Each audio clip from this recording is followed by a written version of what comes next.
Due to an emergency medical issue, Trustee Pearson cannot be here tonight. Per our bylaws, the board's vice president will run the meeting in case the president is unable to do so. In closed session, the board voted 3-1 to approve Dr. Joshua Way as principal of Sage Creek High School, effective July 1, 2023. It was the ayes were Trustee Williamson, Trustee Ward, Trustee Verbeth, and the nays were Trustee Rawlings. And the board voted unanimously to approve Sam Eshelman as assistant principal of Ave Oaks Middle School, effective July 1, 2023. Welcome, members of the public, board members and staff. Thank you for attending. As noted in Board Bylaw 9324, this meeting is being video recorded and broadcast via a link on our website. The recording and broadcast may capture images and sounds of those attending the meeting. I'd like to remind audience members and speakers that it is not unusual for students and young children to be in attendance at our meetings or to watch the recorded broadcast. I invite you to model civility and decorum as we go about the business of the board this evening. While I cannot prohibit anyone from using unprofessional language, please think about the students and adults who are watching the proceedings. I'll begin the meeting by leading us in the Pledge of Allegiance, followed by Trustee Ward leading us in a moment of meditation, Trustee Verbeth reading from the District Vision, and Ms. Garcia will take roll.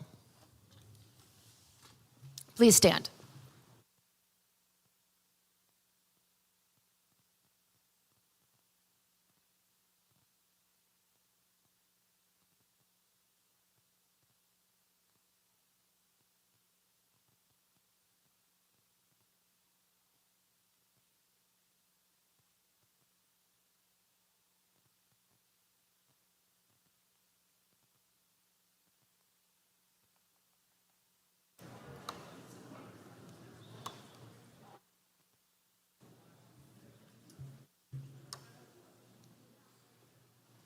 Trustee Ward.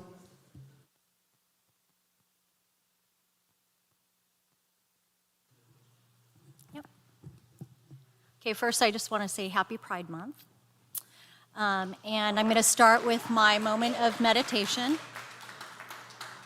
I remember, these are words from a Carlsbad student. I remember a time back in 9th grade when I was sitting at a table during lunch and the people around me began looking up racial slurs and shouting them at students as they walked by. This being one of my first impressions of this school district. I've seen my friends be referred to as monkeys and other animals, obviously meant as a racist comment based on their skin or heritage. I've witnessed the abundance of transphobia and homophobia that plagues our campuses as students belittle each other and harass people based on their identity. How are we as students meant to learn and perform to the best of our abilities if we are constantly being confronted with the bigotry and ignorance of our peers? Truly, if there is one thing I ask you to take away from what I have said, it is please don't ignore the struggles of your students, our students. Choosing to turn a blind eye will only hurt students more. Students should see a board that will stand by them, not one that willfully ignores them. I end this with a quote from Dr. King. Nothing in all the world is more dangerous than sincere ignorance and conscientious stupidity. And that's something I hope that we can all meditate on.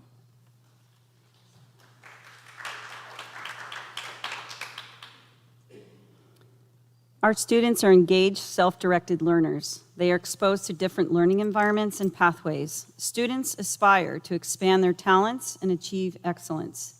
They are good thinkers, communicators, and problem solvers. We will now take roll. Trustee Williamson? Here. Trustee Ward? Here. Trustee Verbeth? Here. Trustee Rawlings? Here. Thank you. And we now move to Part 4, approval of the agenda. Trustees, please note that in order to provide sufficient time to accomplish the business of the board on tonight's agenda, we've moved the timing for non-agenda public comments to the end of the meeting as item 9.2. I'd also like to make item 8.1, approval of strategic plan for diversity, equity, and inclusion and belonging, forward together, an information discussion item instead of a discussion action item. As Trustee Pearson is not here this evening, by making this change, we can proceed with the presentation, public comment, and board discussion tonight and postpone a vote on the item until all 5 trustees are in attendance. May I have a motion to approve agenda item 4.1 with the change of item 8.1 to an information discussion item? So moved, Williamson. Second, Verbeff. Thank you. Any questions? Or I'm sorry, any discussion? Seeing none, Ms. Garcia, could you please call for a vote? Trustee Williamson? Yes. Trustee Ward? No. Trustee Verbeff? Yes. Trustee Rawlings? Yes. Motion passes 3-1. Thank you. We now move on to Part 5, Consent Calendar. All matters listed on the consent calendar are considered by the board to be routine and will be enacted by the board in one motion. There will be no discussion on these items prior to the time the board votes on the motion unless there is a board request for one or more specific items to be removed from the consent calendar for discussion. This is the time for public comment. Have any blue cards been received? There are no blue cards for this item. Trustees, are there any items to be pulled for discussion? I actually have an item to be pulled, and I believe it is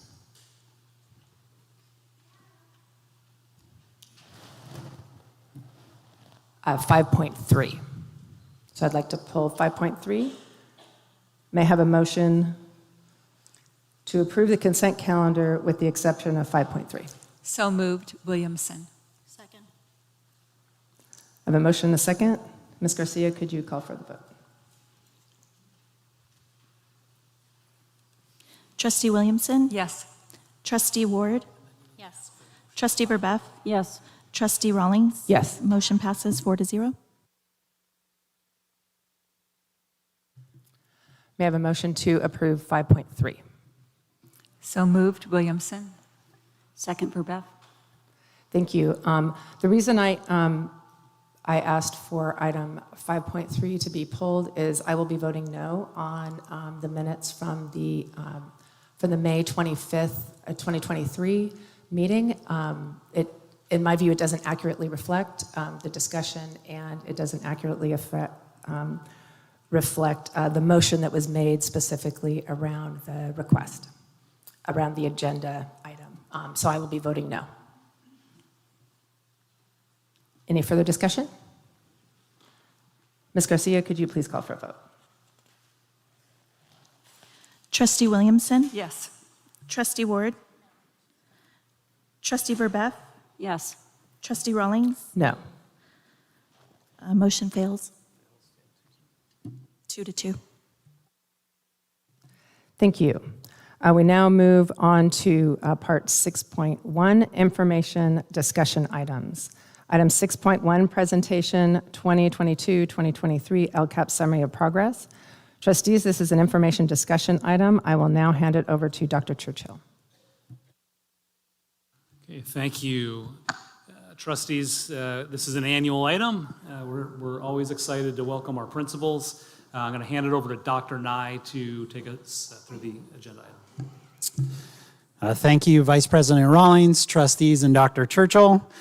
Good evening again, and tonight we'll be presenting our annual summary of progress as it relates to our 2022-23 annual goals and success indicators. The topics for this evening include our summary of success indicators that we have data for at this point in time. As you know, some of our metrics we'll need to bring back in September because the data has not yet been finalized, but we'll bring that back in September to update the board. Highlights from student outcomes and point out areas of progress. We will also be hearing from our outstanding principals, as Dr. Churchill had mentioned, regarding signature programs and achievements that align with our district goals, and discuss plans and actions moving forward for next year. So in the area of goal number 1, this has to do with pupil outcomes so that students leave CUSD prepared for college/career. We have 6 overarching success indicators in this goal area, and these are what those look like. Those success indicators have 9 academic targets. This is a running total of those targets that we currently have finalized data for. We currently have met all of the targets in ELA and math for our STAR assessments. Those are our internal assessments.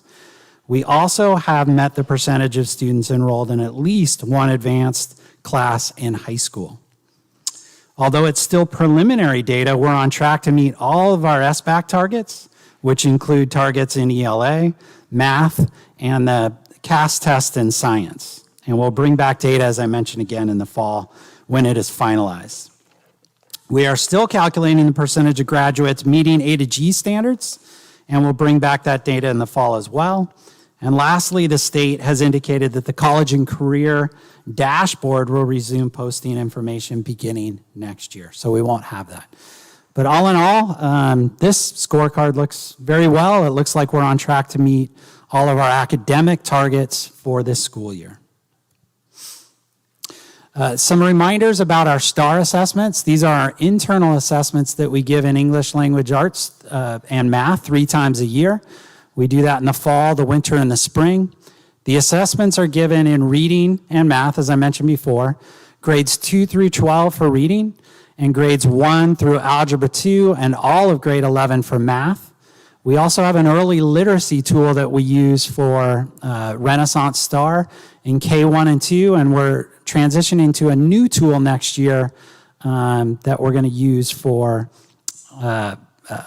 early readers. There's 2 different type of reports each year that we get out of the STAR assessments. The first one is the percent proficient report, which is based on state cut scores. And I always give the analogy of a high jumper.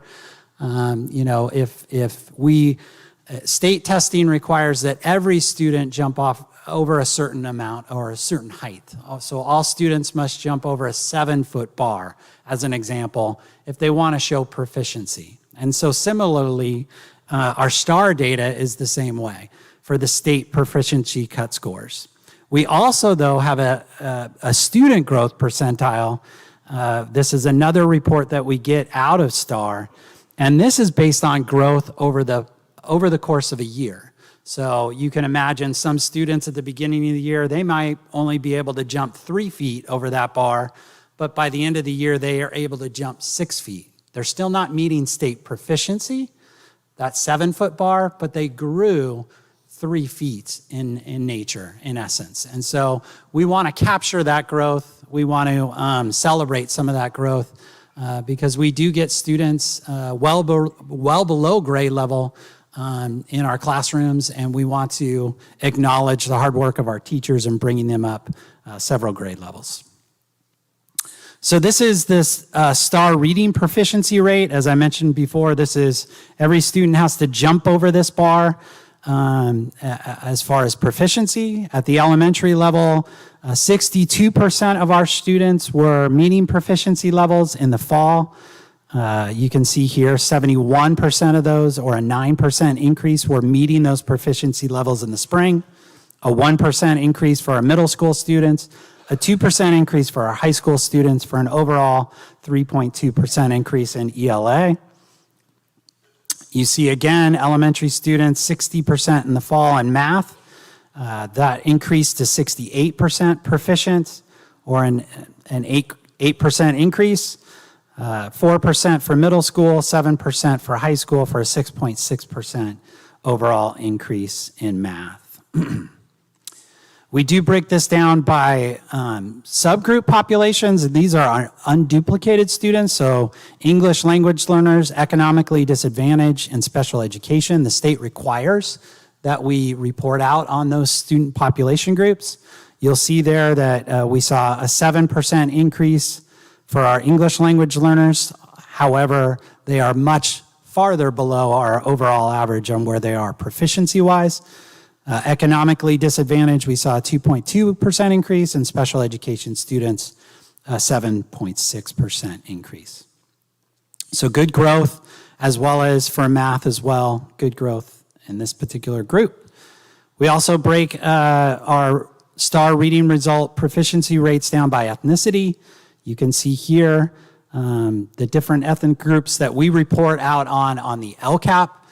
We also have captured here, and you'll see the breakdowns of each of those groups identified. That's for English language arts and for math proficiencies. We did see good growth in all of these areas. For Black students, we did not see the anticipated growth that we'd like to see, so we'll have to create some actions and services specifically targeting specific subgroups and try to get after why we didn't see the increases there. I mentioned before the growth report in regards to STAR.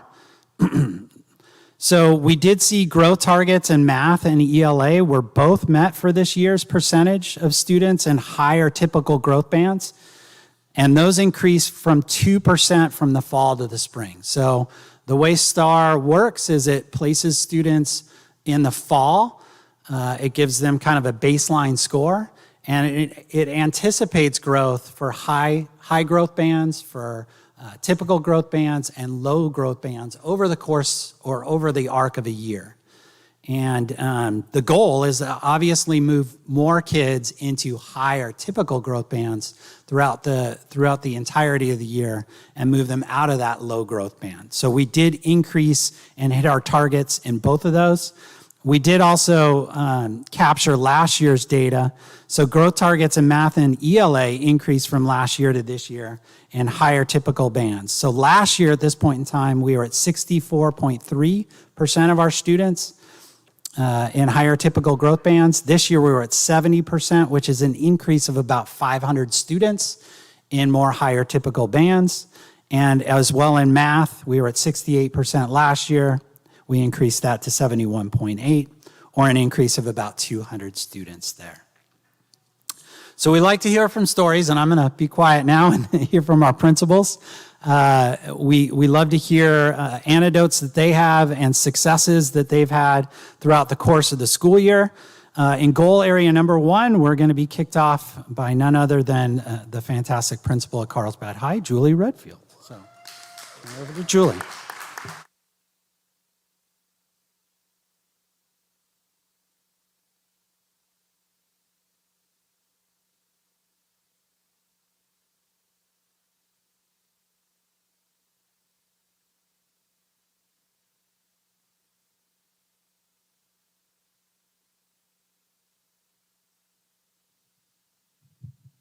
Okay, thank you. Good evening, trustees and stakeholders in audience tonight. I'm excited to update you on a new intervention math class that we implemented this school year at Carlsbad High School. This is aligned with our district school success indicator number 1, ensuring that 80% or more of our graduates meet the A through G graduation requirements. This year, we offered an Algebra 1 and an Algebra 2 intervention class 0 period. This class is designed to reteach the previously learned material in the students' algebra classes. If the student scored 63% or lower for some reason, they were referred by their teacher to the 0 period class. During 0 period, the teachers would reteach the material for 2 weeks. After the 2 weeks, the teachers would then reassess the students for mastery. And as you can see on our data, in the Algebra 1 intervention 0 period, 169 students attended the intervention this year. We had a great improvement of 93% of those students scored 77% better than their original score, which is amazing. For the Algebra 2 class that is referred from their teachers, 150 students attended the intervention, and we had a great success of 95% improving their score of 71% or better. If these students had not have attended the intervention classes, they would not have been successful in reaching mastery in that class. The students who attended regularly, and again, this is on a referral basis, they did not have to go, but if they chose to go to 0 period, they benefited in multiple ways. One, their confidence in math. They were able to go back to their math class and show mastery and have confidence. We had some students who went every single 0 period they were referred to, and they gained their mastery, but they also gained the A through G algebra requirement. So at this time, we have a testimony from 2 students who benefited from the Algebra 1 and 2 intervention class, and without this, they would not be on track for A through G.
Is Mrs. Giordani from Buena Vista.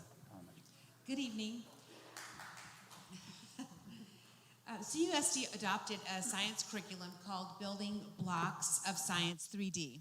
So Carolina and the Smithsonian partnered together to bring phenomena and problem-based modules for the elementary classroom. The curriculum is designed to prepare today's students for their future, a future where STEM jobs abound, teamwork and collaboration are critical, and the ability to explain your thinking to others is necessary for success. Several Buena Vista elementary teachers participated in the science adoption process and have worked together to plan implementation for next year. Each grade level will have about three complete units of curriculum that range from 7 to 12 weeks in length. And since our school is smaller, we will be working in multi-grade level teams, so K through 2 teachers and then 3 through 5 teachers will be working to support each other in the curriculum implementation for next year. STEAM instruction was robustly supported by the Carlsbad Education Foundation this year. Classes rotated through 45-minute hands-on activities each week. In addition, we added Earthitude projects, which utilized our new outdoor learning area. Each grade level created a different project to support the garden and outdoor learning. Kindergarten raised and released butterflies. First graders made sun catchers. Second graders made birdhouses, and we were able to put those up. Fourth graders created a vertical garden wall, and fifth graders decorated a dry creek bed with painted rocks and other found materials. Science Day and field trips were another way our students experienced real-world science. Again, thanks to the Carlsbad Education Foundation for their support. They went to Agua Hedionda, Coastal Roots Farms, San Diego Children's Museum visited us, are just a few of the hands-on science field trips that were supported by the Carlsbad Ed Foundation. This was a great year for science at Buena Vista, but we're looking forward to an even better year once our STEAM lab gets installed and with the implementation of our new hands-on science curriculum. So thank you. All right, next up we have Principal Tubbs, Pacific Rim Elementary. Good evening. We're super excited that when we look at goal number 1 and how we're supporting that, Dr. Nye actually mentioned the hardworking teachers. They're just phenomenal and outstanding. We also have some phenomenal students who are always hard at work, and then our families as well. If you look at this slide, a couple of the highlights that make a lot of this all come together and allow us to exceed our goals involves the ability level grouping in math. The great work here is our 4th and 5th grade. They don't operate as separate grade levels. They actually all work together as a team.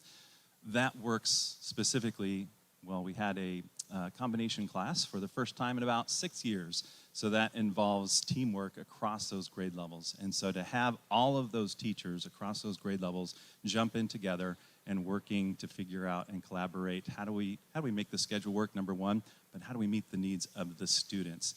And these groups are not static. So every time there's a unit, they reevaluate the level of where are the students at, and then the students will move to different classes where they're going to get some specific targeted instruction. Another program that we have is our ability to track their reading levels, and that is something that's looked at every single month. And so the teachers are working hard to provide some intervention, and that is also where we have the benefit of our parents who provide donations. We have intervention specialists at kindergarten, 1st, 2nd, and 3rd grade. Our staff's also looking at possibly expanding that to 4th grade. As we look at some of the challenges, we know those students as kindergartners, their year was cut as an abbreviated year. Then the following year was also less than what we were used to. And so looking at how can we continue to support them. So we're seeing some gaps that we're wanting to address. And these programs are push-in and pull-out programs. So we leave it up to the teachers to know their students best and know how to best utilize those support people in the classroom. You'll see some other programs there. We have Mrs. Sims. She provides our professional development for math talks. And if you haven't seen that, there's a link. It's active in your file. Check that out. She has actually organized that for every single grade level. And so when she presents those at our faculty meetings, they're very engaging math talks, way just to really inspire the students and keep them engaged through that process. You'll also see there that we have 19 different languages spoken among our students on our campus. So that's an increase of 7 from just last year. And so we appreciate that the district has the Lexia program as we can help students build their vocabulary.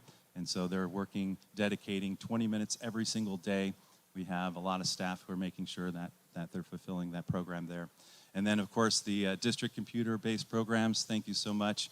And within that, when we're talking about the intervention specialists, it's important for me to also mention thank you for supporting our counselors. They're very involved in the process in our multi-tiered support system. And so when we look at the academics, they're also looking at the emotional side and the social side and the behavioral. So we want to make sure we're taking a look at the whole student. So thank you so much for keeping our counselors going for next year. We're already planning, and we have new things going, and can't wait to share those with you. So one of our last programs here, students are so excited that we were able to bring Love on a Leash. So we have a lot of dogs on our campus, and who doesn't love reading with a dog right next to you? And so that right there, the enthusiasm for the students getting to participate in that program. And so that's with our 1st graders. We're actually looking to maybe expand that because we found when we took those dogs out on the playground and let the upper students, boy, their attention went right there. So just another way for us to continue to encourage and engage our students. And we're so blessed that we have so many wonderful families that support all of our students as well. So thank you. All right, and next up, we have Principal Flowers from Avier Oaks Middle School. Trustees and community members, I appreciate giving us the opportunity to give us stories from the field.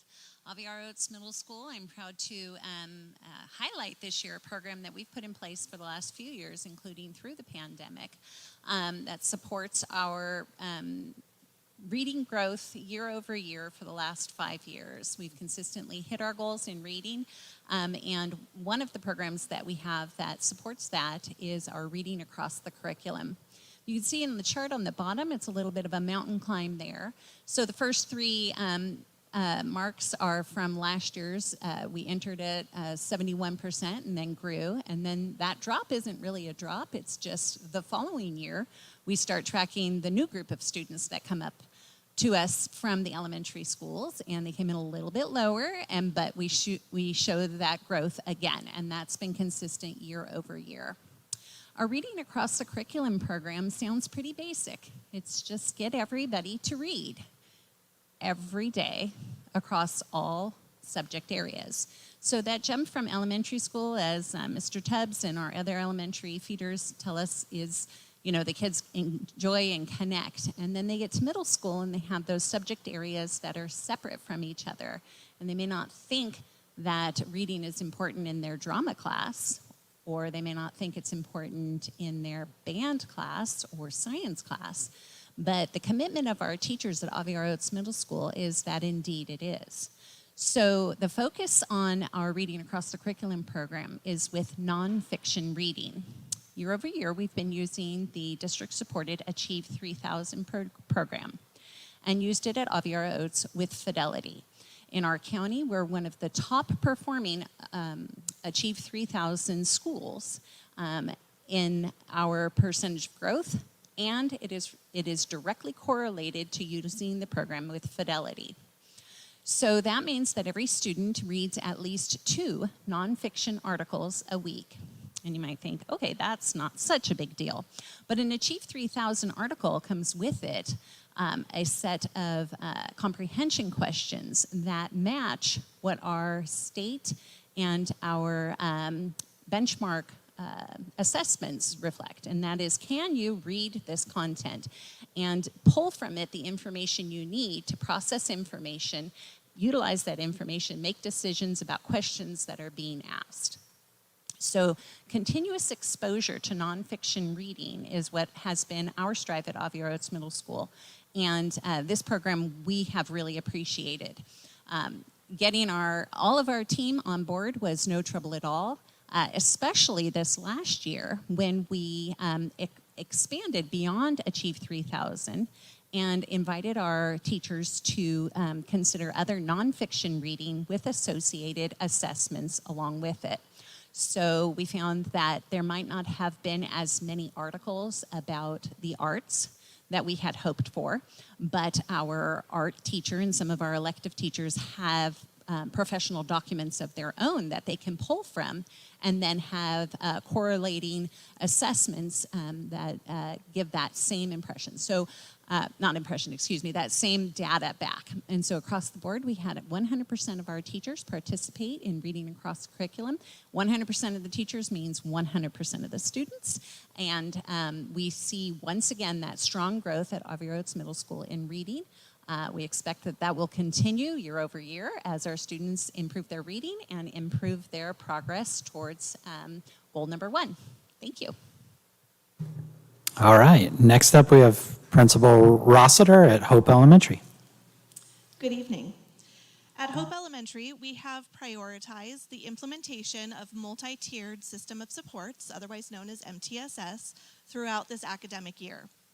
Hope school psychologist Jesse Roberson and primary learning center teacher Jennifer Stewart developed and delivered a comprehensive series of 5 professional development sessions focused on MTSS for our teachers. We began by establishing a foundational understanding of MTSS and gradually progressed through various topics over the year. These topics included Tier 1 and Tier 2 academic supports, social emotional supports at the Tier 2 and 3 levels, and finally, collaboration and problem solving for Tier 3 academics. Throughout this journey, teachers actively collaborated with their grade level teams to design and implement grade-specific academic and social emotional goals. To support this process, teachers were provided collaboration time to analyze assessment data and identify suitable interventions for their students. They worked closely together, engaging in discussions about at-risk students and leveraging each other's expertise to devise effective support strategies. For instance, in 3rd grade, teachers collaborated to implement a specialized curriculum tailored to address the needs of a specific group of students who were significantly below grade level in reading with great success. To facilitate targeted interventions, we employed various approaches, such as small group pull-out reading intervention in 1st and 2nd grade, one-on-one pull-out reading support through the Everyone a Reader program in 3rd grade, and classroom-based interventions such as small group instruction, one-on-one instruction, leveled reading groups and materials, targeted reteaching, and differentiated practice materials.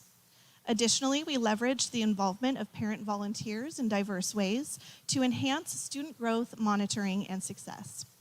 We also incorporated adaptive practice programs such as Freckle, iReady, Achieve 3000, Smarty Ants, and Lexia EL to further support student progress. In our efforts to identify students in need of interventions, we relied on STAR data as one of our key sources of information.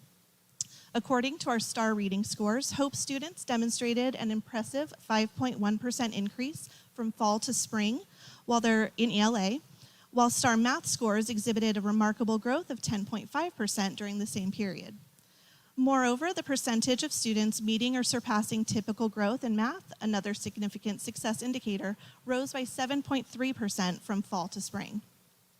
The collective commitment of our teachers, the targeted interventions implemented, and the positive outcomes observed in our students' academic progress exemplify the dedication and effectiveness of our MTSS implementation at Hope Elementary. All right, and next up we have Principal Devich from Poinsettia Elementary. Dr. Churchill, cabinet members, distinguished board members, it is my pleasure to be here, give you a little update on Poinsettia School. In the area of math, we've had some really nice growth pre-COVID days. Our overall math scores have gone up 8 percentage points from 75 to 83, and I'm really pumped to tell you that. We're doing good things in math and language arts as well. Our STAR scores hold that same trend. In the last year, we've been up 8 percentage points, so I'm really happy that it's reflecting first grade all the way through fifth grade. And then the reasons why, I think from my Kelly school days, Pacific Rim to Poinsettia, we've had and believed in that math club that's 5 days a week, October through May, making sure that our third through fifth graders have that multiplication facts just mastered, and it's just the foundation of everything to build upon. We're definitely committed to the Freckle program for the personalized adaptive learning. And then in fourth, again, at Kelly School, Pacific Rim, and Kelly, we're doing fluid math groups with regular rotations in our fourth and fifth grade. And usually after at least 1 to 2 tests, we'll reflect and see if we need to move groups to different ability groups, making sure we're sort of tailoring our instruction to meet them at their instructional level. So good things at Poinsettia. Thank you. All right, next up we have Principal Boss at Jefferson Elementary. Good evening. We are excited to share that our high or typical growth increased in ELA 13% from last year to this year, and in math 10.4%. And if you notice in the other graphs for STAR ELA and STAR Math, our all student group increased 2%, our language learners increased 11.1%, and our students with special education increased 7%. In math, our all student group increased 10.4%, our English learners 6%, and our special ed students 3.9%. And we are excited to share our programs that extend and accelerate learning, not only within the school day, but before and after school. These programs not only provide academic support, but really promote attendance, school connectedness, and support social emotional learning through collaboration, interaction, and fun. Our specials are an opportunity for our students to practice the skills and standards they learn in the classroom in a hands-on, real-world application. For example, if students are learning measurement, rather than doing an additional practice workbook page or sheet on measurement, the students are measuring how much cubic feet of mulch or soil is needed for a planter box. They're using measurement when increasing or decreasing the quantity in recipes, comparing and contrasting the length of fish in the fish lab, and using math when working with our hydroponic farms in the innovation labs. Students keep observation journals and utilize grammar and writing standards, as well as the scientific process, mathematical practices, and the science and engineering practices and cross-cutting concepts. These specials also provide opportunities for collaboration, academic discourse, and opportunities to be self-directed learners. Our specials incorporate all of the IB essential elements, the learner profile, the attributes to learning, and allow our students to use the choose, act, and reflect cycle, because at Jefferson we believe that while knowledge is important, if you don't do anything with it, you're really not using your knowledge to its full potential. And lastly, our specials are an excellent way to promote CTE and expose our students to professionals within the community through guest teachers, after-school specials, and field trips. And now if somebody could hit my video, please, you can hear from the students.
All right, and next up, I'm going to play the video again. No.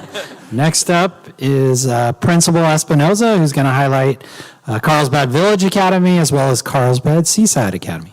Good evening, everybody. Good to see you. I didn't want to sit down because, you just want to hear the voice just from behind the chair. But I just wanted to say that, first of all, thank you for all your support this year.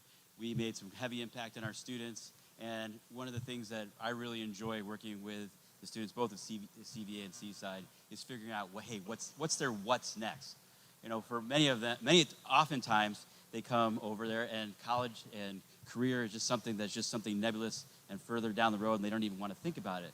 But we really put a heavy focus on it this year, and what was really impressive is that 45% of our Seaside students took at least one or more community college classes, and that has been a really heavy impact on a lot of our students. Two of our students actually graduated with an associate's degree on graduation day. So so both families saved a lot of money as far as their education. 10% of our seniors at CVA took one or more classes at community college, and that's been really something that we pushed for this year. We hosted FAFSA workshops and that was really a challenge because many of our parents and students didn't have any idea of how to navigate this whole thing, and we really tried to get them to understand this was the door for them to use to take advantage of that MiraCosta promise, and that really was, it was a monumental task, and we had, going back and forth and working with them again and again, but we got a lot of our students to go through the whole FAFSA process. We've hosted our military and industry professionals coming on campus, and I'm happy to say that we had such a heavy effect. I have 2 students that are currently in military processing and looking to enlist, and they never thought about that at the beginning of the school year. Nearly 100% of our seniors applied to MiraCosta and completed the campus orientation. So they've taken 3 steps to get to starting college in the fall. And so at the end of this year, 74% of our students are on their way to starting community college in the fall. And I'm really proud of that for my seniors at both schools. Every student at CSA walks across that stage, and they're enrolled either at a community college or a 4-year university, and that's a big increase from last year, so I was really proud of that as well. Our MiraCosta counselors were pivotal and helped us out tremendously, came in, did classroom presentations, worked individually with students, and the one thing, there's two success stories that I want to talk about. I have one student, his name's Pat, and at the beginning of the year, Pat had no inclination, no thought. There was no way he was going to college. He was done with school. We got him to go on a tour of Miracosta. He walked into the auto shop, and his eyes exploded. And this young man is so excited. He is enrolled in the fall. He is going to take his automotive classes, and he's taking those steps towards his career. And the other success story I have is I have another student, a young lady who appreciates education because education was taken away from her when she was 1st through 5th grade. She was a refugee from Syria. Everything was taken away. This young lady came to the United States, learned English in 5th grade, came through our and when she got to our program, she was excited and wanted to learn. We helped her. We got her into the community college. Through her 4 years, she got her CNA. She is on her way to becoming a nurse. She's been accepted in nursing school, and I couldn't be more proud of these two students and the numerous other students that are making their way towards college. So college and career readiness was a big, big focus this year, and thank you for your help. All right, as we transition, I do want to thank the principals that are on stage now. We'll ask our next group of principals to come on up. Just really quickly in goal area number 1, as we look forward to next year, we plan on continuing many of the interventions that we have put in place. We're thankful to have some of those one-time additional dollars to keep our sections, our additional sections that seem to be having a positive impact on student growth. We'll continue with our supplemental English, languages, arts, and math curriculum and K through 12, and that's Freckle, which is an adaptive curriculum. We'll examine additional opportunities for early college credit, and we'll continue with many of our ELD programs and our sheltered EL sections, as well as our multi-tiered system of support and our focus around interventions and resources. So in goal area number 2, I'm going to turn this over to Dr. Brockett, and he's going to highlight those goals, and then we'll hear from the principals in this area. Okay. Thank you, Dr. Nye, and thank you, trustees, for having us here this evening. Wanted to touch real quickly on our goal 2 success indicators, and as you know, we've got 3 of them in the areas of professional development, the implementation of the diversity, equity, and inclusion plan, as well as student surveys to measure school safety, school connectedness, school climate, and social, emotional, and mental health during the course of the year. In those areas this year, we met our success.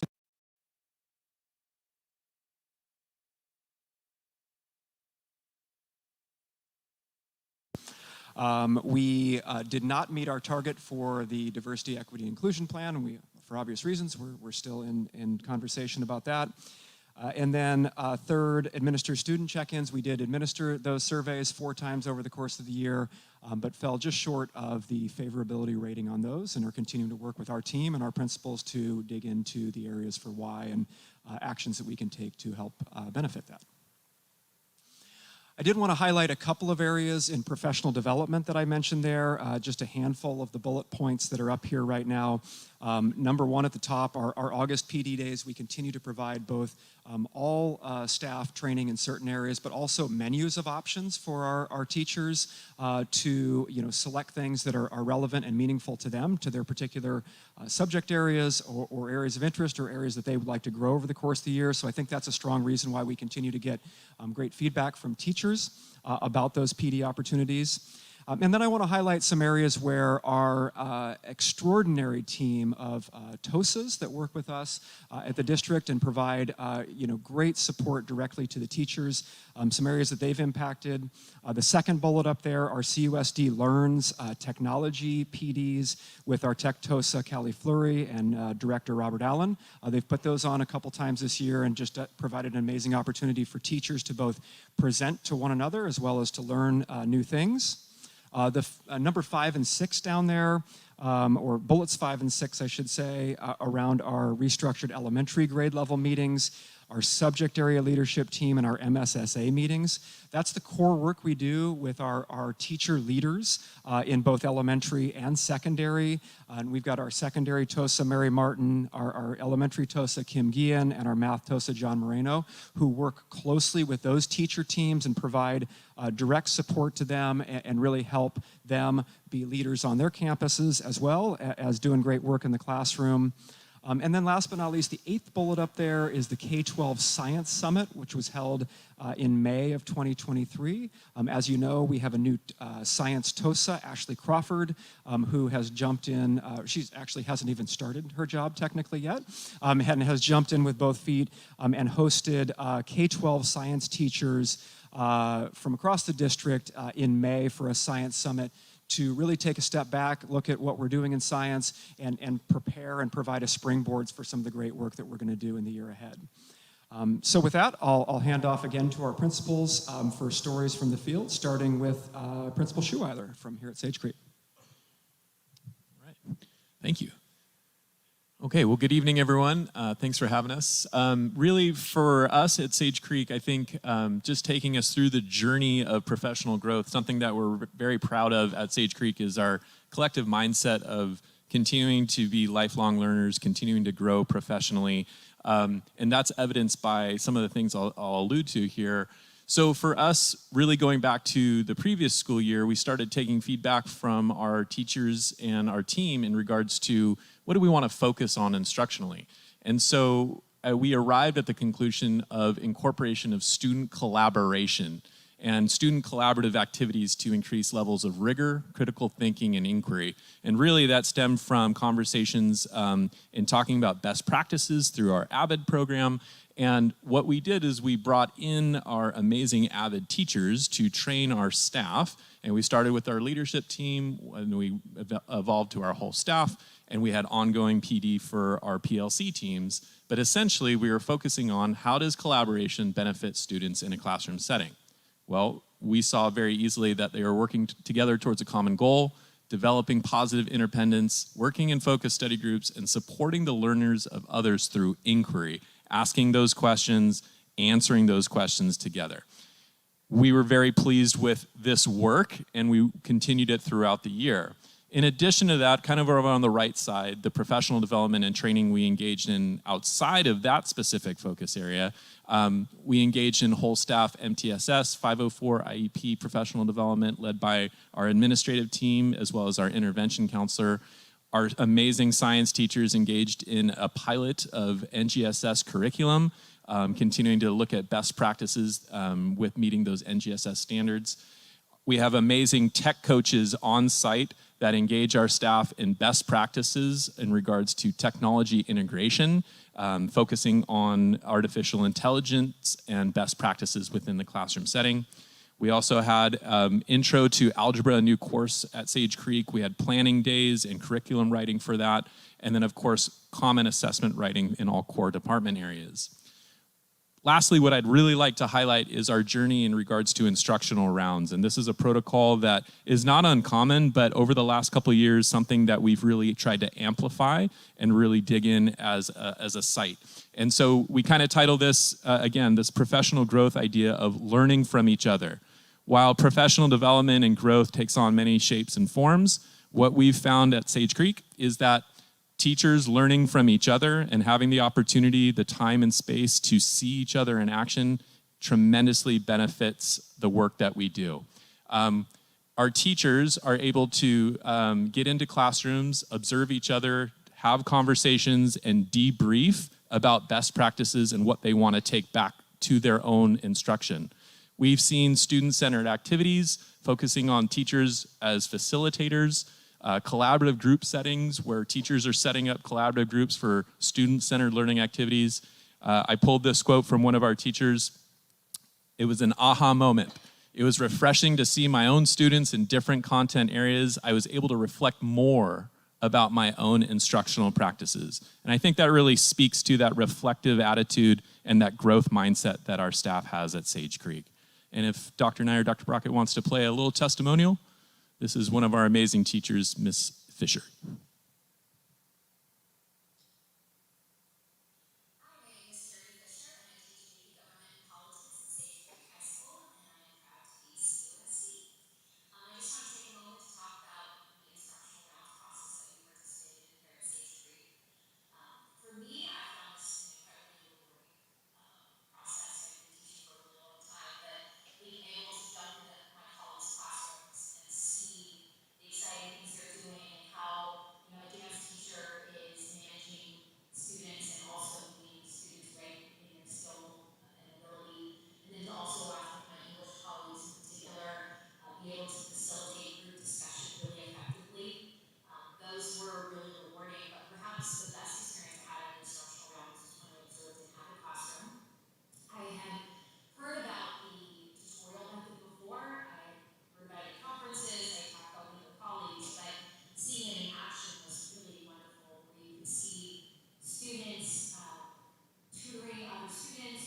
So next up, we have Principal Johnson at Valley Middle School. Good evening, trustees, Dr. Churchill and team and community. Thank you for having us tonight. We actually do look forward to coming and sharing all the things that we do throughout the year. And I'm happy to be here this year because last year, as you know, Valley Middle School was receiving a Schools to Watch recognition in Washington, D.C. And I mention that as it is part of the work that we've launched here has been an outcome of being recognized for the aspects of a middle school that create connectedness and community and continuing growth and learning. And so the few areas that I want to speak to in Goal 2 are professional learning, but also learning for students and community, as well as programs on campus that act in the same way, not only creating a sense of belonging, but also learning about each other's ideas, differences, and how we can celebrate our goals at our school. So professional learning for us, we are continually growing as a staff to continue to meet the needs of the students that are in our seats. As we know, no class is the same, and so we always need to really know and understand our students and the differences that they bring to our school. And with that, what we started few years ago, actually 2 now, is the grading for equity. So not only grading, but assessment development. So we had several key areas looking at the learner and their journey. No one-size assessment fits all because our students aren't all the same, as well as learning targets posted and clear so students know and understand what is expected. And then lastly, opportunities to retake assessments in order to focus on the learning versus just the score. So I'm happy to report across campus, all classrooms allow for retakes. The focus is on the learning. There are aspects that are expected of students to help with that targeted intervention, which you heard in other presentations regarding that MTSS model. But that's one key area that was an outcome of this. The other is moving away from grading homework, for example. And many more specific aspects that as board members you're welcome to look through, just that one pager that has a few that we discussed. This work has been done both from teacher interest, what they wanted to do for students, as well as through consultant support to come out and meet with individual teachers, coach, as well as meet in small leadership groups to continue the work. So I'm excited to see where they go. Also, as we talked about learning and teaching and understanding, we are really proud of our community outreach that we did this year around our showing of Race to Be Human. Again, knowing that all of our students have different experiences and backgrounds, it's important that we understand that, and we also teach and learn. And so we were happy to be able to not only show a community showing, but as well to all of our students through our advisory program, which allowed for lessons connected to that were counselor created along with the supports of the film, and also teacher, parents, and community member panel who spoke to their particular aspect of what it's like to be accepted for who they are. And so we're really proud of that. It was one of the best attended that we had for our Spanish-speaking families who were able to view the film with the subtitles in Spanish, have translation, and reported things such as it's the first time they felt heard or seen in our school district. So I'm really excited about that. And then I mentioned clubs, so I think clubs are an important part, and there is a learning aspect to that, because if you visit any campus, and when clubs are happening, and we have, gosh, I think 23 or more clubs at Valley, and they all are able to be hold events and activities to bring awareness or learn or have fun together. And so we are very excited that we established the first CUSD Middle School Black Student Union. I'm wearing their t-shirt tonight. Very proud of our students and Mrs. Burris. She is the teacher advisor. And so I'm looking forward to seeing more of that in the rest of our schools here in Carlsbad. So thank you again for having us. All right, and next up we have Emma Cobb Principal Cobb from Kelly Elementary. Good evening, and thank you for having us this evening. As part of Goal 2, I wanted to highlight the professional learning that took place at Kelly this year. We decided that we were going to implement a new educational strategy called Edu Protocols. And I have a short video up there, if someone can play it, of a teacher who's going to introduce what they are.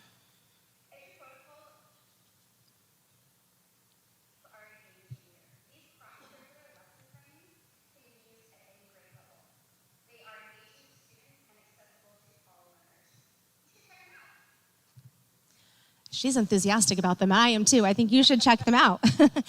These, if you walk into the classrooms and you see these Edu protocols in action, they engage our students in collaboration, communication, creativity, and critical thinking.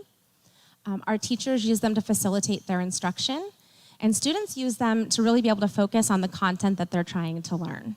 So each protocol, they have funny names like cyber sandwich and random emoji writing, but each protocol has its own set of directions. And once the students learn those directions, then the focus isn't on how to complete the assignment, but the content that they're actually trying to learn. Teachers simply flip out the content, and it just expedites the process and gives it more focus. So last summer, a group of 4 teachers and I attended an academy to learn about Edu protocols and to decide if we thought they would be a good fit for Kelly, and we decided that they were.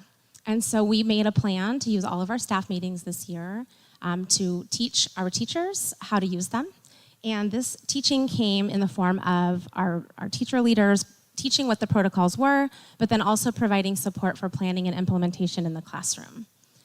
We were very intentional about how we went about this so that the content and the information teachers were receiving was applicable to the grade level span that the teachers work in. Obviously, something they're doing in 1st grade is not going to be applicable in 5th grade and vice versa.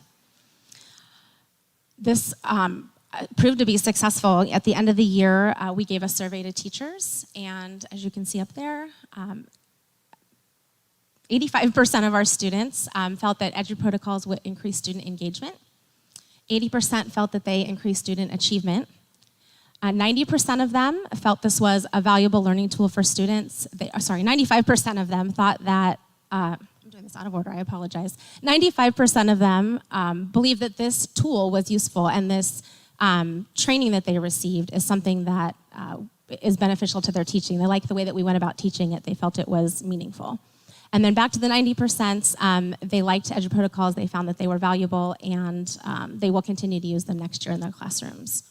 I think the last thing to add is I'm really proud of these teacher leaders because in addition to providing this professional learning at Kelly, they are also presenting it to other district teachers. And they did that through the CUSD Learns events that Dr. Brockett talked about earlier. So we're going to continue this next year and really looking forward to the continued growth. Thank you to the principals, and they're a game changer. I want to just touch on a few of the action steps under Goal 2, looking ahead. Under number 3 up there, continuing our subject area leadership team meetings. We're going to be doing work, especially at the secondary level next year, to really refocus on what our vision is for education in each of our departments, common practices and expected learning outcomes across grade levels and across departments. So we're excited about that work. Number 6 up there, I want to highlight our new NGSS aligned science materials, which, as you know, we've adopted for K-5. So teachers at the elementary level will be doing a lot of work to prepare for that implementation, and we're excited about that. And then 9 and 10, our teachers don't wrap up the year and just go off. Many of our teachers do significant work during the summer months, both on their own, informally and in formal ways that we provide. We've got right now about 120 teachers working in Summer Institute on a variety of topics. And then our elementary teachers, in large part because they're doing science training when we come back in August, started working with Director Obsit here and with Kim Guillen, developed an elementary sizzling summer that gives them an additional professional development opportunity prior to the time that teachers would usually return to school, because they wanted to make sure that they had an opportunity to engage in a variety of other topics in addition to the science curriculum. So we're excited about all those action steps in addition to the other items that will be discussed when we look at the LCAP under Goal 2 a little bit later. With that, I'll hand off to Director Obsit to talk about Goal 3 around engagement. All right, thank you and good evening. Thanks for having us. Okay, so Goal 3 is about engagement, so engagement of our families as well as our students. So the 2 success indicators here are about Parent University, the sessions that we offer for family engagement based on their interest, and then also the students that are meeting our graduate profile attributes as based on the survey. So in these 2 indicators for the Parent University, it kind of has 2 parts there, the relevance of the topics that are offered as well as the number of participants, and we met both of those. For the core survey that we administered, while we did not quite get that 2% increase, we did increase overall by 1.4%, so it was still an increase. And then there are 6 areas. We met 4 out of those 6 areas. So these are just some of the topics that were offered. We had like 28 different topics that were offered, as well as you saw like over almost 1,200 participants. Some of these are repeats from previous years, and then some of them are new things just based on information that we heard from our families. And then some of the social emotional learning activities that we engaged in this year is really just continuing our lessons at all of the different levels. So with the advisory lessons that we have at secondary, the harmony lessons that we offer at elementary, as well as like some check-ins with the students. Again, those parent university topics, as well as videos that are available. And we just kind of picked a few of a snapshot of kind of the overall Kelvin results from our last check-in pulse that was conducted in April, broken out by like elementary, middle, and high school. It's in a different order because when you grab it from Kelvin, it ranks it based on the area that had the highest favorable rating down to the lowest. So you can see it's slightly different based on those areas, but still pretty high favorable ratings in each of those areas of safety, school climate, connectedness, and then the emotional health or well-being. And with that, I believe we are going to turn it over to Principal Nelson from Magnolia. Thank you and good evening. As I thought about student engagement, there were any number of different things that we could have highlighted from Magnolia, whether it be our work in the innovation lab, project-based learning, student electives, CGI, math. There's quite a bit happening this year, but one of the things I thought really captured our focus on increasing student engagement is our Team MAG, which stands for Multi-Age Group Class. We do have a short video because the kids, of course, can tell the story better than I can. Just a note before we play the video, we are in our 2nd year of implementation, and this video was created last year, so fear not, we're not engaging in widespread masking or anything like that. But the video does show us at a different stage in time, so you can go ahead and play that.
So the program itself has been quite successful. It spawned from kind of a concept we have here at Magnolia, which is really around, we view our job as making sure that if we do nothing else, we want kids to leave us at the end of 5th grade feeling a positive perception of themselves and a positive perception of school, because those two things will carry them the furthest. And so we really want to look at how can we be most efficient and most efficacious in the work that we do by Structuring our classes in this way, we provide opportunity within the context of the classroom to provide both remediation for students who are needing that support, as well as extension for students who are maybe working a little bit ahead. And likewise, we're able to really develop what I have up here termed soft skills, but I like to call them transformational skills, those skills that really help students be successful in the future of communication, collaboration, critical thinking, and creativity. They really develop those skills at a much more rapid pace because they're having to implement much more refined strategies when they're working with students that may be older or younger than they are. Overall, it's about creating a more personalized experience for kids so that they can feel engaged and positive about the work that they're doing and experience the greatest level of success. And we see from our students and from our parents that it's wildly successful. We have very high request rates to remain in the program, very high request rates to enter the program. We think that this is something that we can leverage moving forward in some of our other classes as well.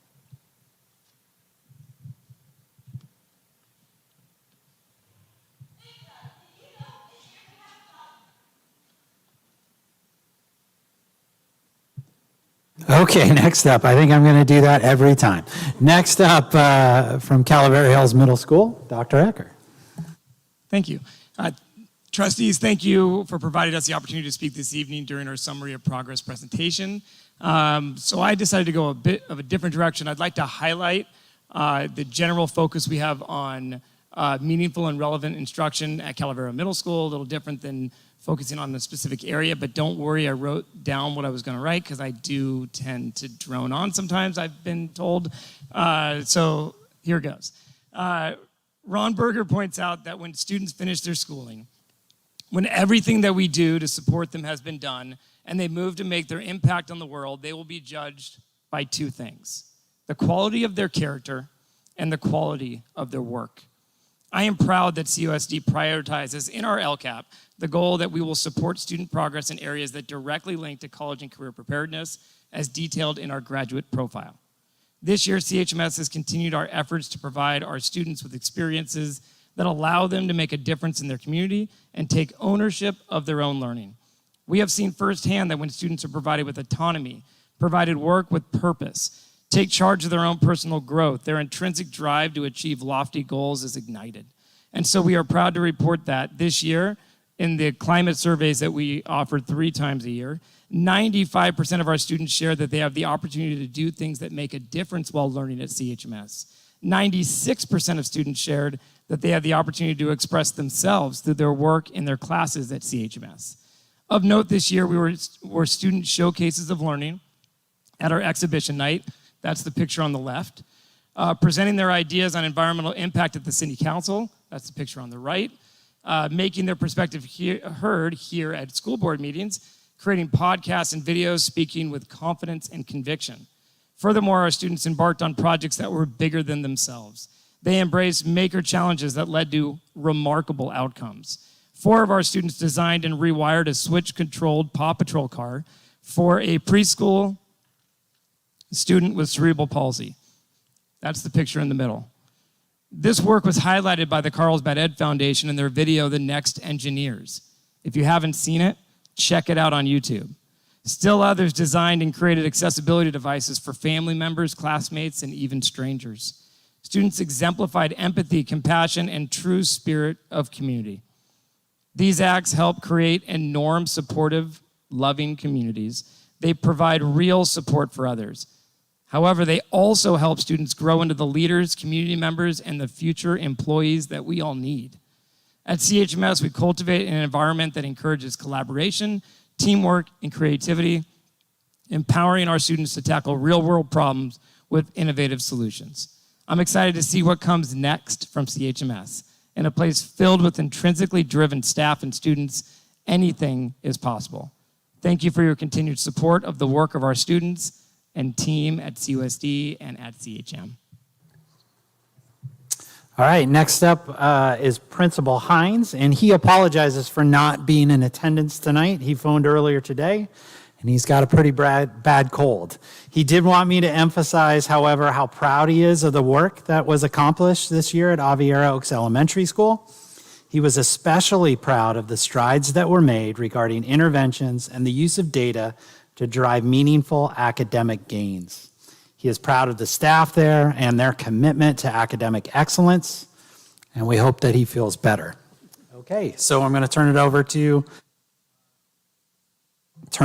our last principal of the evening, Principal Fuentes from Calavera Hills Elementary. Good evening. As we look at Goal 3, I wanted to highlight the contributions of our team at Calavera Hills Elementary School in working to develop an environment where not only every child, but every family feels valued and supported, because with that strong foundation, it paves the way for academic success.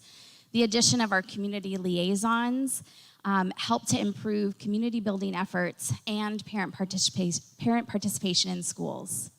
This year, we sought to organize more events for our Spanish-speaking families to ensure that parents were well-informed and felt more connected on campus. We held cafecitos every other month as a platform for open discussions on school-related matters. And during these informal meetings, we conducted training sessions on Lexia, our program for our English learners, and Parent Square to make sure families had access to and understood the importance of utilizing these resources in support of their child's language development and empowering them to actively engage in their child's education. Additionally, we are proud to report a significant increase in participation at our LCAP meetings through our outreach efforts of our bilingual team, and then collaborating with our neighboring schools, Calavera Hills Middle and Hope Elementary, because we share so many families. And then we changed up the format a little bit to include student recognitions in addition to the required informational pieces. We felt that more families felt welcome to attend and participate in these meetings. We set out to celebrate student achievements in an effort to motivate our students and families in their journey towards reclassification. Furthermore, CHE hosted the Empowering Mano a Mano 8-week parent series with Dr. Villarreal, which again, our bilingual team was instrumental in garnering participation from across the district. And this series equipped parents with valuable information on relevant topics. And at the end of the series, we celebrated 33 parents with a graduation and potluck. So that's them with all their certificates. Very exciting. We also recognize the importance of staying in touch with the needs of our community. So through family feedback surveys, personal phone calls, and just listening. Listening when we made attendance calls, when parents came into the office, we gained a deeper understanding of the needs of our community. So we've been able to access resources to support our families, such as providing weekly produce boxes and maintaining a daily food cupboard for those facing food insecurity, as well as providing shoes, backpacks, clothing, and school supplies for our students as needed. So undeniably, our community liaisons have been a huge asset in helping us to foster community, increase participation, and help improve family access to school.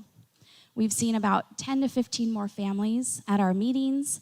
We reclassified 9 English learners this year, and our ELs increased over 4% in both reading and math on our universal screener from fall to spring this year. And we continue to grow a network of our support with adding Got Your Back San Diego to our support team this fall. We continue to develop that wellness support system with these resources and with the community support. So thank you.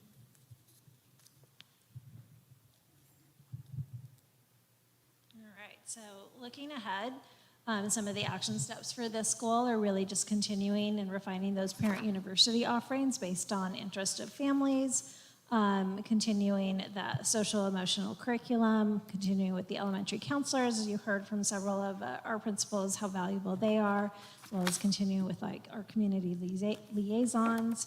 And then we're also looking at improving attendance and then consistent disciplinary practices across the district. Really using that multi-tiered system of support for the academics that you saw on a previous slide, as well as for attendance and behavior. And then using our TOSA for career, CTE career pathways, and then really increasing those work-based learning opportunities for students.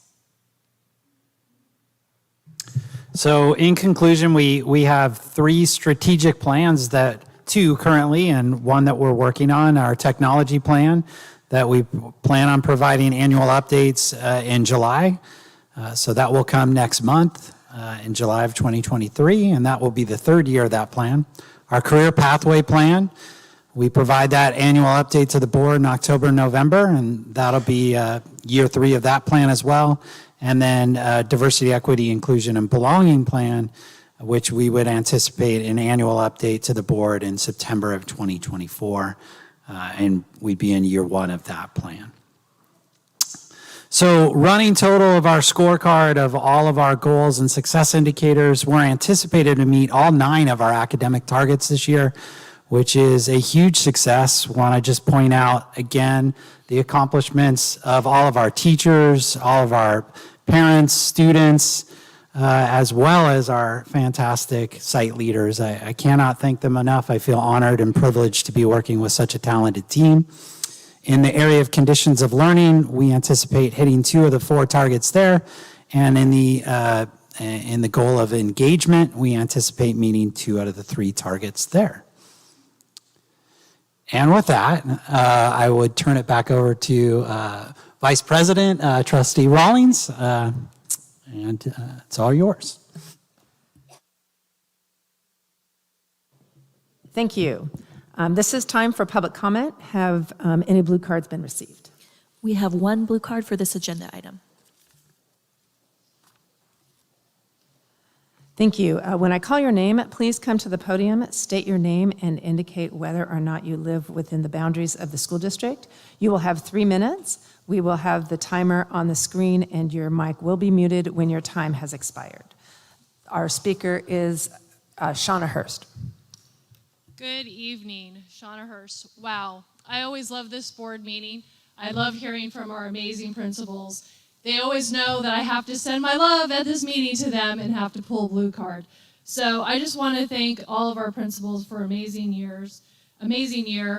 And 9 out of 9 for pupil achievement, really. That's like so amazing. So excited to be a part of this district and part of the PTAs that we support. And I just want to do a little bit of a shout out with so many of the things that they talked about. The principals that are part of the PTAs do help to provide support. We've been a part of registration this year, family dance, Hunt Fest, plays, Winterfest, Parent Night, fundraisers, Multicultural Night, the Race to be Human, Reverend Week, Kindness Week, book fairs. We support CAF Science Days, Career Days, Garden, Campus Beautification. All those amazing things are with the parent-teacher organizations behind it, and we love being on the campuses. We love that the principals invite us on and are a part of the campus. This year, we've probably had at least 65,000 volunteer hours as PTA, and we have donated directly to Carlsbad Unified over $575,000. Most of these funds go to enhance all these LCAP goals of helping pupil outcomes and learning. They're used for usually to pay for additional staffing in PE, STEM, art, intervention, and others.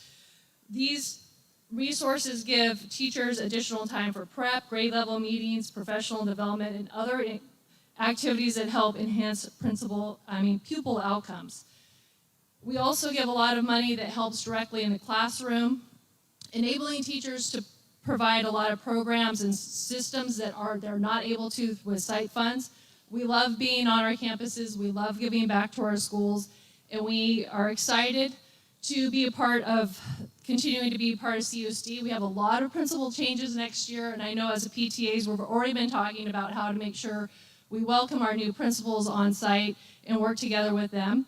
And of course, I have to just send out my love to Dr. Ecker, because after 10 great years at CHM, he's leaving us to go to the district office. I've already gotten emotional about him, about leaving at exhibition night, so I just want to say that we've loved him, we wish him the best.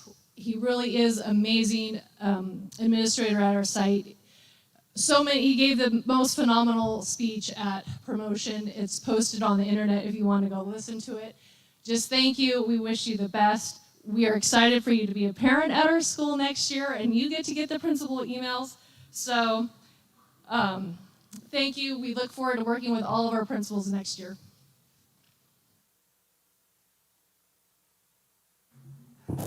Thank you. Staff, do you have anything to add? Just that. Sorry. There we go. Just that our time's up. Yes. There you go. That's what you have to add. Okay, wonderful. Trustees, do you have any questions? Do you have questions first? Any questions? Okay, trustees, do you have any discussion or comments? Trustee Williamson. Thank you, and I want to thank staff for that presentation. I was just reflecting, this is the 23rd year that I've sat and listened to the principal summary of progress, and I don't think that at any other year we have reached all of our academic goals, ever, to my recollection. So that's a huge accomplishment. We've had a lot of tough things happen over the last few years, and to work so hard to get our students to where they are meeting those goals, that I think that's fabulous. And I recognize there's a lot of growth left that we need to work on. But anyway, I do want to really sincerely thank you. And I believe that you guys have done an absolutely fabulous job for the last couple of years. So thank you so much. Any other discussion, trustees? Trustee Ward. I also want to say thank you for all the great work that all of you did. It's great to hear all of those incredible stories. I'm new to the board, but I've been in the district as a teacher and as a parent, and I know that you have all done incredible things. As a parent, I know that. So thank you for all the wonderful things that you did this year. Awesome year.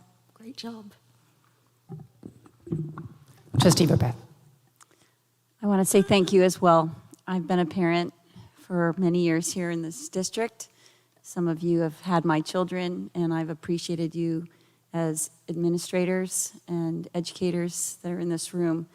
And it's hard work, and you deal with a lot on a daily basis, so thank you. Thank you for your continued commitment to our students and to excellence and to making this the school district that we have. So thank you, and I'm sorry I haven't seen all of you yet, but I'll be making my way in the fall to some of your school sites. Thank you. And I also wanted to express my thanks. This is my favorite meeting of the year as well. And it's so great to see the high-level programs that we say that we want to have happen here, and then watching you put it together and really implement it and have the splash that we saw tonight is very rewarding for me. So thank you very much. And now we move on to part 7.1, public hearing, item 7.1, presentation and public hearing, 2023-24 Local Control Accountability Plan, the LCAP, and stakeholder input. Trustees, this is a public hearing and an informational discussion item. I will now hand it over to Dr. Nye. Thank you again, trustees and Dr. Churchill. We have posted on our CUSD website as of May 19, 2023, with an email address to collect additional feedback on our local control accountability plan for next year. We've met with members of the SD-COE review team on June 8th and collected their feedback and information suggestions, which we've incorporated into the current draft plan. As well as we met with the District English Learner Advisory Committee, or DLAC, on May 24th, 2023, to review the plan and get additional feedback. We did get a lot of feedback, a lot of good feedback from our DLAC review comments. We tried to capture some of those comments in this additional slide. They had asked again for tutoring and support at the site levels for many of the student body that needed extra intervention, an expansion of summer programs, support classes, and as well, if possible, more English language development classes. They asked about after-school opportunities and before-school opportunities, which we highlighted the ELOP program and potentially some areas that we can connect them to those, as well as any types of scholarship information for sports and after-school sports. We said we investigate those with the Boys and Girls Club as well as Carlsbad Parks and Rec. So we were happy to get their comments. And we appreciated those, and we've incorporated some of those into the LCAP as well. So at this point in time, staff's happy to turn it back over to Vice President Rawlings, and we'll go from there. Thank you. This is the time and place designated for public hearing pertaining to the 23-24 Local Control Accountability Plan. Have any blue cards been received? We have a total of 5 blue cards for this public hearing. Thank you. When I call your name, please come to the podium, state your name, and indicate whether you live in the district, within the boundaries of the school district. You will have 3 minutes. We will have the timer on the screen, and your mic will be muted when your time has expired. The first speaker is Scott Davison.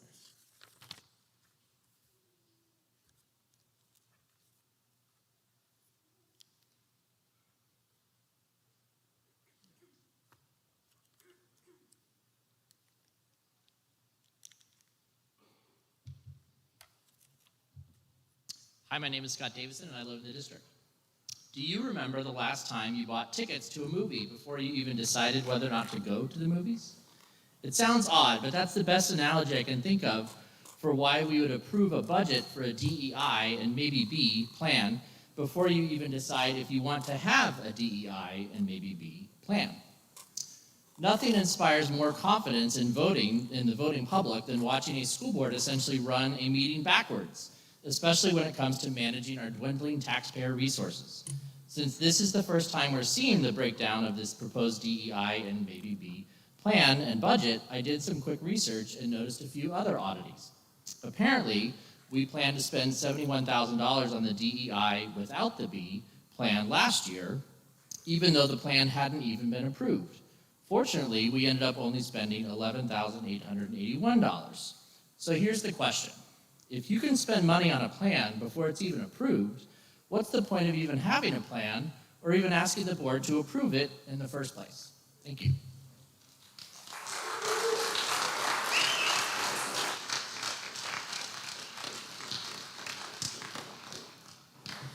Next speaker is Kelly LeBerthon.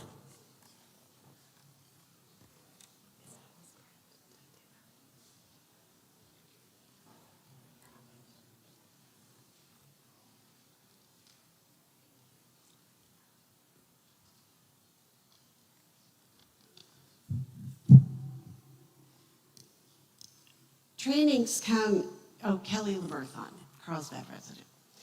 Trainings come with a hefty price tag. Budget item 2.1, no place for hate training, $85,000. Budget item 2.2, harmony training, to ensure consistent implementation of the district's social emotional learning, $15,000.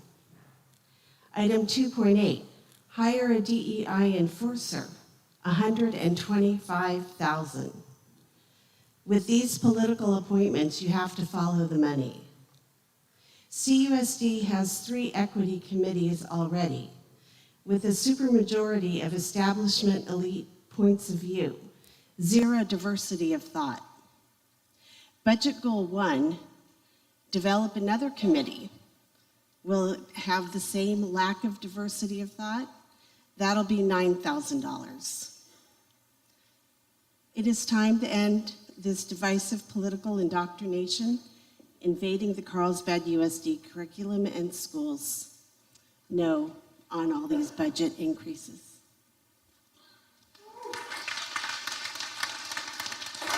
Thank you. Katrina Weidlich.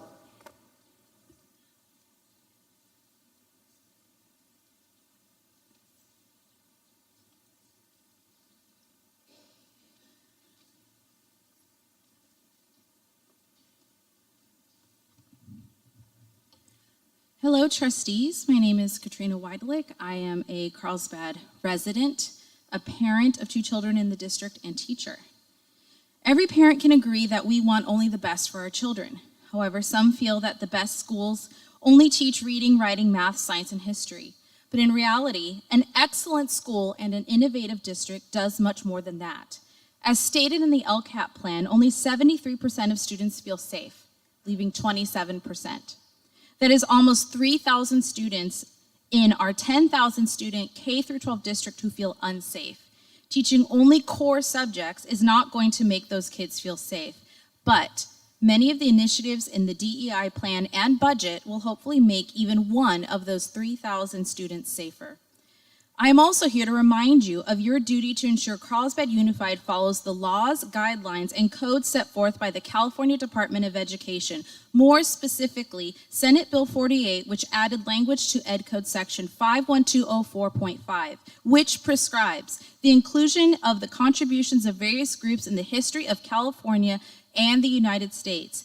SB 48 added the expanded language, which now includes a study of the role and contributions of Native Americans, African Americans, Mexican Americans, Asian Americans, Pacific Islanders, European Americans, lesbian, gay, bisexual, and transgender Americans, persons with disabilities, and members of other ethnic and cultural groups to the economic, political, and social development and the United States of America and California, with particular emphasis on portraying the role of these groups in contemporary society.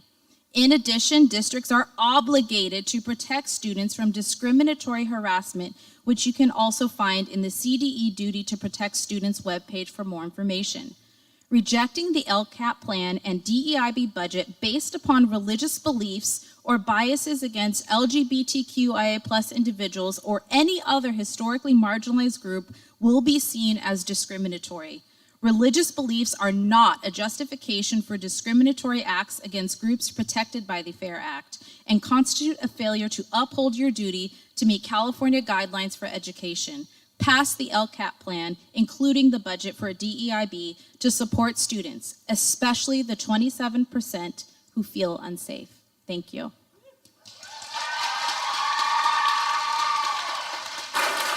Thank you. Next speaker is Ijan Turker.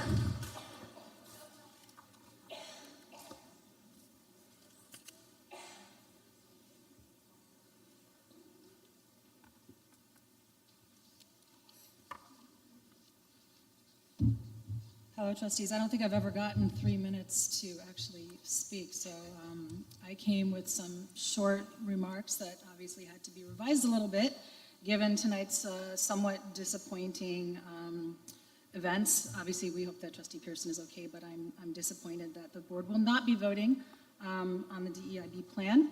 My name is Ejahan Turker. I live in Carlsbad and have 2 children in CUSD, and I fully support the budget for the LCAP plan and specifically the DEIB plan, which I have a copy of that I actually shared with my neighbor who I don't think had actually seen it, so thank you for reading it. And if anybody else would like to see it, I'm happy to share it. It's also publicly available on the website. Please read it before you get up here and spread misinformation. The LCAP is clear. Create a comprehensive DEIB plan with a 3-year implementation timeline. This has been in the works since 2021. It didn't get approved last year because my understanding was it was sent back to the drawing board for staff to refine. We are not here, our purpose was not to derail the plan tonight, but rather to move it forward. The plan has clear goals, it has success indicators, and it has measurable action items. There will be more opportunities to continue this dialogue and share progress against those goals over the course of the next 3 years, and parents can remain involved. If you want to find out how, read the plan. The costs, yes, there are costs. They are an investment to ensure that students develop broad perspectives. Investment in the professional development of our teachers and administrators who need to remember that their duty is to students. That duty must always come first. I'm here tonight because I'm sick and tired and I don't want our community divided by those acting in their own interests versus the interests of our students.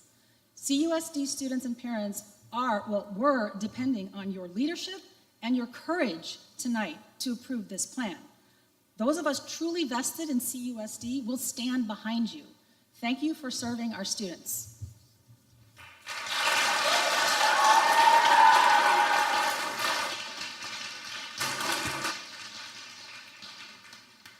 Thank you. The next speaker is Jen Zamora.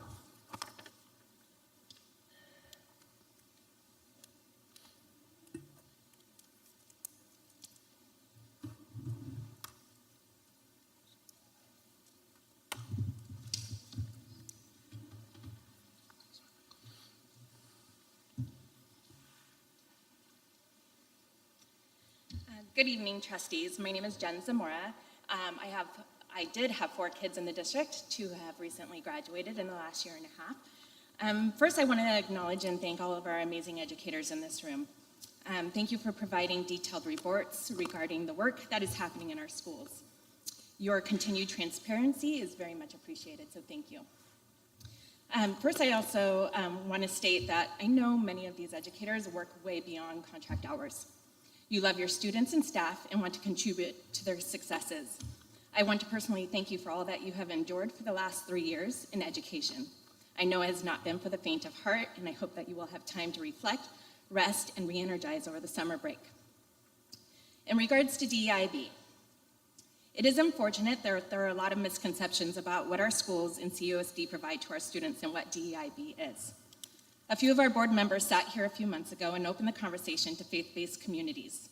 In hindsight, I hope they had time to reflect on a missed opportunity to connect with members of the NAACP, the LGBTQ's Resource Center, Universidad Popular, and many other organizations supporting our diverse community. This invite has created a lot of unnecessary trauma and drama within our community. So let me state this. I believe in separation of church and state. I believe in DEIB. DEIB initiatives in schools focus on valuing and embracing diversity in all its forms, ensuring equal access and opportunities for every student, fostering a sense of belonging and challenging systemic barriers and biases. It celebrates individual differences and prepares students to thrive in the real world. CUSD has been discussing DEI for a few years, as well as many other school districts, higher education, and companies across the globe. This is not new and was not developed by one individual. Carlsbad Unified is not alone on this journey. Let me also add, DEIB is not CRT. DEIB is not sexualizing our students. DEIB is not creating or promoting racism. DEIB is not lying to parents or harming students. Also, DEIB is not butchering our children. I hope that in the next board meeting that you guys will pass and move forward with the DEIB plan. Thank you.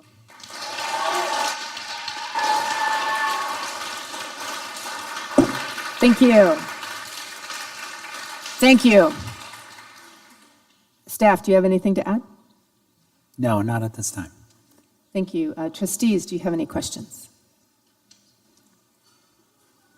Trustee Williamson. Thank you.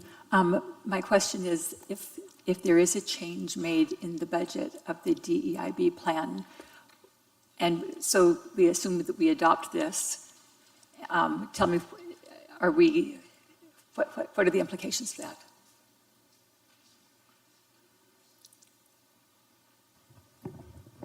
Well, as the board is aware, the adopted budget is not the only time that the board has an opportunity to review and approve our spending plan.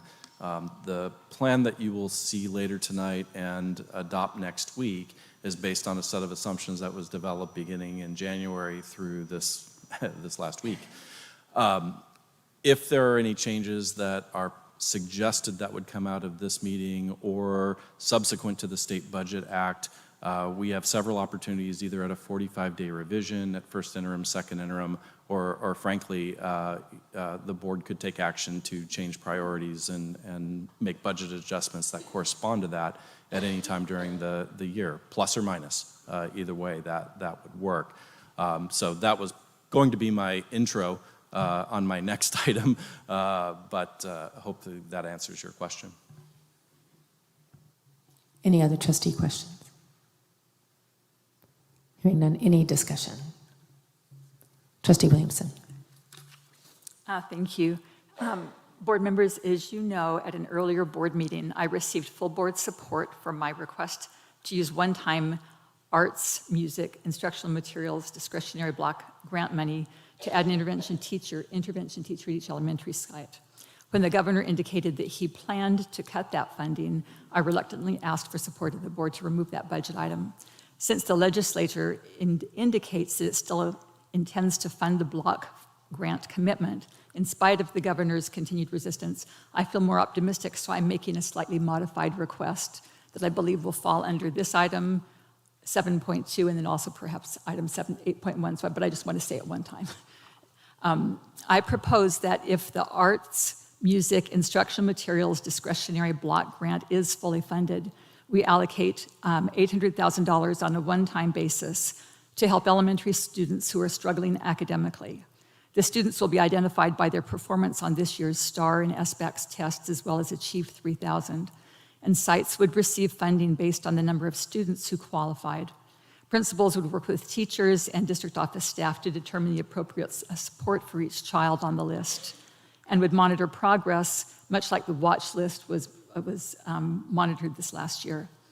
I realize that we have many struggling middle and high school students as well, but with limited funds, it seems that those funds can best be used to get students on a path for academic success while they're young.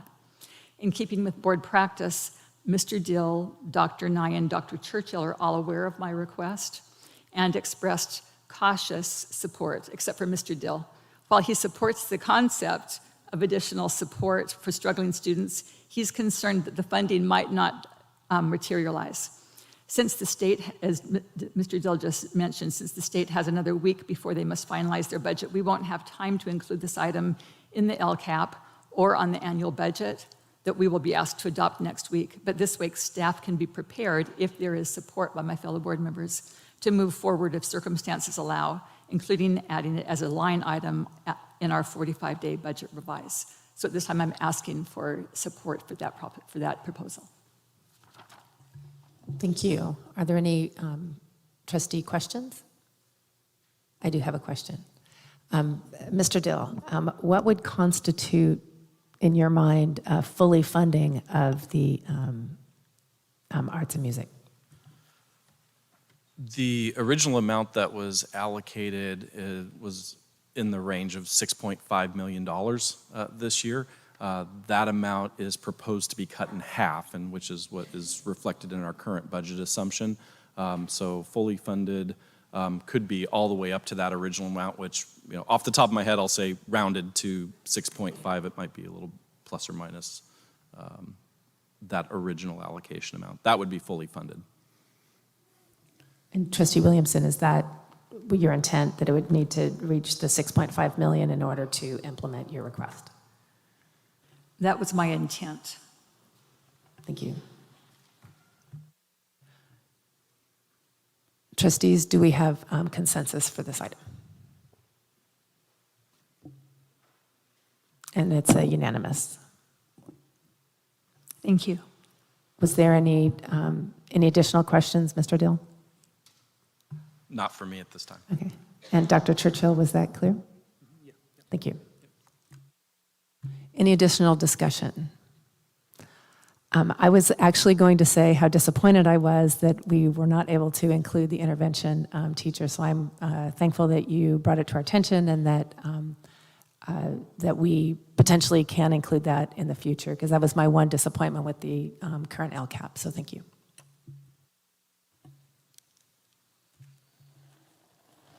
And now we move on to 7.2, presentation and public hearing, proposed annual budget 2023-24. Trustees, this is a public hearing and a discussion action item. I will now hand it over to Mr. Eric Dill.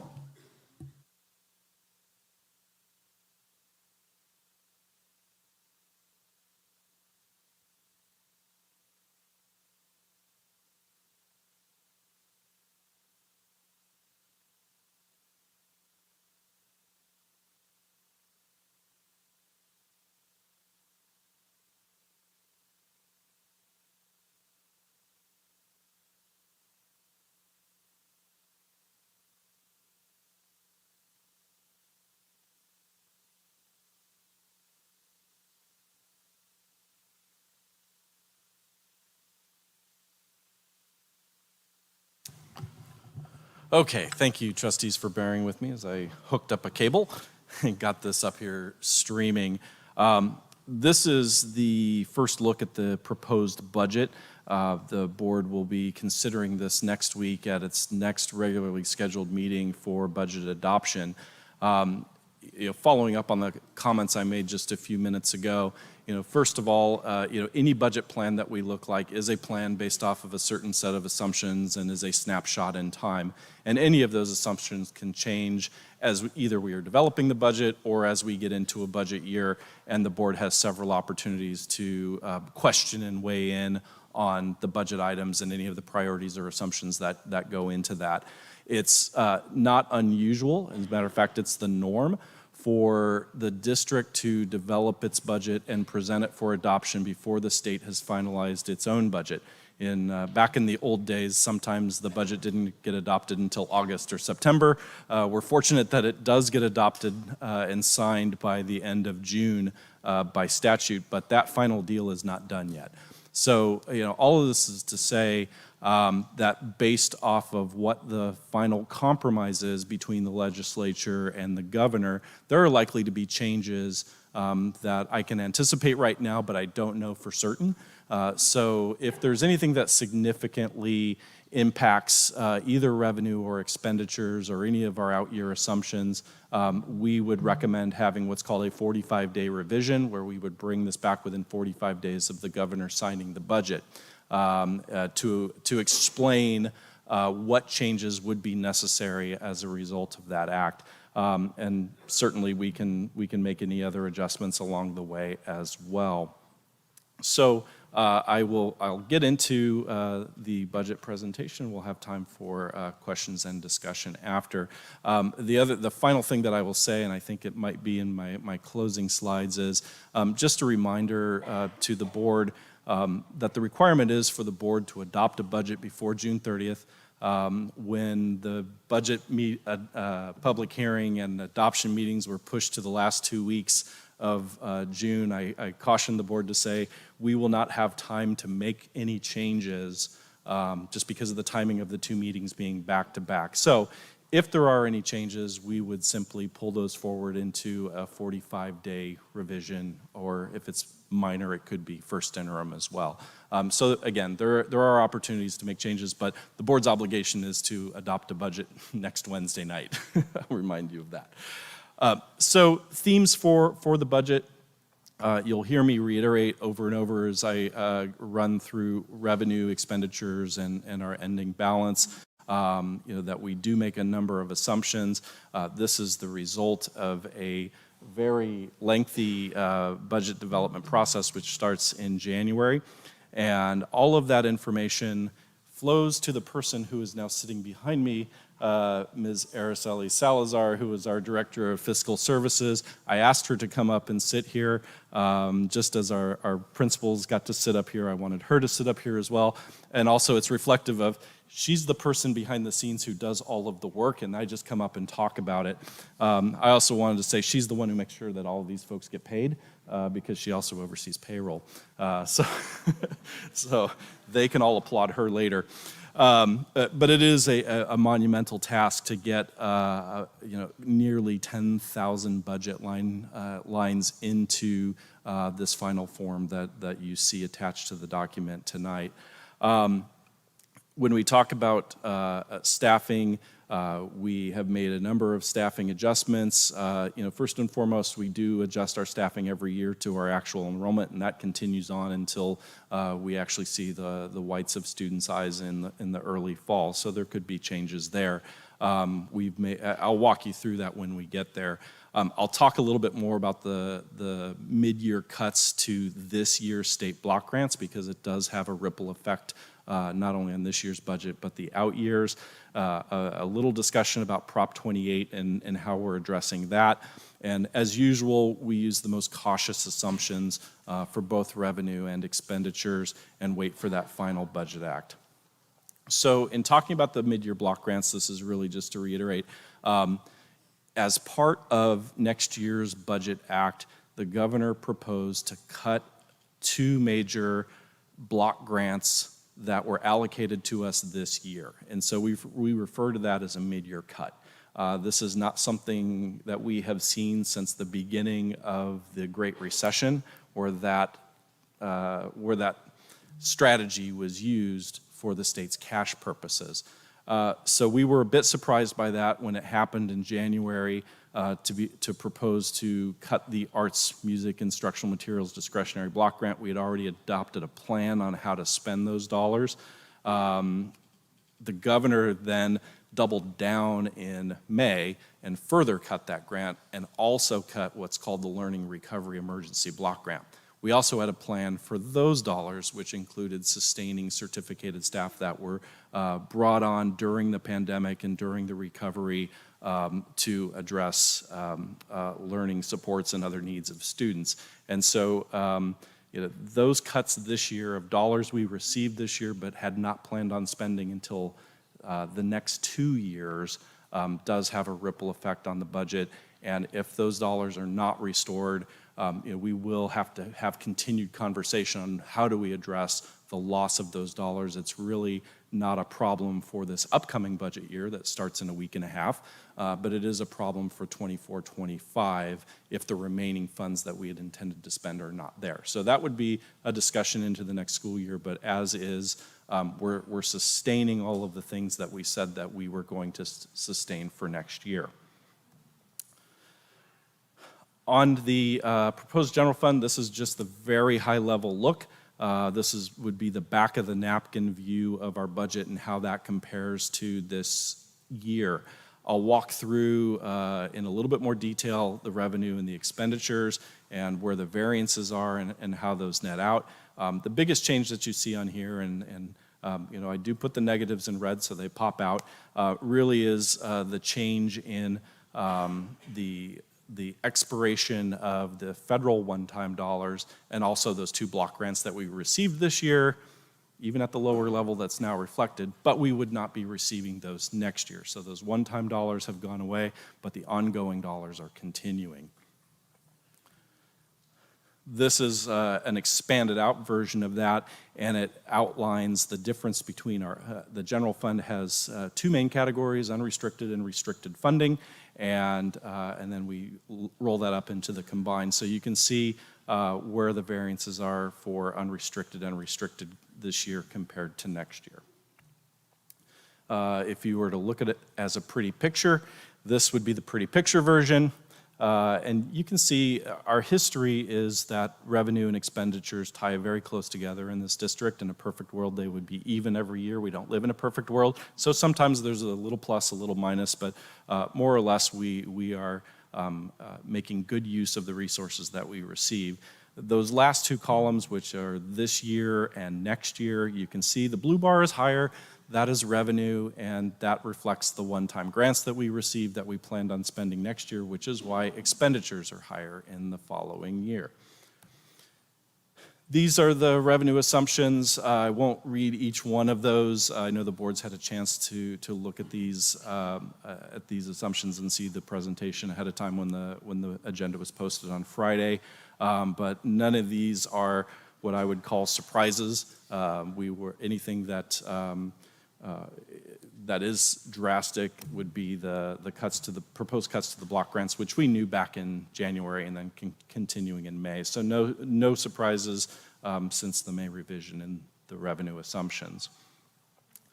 On Proposition 28, which is the arts and music funding that was approved by voters last year, we still do not have an official allocation from the state on this. And the reason why is that Proposition 28 is calculated as 1% of Proposition 98. And so we have to conclude this year for them to look at what the minimum guarantee would be based off of the state revenue that was received this year and the portion that would be due to K-12 education. With state revenue down, that minimum guarantee would potentially be down as well. And so the forecast is what we thought we were going to receive earlier in the year will be slightly less based off of state revenue that has come in and a rebenching of Proposition 98 based off of the state's revenue. So what we have done, we are proceeding with the hiring of elementary music teachers, which was a plan that the first thing that we decided to use those dollars for.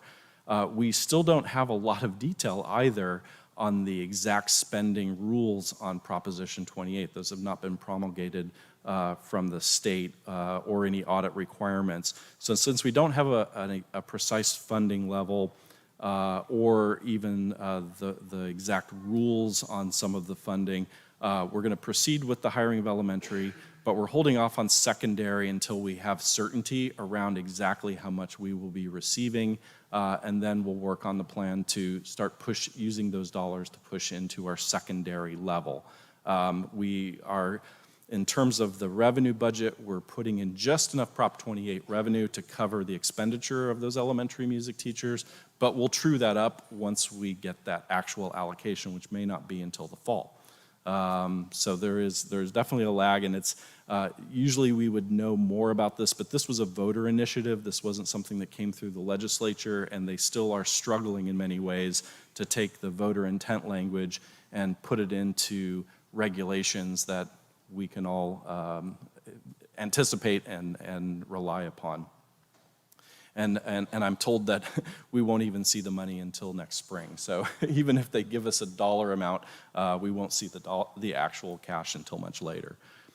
A concern that we have on the budget side is simply the increased costs of special education with additional students being identified for services, while at the same time the allocation that we receive from our CELPA is decreasing. So those two lines are going in different directions, which means that our unrestricted general fund contributes more in order to continue to provide the services that we need to for students with disabilities and to meet the needs of students with IEPs.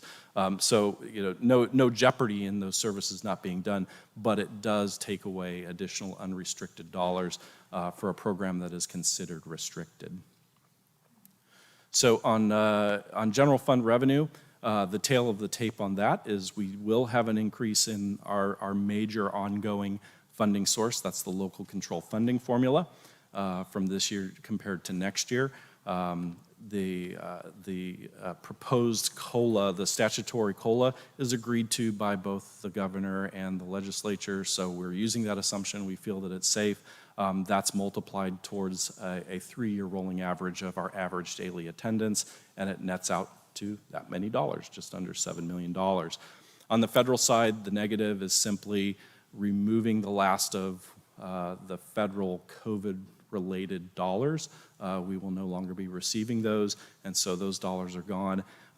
The federal level is basically consistent with the amount that we received pre-pandemic. So we're kind of back to normal on the federal funding. On the state side, same story. The drop in those dollars reflects that we received 2 major one-time grants this current year. We would not receive those next year, so that shows a funding drop that's been known since the beginning of this budget year. We have reduced the revenue down to what the governor's proposal is. If those dollars are restored, it goes back up. And then on the local, that's a combination of the CELPA funding, and we always back out any donation funding that we receive. We book that donation revenue as it's brought in because it's less predictable, so that will rise during the year. Just the components of our local control funding formula for your information. This shows the dollars per student that we receive by grade span, and for the different grades, both our base grant and then the supplemental grant, it's divided by all students. It's not divided by just our unduplicated students. It's just easier to show it this way because it's consistent. And then our average dollars per student, K-12, TK-12, would be in the orange on the right. So on the average, just a little over $11,000 per student is what we're receiving through the local control funding formula. The vast majority of those dollars first come from local property tax. The rest of that bucket is filled up with state aid and the educational protection account. So we still are receiving dollars from the state to reach our full entitlement for local control funding formula.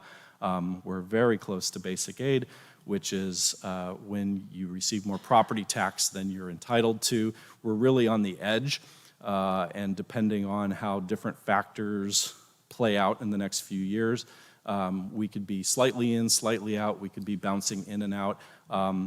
When it comes to being in either one of those funding statuses, You get the one that gives you more money, so that's a good thing, but there are complications when you're bouncing in and out.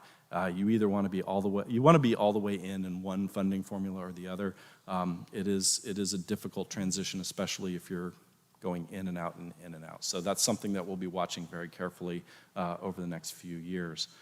On expenditure assumptions, I already walked through some of the assumptions that we make, but we always build in the increases for both certificated and classified salaries as employees move on step or column. We look at the rates for any pension contribution. If those rates change, we build those in. PERS is going up next year. STRS, the rate is staying the same, but salaries are higher, so we pay more for STRS. On books, materials, and supplies, some of the things that are happening here, as the board knows, we made significant investments in student Chromebooks during the pandemic. And those were paid for with the one-time dollars that we received during that time to help ensure remote learning could occur. Now, as those devices age out, they become part of the ongoing operating budget as we replace that. So those have moved from restricted to unrestricted, and now we're accounting for those dollars in an ongoing way on the unrestricted side. On services, we're definitely seeing a rise in our special education transportation costs, so a goal is to rein in those costs, and really that's done through efficiency. It's not done through making decisions on who gets it or not. Students either qualify or not, but we'll try to be more efficient with that and look at all of our options as we go into this next year in the final year of our current contract. We also had to contract out for staff that support students with disabilities during the last year as our own staff were unavailable just because of the labor shortage. The assumption in the budget is we will hire more of our own staff, contract less, so there's an increase in classified salaries, a decrease in services. We would prefer to have those people be our employees, and so we endeavored all throughout the last year to do that. The budget assumes we will continue to try and hire our own people first before we contract out to meet those needs.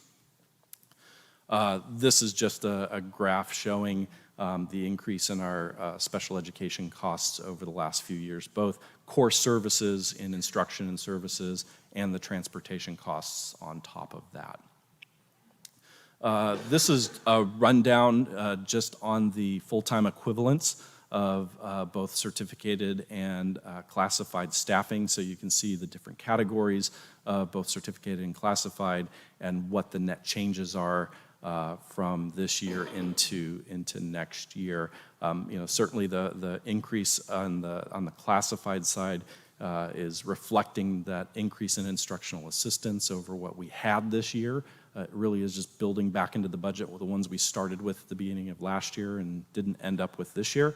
And then the certificated side is adding additional counseling support and then making adjustments for both the music teachers and staffing to our enrollment.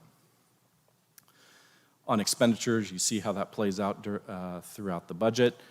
The books and supplies, the increase is very low. That item always goes up when we bring the budget back to you at first interim after we close out this year and we see what dollars are available for carryover on restricted programs or any donation dollars that were unspent at the end of the year. Those go back to the school sites. And so you always typically see the books and supply number go back up when we bring a subsequent revision to the board.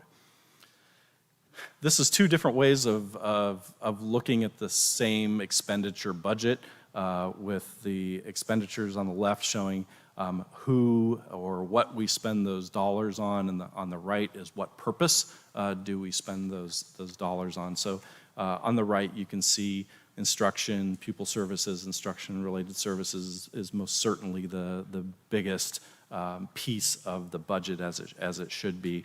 On the left-hand side, you can see we're a people business, and so most of our dollars go to salaries and benefits. On the ending balance, we're able to meet our minimum requirement for the current and subsequent 2 fiscal years. So if you don't certify the budget as positive, qualified, or negative at adoption, but if you were doing that right now, it would be a positive budget.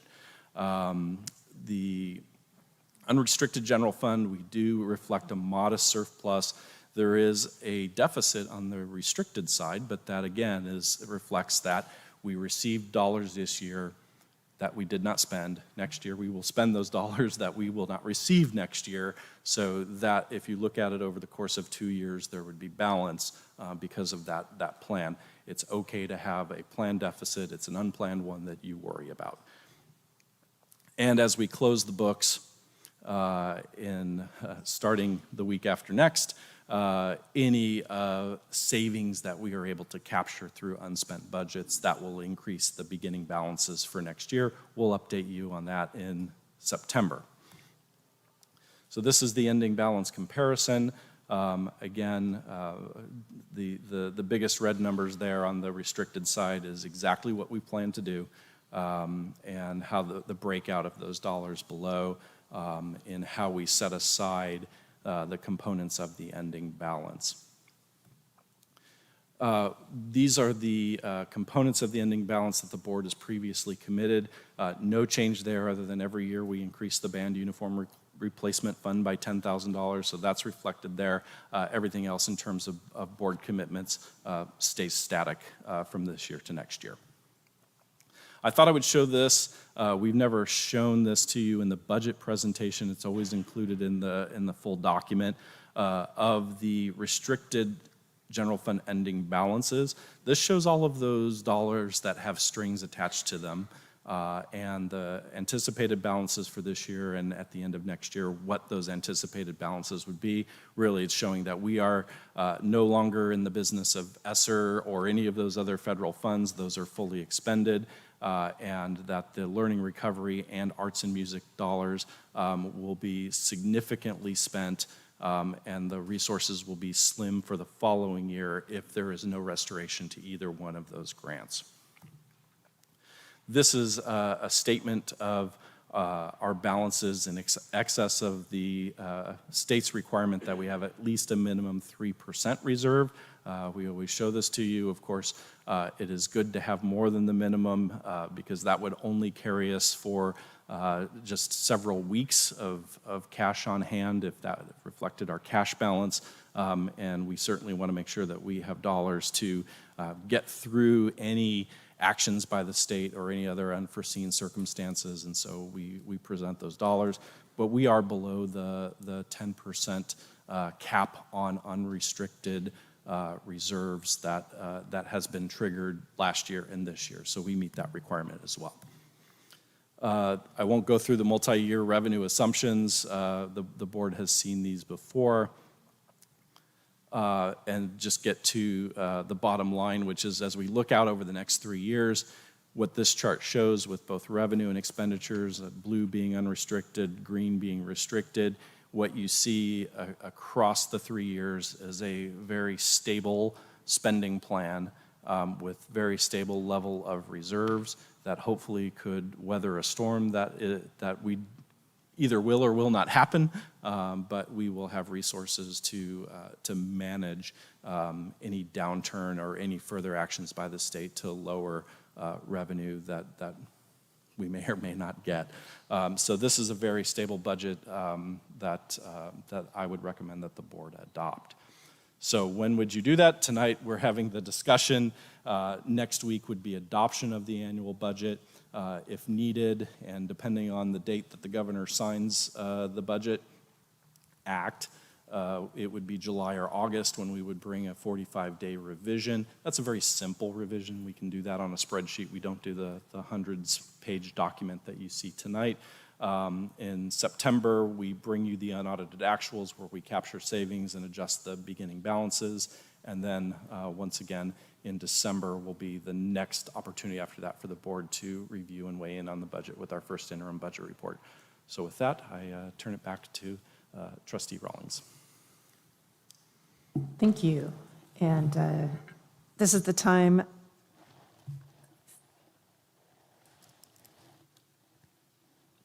This is the time that, excuse me, there we go. Okay, I'm sorry. I got lost for a second. This is the time and place designated for a public hearing and pertaining to the proposed annual budget 23-24. Have any blue cards been received? We have 2 blue cards. Thank you. When I call your name, please come to the podium, state your name, and indicate whether or not you live within the boundaries of the school district. You will have 3 minutes. We will have the timer on the screen, and your mic will be muted when your time has expired. The first speaker.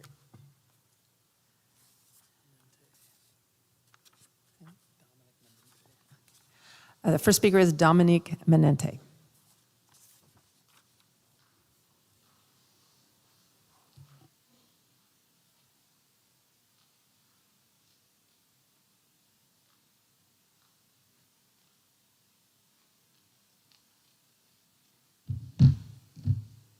Good evening, my name is Dominic Menente and I reside in the district. I'm here tonight to call attention to the fact that the proposed budget does not include a salary increase, a salary schedule increase for teachers and staff. While I'm confident in Mr. Dill's projections and analysis, historically, this board, it has been the practice of this board not to approve budgets that do not account for increases to the salary schedule for teachers and staff. This practice not only seems fiscally irresponsible, but sends a message to teachers and staff that they are not valued by this board. Unfortunately, this practice also means teachers and staff are left to fight for fair compensation, while sometimes, when often, little revenue is left to be spent. It is understandable that there are years when salary increases for staff are not appropriate or reasonable because of the fiscal outlook of the district. However, this is clearly not one of those years. As the summary states, the governor's budget includes an 8.22% cost of living adjustment to the local control funding formula, which conservatively projects $7 million new and ongoing unrestricted dollars for the district. There are certainly funds available to budget increases to the salary schedule. As we just saw from our principals, this district and these schools are doing amazing things. And as you know, teachers and staff are an integral part of making Carlsbad Unified a world-class district. What message is being sent to not only teachers and staff, but families and students in our community if there's no evidence in the budget that shows this board values retaining and attracting quality teachers? Keep in mind, teachers and staff are not asking for a raise. We're only asking to be fairly compensated in relation to the rising costs of living. Please show your support for the dedicated teachers and staff of Carlsbad Unified School District by waiting to approve a budget that includes a fair salary increase schedule. Thank you.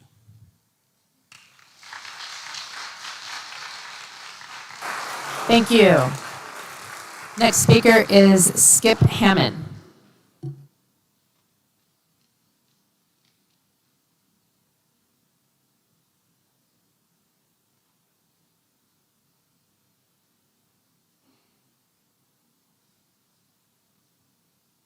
Good evening, trustees. My name is Skip Hammond. I'm a resident of the Carlsbad Unified School District, and I withdraw my request for comment.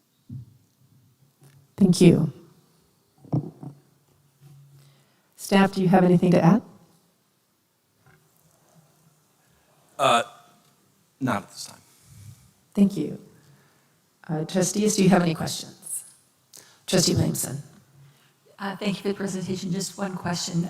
When you mentioned that our SELPA funds are decreasing, I'm sure you've told us what the reason for that is, but I don't remember. Could you refresh my memory? Certainly, and I didn't spend too much time on that slide.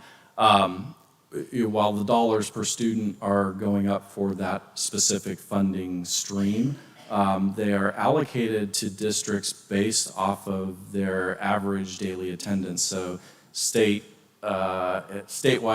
SELPA-wide, district-wide, average daily attendance has been declining over the last few years. And so when you multiply more dollars per student times fewer students, you see those dollars decreasing. Special education funding is not allocated based on the number of students with disabilities who are served. And so this has actually been a problem since prior to the pandemic, when the statewide decline in average daily attendance began. because at that same time, districts were identifying students at higher numbers with special needs. And so, yes, those lines have been going in the opposite direction from a statewide perspective for quite some time. And not only is that happening with the gross dollars that are coming through the CELPA, but the CELPA also has its own overhead. And as it increases its budget, the net that is left over to distribute to districts also can be decreased by that amount. And so we're seeing approximately $600,000 less this year, or I'm sorry, next year than we had this year, based off of those two factors of average daily attendance and the CELPA's overhead chipping away. Thank you. Yep. Any other board questions? Trustee Verbeth? Are we anticipating our enrollment to change significantly in the fall, and how would that affect our staffing? So we're looking at essentially a flat enrollment for next year, and so there's a difference between enrollment and average daily attendance, and we do adjust enrollment numbers every year, and where we can find efficiencies, we staff to the formula. The students that we have are moving through the system, and so as we have bubbles that are moving into secondary away from elementary, the staffing formulas look a little different on that, and so we're able to capture some efficiencies in there. But at the same time, we're also adding elementary music teachers that before were paid by donation. So there's some adjustments happening both ways in terms of staffing to continue to meet the needs of students. Additional questions? Trustee Ward? Mr. Dill, for the Prop 28 funding, because I know other districts are actually receiving that and they're actually spending it and getting ready for next year. So just curious, when do you see that happen for Carlsbad? Yeah, so what many districts did this current year is they used the Arts, Music, Instructional Materials Block Grant for arts and music funding, and so many districts kick-started their music program using that. We determined to use it for instructional materials, but some districts use those dollars. So it may be, if you're hearing from other districts, that this year they were using money for additional arts and music, it was coming out of that block grant. We made a different decision on those dollars. We were given informal estimates at the beginning of the year of what Prop 28 could look like for our district, which we used as a planning tool, but we do not want to plug in revenue that's not going to happen. And so when we started to see the decline in state revenue, knowing that that would have an impact, I became concerned that if we fully budgeted against that estimate, that we would come up short. And so in having discussions internally, we determined, okay, first of all, let's make good on our, I don't want to say it was a promise, but it was a commitment to implement that music program at the elementary level. The complication at the secondary level is with exactly how those funds can be used. It's pretty simple at the elementary level. It's more complicated with the number of sections and exactly how do you define art? I see it everywhere. But how do you define art and how that fits into a master schedule? So until we get more certainty on the rules and exactly what the funding level is, we thought it was prudent to hold off on any further planning at that level. Well, certainly, when we get those dollars, they will be restricted for a certain purpose, so we will use them for that purpose. You are allowed to carry those dollars over, so anything that can't be implemented, say, by the second half of the year, could be used, one, to perhaps kickstart and buy instruments and, other equipment this year, and plan the staffing piece for secondary the second year. So we've got lots of options ahead, but I really do want to wait until the rules are clear and the dollars are certain. Okay, so just to clarify, I know the difference. It wasn't that I was speaking to the actual Prop 28 money that was starting to be looked at for the 23-24 school year. Yeah. So I was just curious about that. And then Within those estimates, did we get any guidance on possibly using a portion of that estimate to kind of prepare for the 23-24 school year? Again, the estimates that I have are actually from School Services of California. They're not coming from CDE or the Department of Finance. And so while they're generally very reliable in their estimates, not until we actually have a budget bill with those dollars and the funding formula in there can we really know what that means. And so the School Services estimate is probably very close, but it could be off, and we don't want to have a bad day. Any additional questions? I do. Is it a follow-up to that one? No. Okay, I had a question too. Is there any other questions? Okay. Mr. Dill, you and I had a conversation about CTE and ensuring that we have equity amongst our schools in those programs, especially in middle school. And then we also had a speaker talking about budgeting for salaries, and then we also had a request to make some adjustments. What are the timeframes where the board could ask staff to make adjustments to the budget? Is it the first interim, second interim, 45-day revision, or at what points can the board make those requests? Sure. In terms of the budget development, I will say the time that I'm paying the closest attention to the board and what goals and actions and services are when you're having those discussions in the spring and the workshop and the follow-up discussions that Dr. Nye leads, because lots of ideas are presented, and I'm capturing either consensus or things that are actually making it into the plan, and we then plan on, okay, how would we work this into the budget? So that is key number one, is during that process. But there are many different touch points along the way. As Dr. Nye pointed out, we will be bringing a report on the CTE plan in October, November. And so as the board reviews that plan and the status, if the board has a vision for what it wants to see in student outcomes or parity, equity across grade levels, that would be an excellent opportunity to have that discussion, and that would be recorded, and if there's consensus either by thumbs or motions, similar to what happened with item 7.1 earlier today, we would work that in as a budget request that would make its way into the budget. So from a board perspective, there are those workshop opportunities. There are other strategic plans where the board has opportunity to say, we support this, or staff, we would like to see this outcome. Can you develop a plan that does that? We figure the actions and services and the dollars that are attached to that, bring those back as part of either that planning process or the budget planning process. And then, of course, as you just mentioned, the 45-day, the two interim budgets, even at the time when we present unaudited actuals in September, that could also be a discussion to say, hey, we now see you are reflecting a higher beginning balance, or additional revenue from the state and the trailer bills that have now been signed in August. We could have a discussion on how to use additional revenue sources at that time as well. So plenty of opportunities. Thank you. Trustee Ward, did you have an additional question? Yeah, I had a couple more questions here. So you mentioned about how much money, or that it was costing a lot in terms of special education staff and contracting out.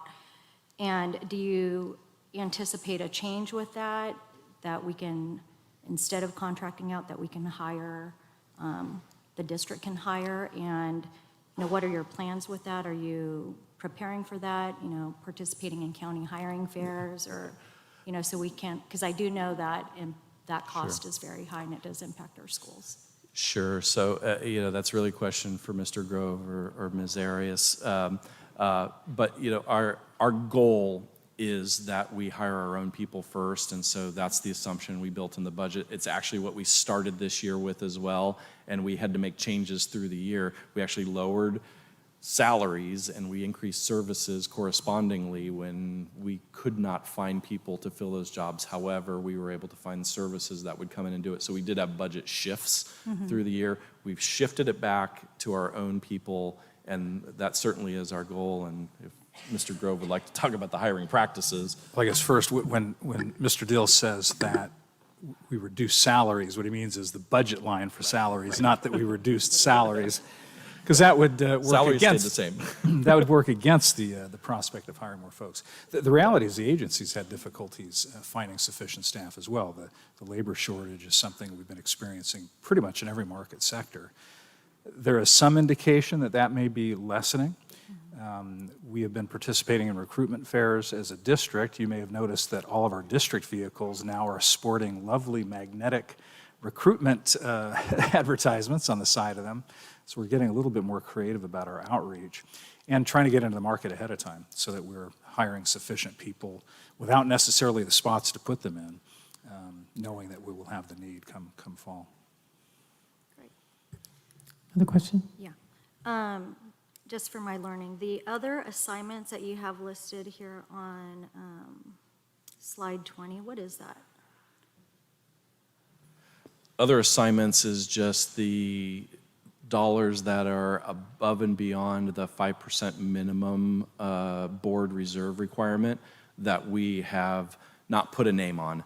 And so those dollars would be available for any other economic uncertainties that we may see. Certainly with the loss of dollars that we were promised at the beginning of this year, it's good to have an additional cushion should those things happen to you. And so other assignments is basically between that 5% board minimum and the 10% cap on unassigned reserves, then assigned and unassigned reserves, that's the difference. Okay. So just for my understanding, so the max is 10%, but the minimum is 3%, but we're at 5%. In addition to that, we have the monies that are in that other assignments line. Correct. Okay. So the commitments don't count towards that 10% cap. So the board has said previously, we would like the district to set aside these dollars. So we have done that.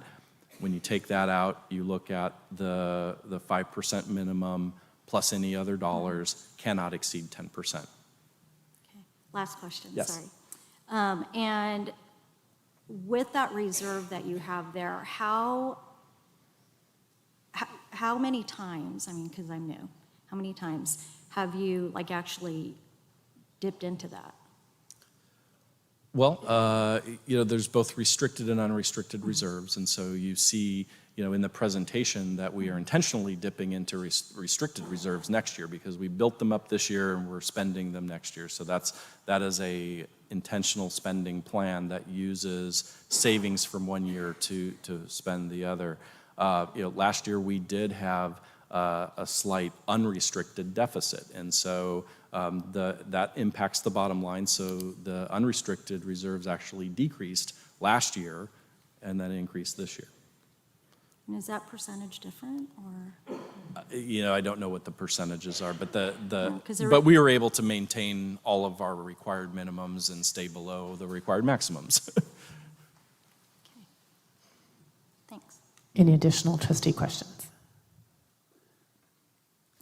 Thank you. May I have a motion to accept the proposed 23-24 annual budget Exhibit A?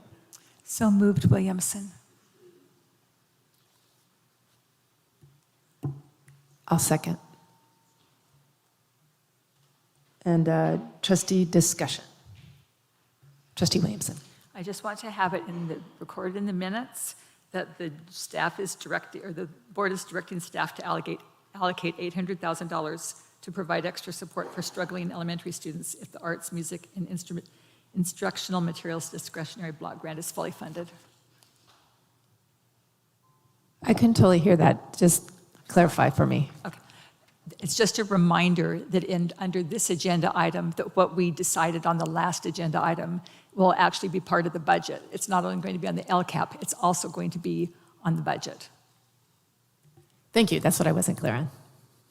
Any other discussion? I also have some discussion. I would like to make a request of my colleagues to see if we could request that as part of the unaudited actuals, or if we do have a 45-day, that we have a discussion about the equity within our CTE programs. And I'll just remind the board that we had this discussion back at the beginning of the year, and I don't know if you recall, Trustee Williamson, but I was referring to some of our programs that have more equipment than others in our middle school. And I was advised to wait till we have a budget discussion to deal with those issues. And so what I'd like to, instead of taking time today, because I understand that we can't make a lot of changes anyway, what I'm requesting of my colleagues that we connect it to either a 45-day or the unaudited actuals, and that we could have an additional discussion about the equity amongst CTE programs at our different sites. Trustee Williamson. So when it was brought up before, was it during the CTE presentation? Yes, that's accurate. Okay, all right. Yeah, that makes sense to me. So I'd like to see thumbs from my colleagues. And is the direction clear from staff? Thank you. And any other discussion? Okay, Ms. Garcia, could you call for a vote? Trustee Williamson? Yes. Trustee Ward? Yes. Trustee Verbeff? Yes. Trustee Rawlings? Yes. Motion passes 4-0. Thank you. And I've had a request for a break. So we will be taking a 10-minute break, and we will return at 8:47. Thank you.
Thank you.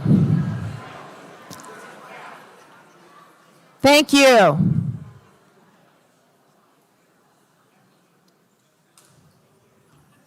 We want to continue with the meeting, so we now move on to 8.1, information discussion action item. Approval of, or discussion of the strategic plan for diversity, equity, and inclusion belonging forward together. Trustees, based on the motion approved in item 4.1, this is now an information discussion item, and we will not take action on this item tonight. I will now hand it over to Dr. Churchill. Thank you. Next slide, please, Dr. Nye.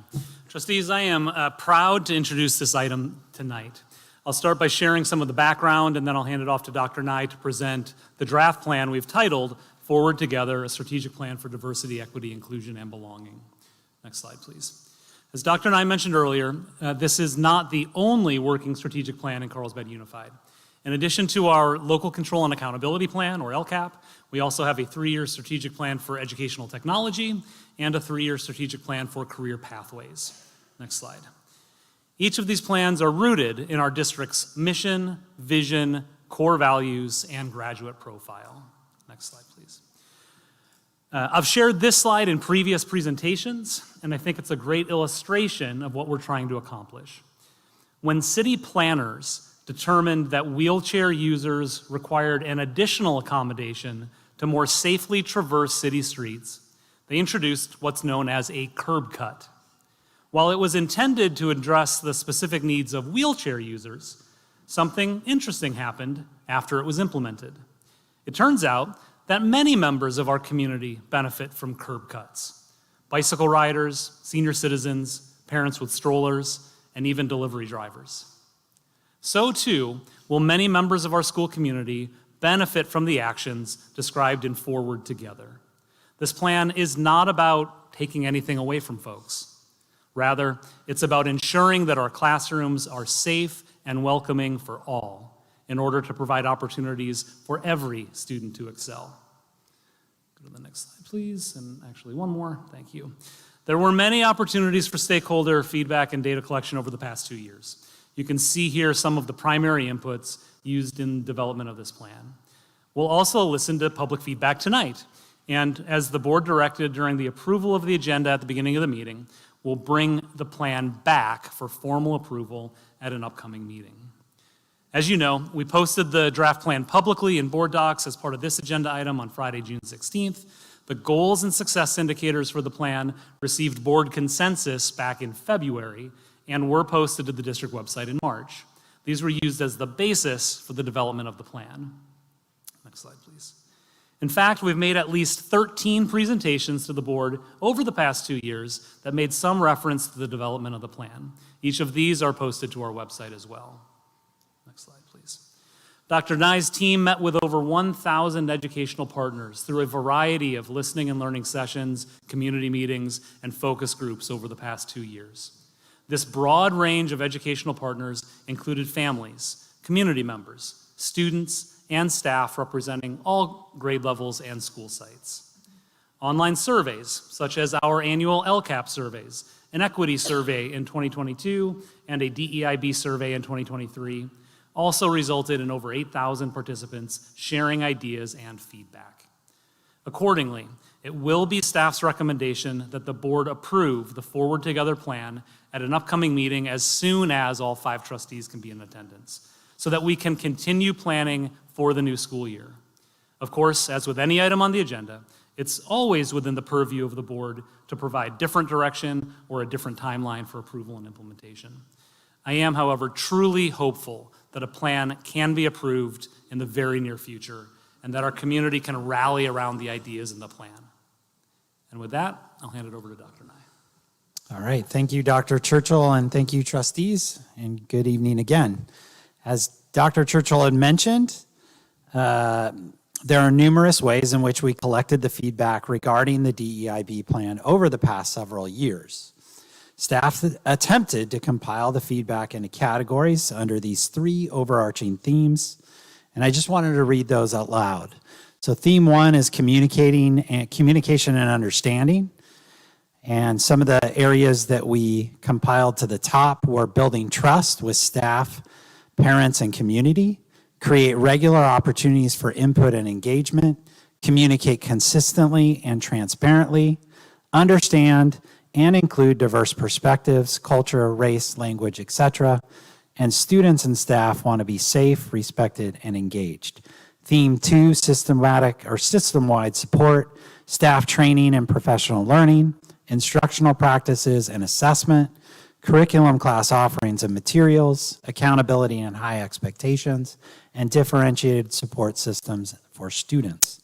Theme 3, structures for learning, emotional and mental health and wellness, diversity of staff and representation, positive school climate, behavior expectations and accountability, as well as closing academic gaps. This is the listing of each of the goals and success indicators that were approved by the board in February. Staff did add a third success indicator under Goal 1. As you can see here, otherwise our 2 success indicators would have already been accomplished. So we added develop district and site-based advisory committees to engage in meaningful conversations, collect feedback, share information, and communicate progress towards goals and success indicators, as well as in the plan, we added actions and services around that particular success indicator. Since that time that these have been adopted, staff's been working to align all of these goals and success indicators with actions and actionable ways to achieve those. Exhibit A includes a copy of the full draft with each goal highlighted, along with the success indicators, and as I mentioned before, 40 specific actions that are listed in the plan forward together. This slide outlines the general format for each of the areas and themes. So you'll see at the top, theme 3, this is an example, structures for learning.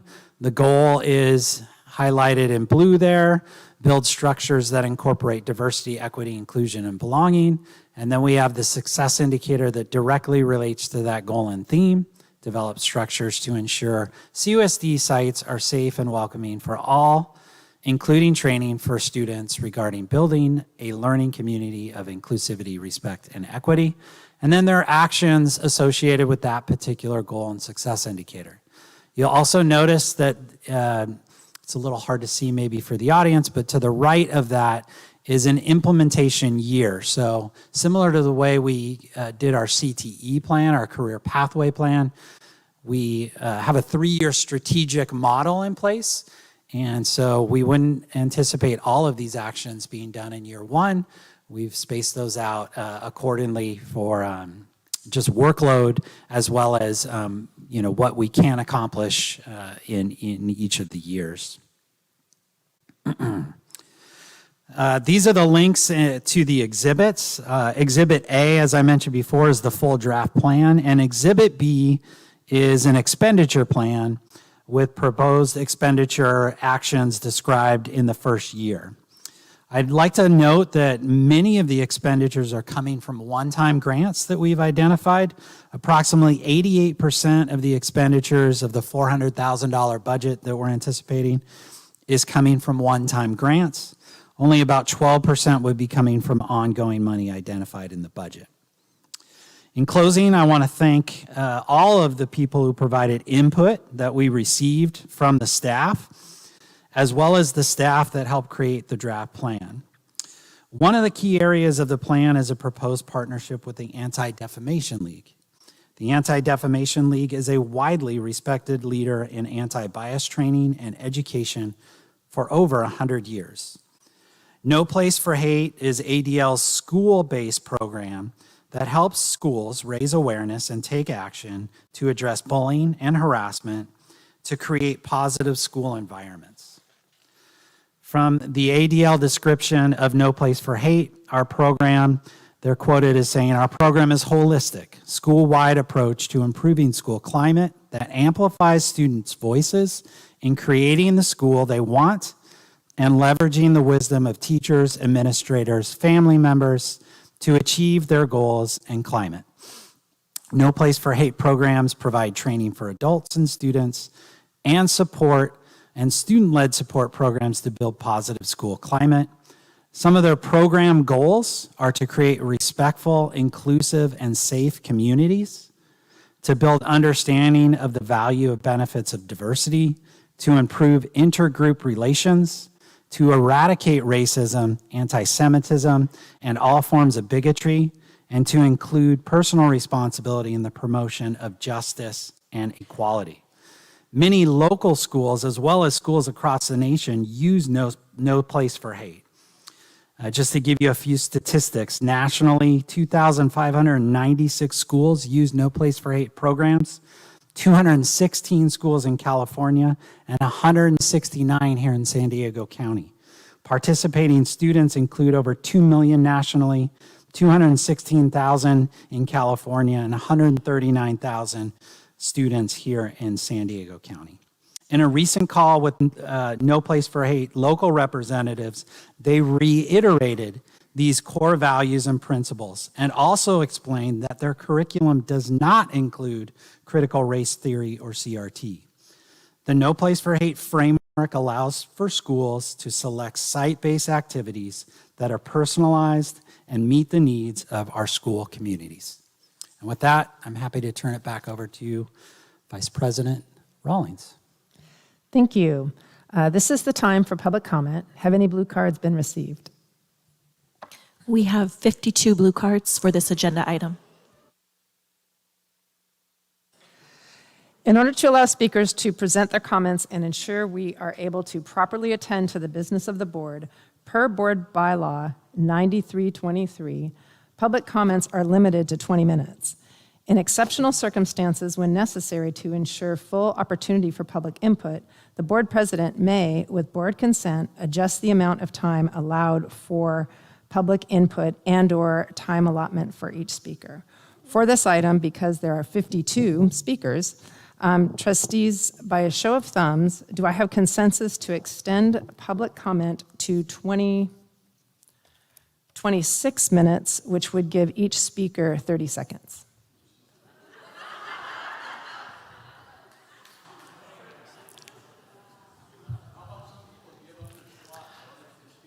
Trustee Williamson.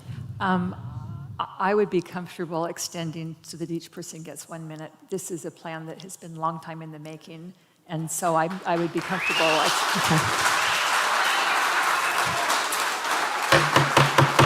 May we have order? May we have order, please? Trustee Williamson, can you repeat your comment, please? I was just saying I would be comfortable extending the time because this is we've been working on this a long time. The community is very interested and involved and invested, and I would like to hear from everyone. Within reason. Not everyone. Everyone who Well, has we're blue going to talk about that one in Everyone just who a has second. blue cards. Yes. How did the other, I'm not interested in that, but if there's more consensus, then a minute would be fine. I have two. I'm interested. Okay, we have 3 trustees that are interested in that, so each will get 1 minute. I also wanted to state that, that due to the reorganization of the meeting, we normally and customarily use our fingertips instead of clapping, and so therefore it was missed in the beginning of the meeting, so we allowed for it. However, we will be going back to our tradition, which means we invite you to show your support for the speakers by waving your fingers rather than clapping or cheering. And this will also help to save time in order to allow for 1 minute for speakers. I will also ask for 3 speakers to come up at a time so we can keep the flow of speakers attending. So the first speaker that I have is Liam Ferguson. Second speaker is Mike Borello. And third speaker is Krisha.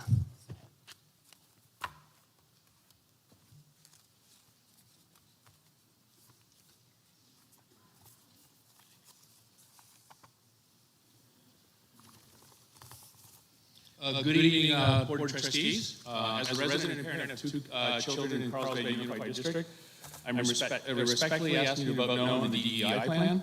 Current anti-bullying Carlsbad Unified policies are working. This was confirmed by Carlsbad Unified staff, Dr. Nye, at a recent trustees meeting. We should make those better instead of experimenting with DEI theory with no specifics or transparent budgets. With budget cuts looming, and we know they are, how many teachers, programs, beautiful principals, and other budgets going to get cut at Carlsbad Unified for DEI? DEI is failing worldwide. Industries and companies that have enthusiastically embraced DEI are currently failing. Companies like Disney, Victoria's Secret, Target, Netflix, Bud Light, just to name a few, are losing billions of dollars, have fired CEOs and their DEI staffs. Why set our children up for failure? Please vote no on DEI for Carlsbad and stop the divisiveness. Thank you. Next speaker. Mike Barolo. News report regarding California State Senator Scott Will. Quote, in the past, when we've had these discussions, and I've seen parental rights atrophy, I've encouraged people to keep fighting. I've changed my mind on that. If you love your children, you need to flee California. You need to flee, unquote. Will further added, California is on a pathway toward, quote, the handmaid's tale. And it just breaks my heart. Born and raised in the state. I love the state. I'm not going to stay in the state because it's too oppressive. And I believe in freedom. And so I'm going to move to America when I leave the legislature, unquote. AB 957, if passed, will determine a parent's custody rights in a divorce proceeding on whether the parent agrees to affirm a child's chosen gender identity. Basically, get your mind right or lose your child. Quote. I can assure you it's not going to end with divorce proceedings. I see a disconnect between the ideology, the party power of the legislature, and everyday Californians, unquote. Jordan Peterson explained, in a totalitarian society, it's not the dictator imposing destructive ideology on one citizen. It's rather all citizens endorsing a pervasive, festering nest of lies. Make no mistake, that day is upon us now. Next speaker, please. Hi, I'm Krisha. I live here and I have kids in the district. I just wanted to address some thoughts that I had. Math proficiency came out, and in Carlsbad, in a high school level, there was only 58% proficient, so there's over 40% that are not proficient. Our money should be spent helping those children.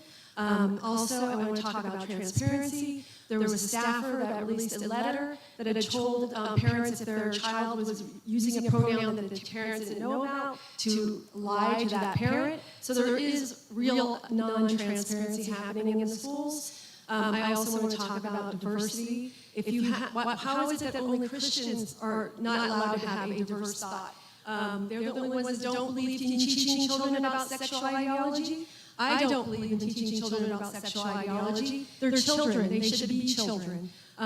Again, this is how this works. Diversity only for a few. Inclusion only for a few. Acceptance only for a few.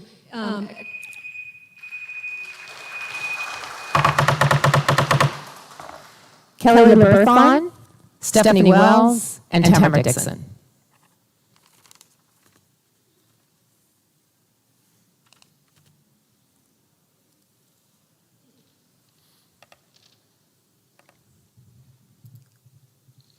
Kelly LeBerthon. The DEI plan is divisive. The language comes from critical race theory. Equal outcomes, not equal opportunity. The plan is uninclusive. Traditional values are not welcome. Look at Superintendent Churchill's recent attack on the religious community. The plan is expensive, $500,000 for the first year. The listening and learning sessions never even went over the plan. The plan promotes restorative justice and equitable grading strategies, both rooted in CRT. We support education, not indoctrination. The DEI plan is just a new language for the critical race theory agenda. Thank you.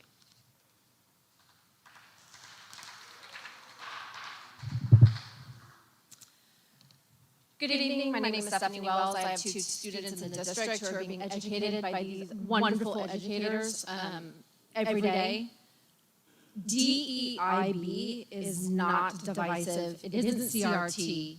It's supported by the National PTA, by the Board of Education, because they are in it for the children, not all of this other craziness. They are there to make sure our students are educated, well-rounded, and ready to move on to a diverse futures, where they work, where they go to school. If they aren't prepared, our kids are going to get kicked out of colleges because they don't know they weren't supposed to say that. DEIB will teach them.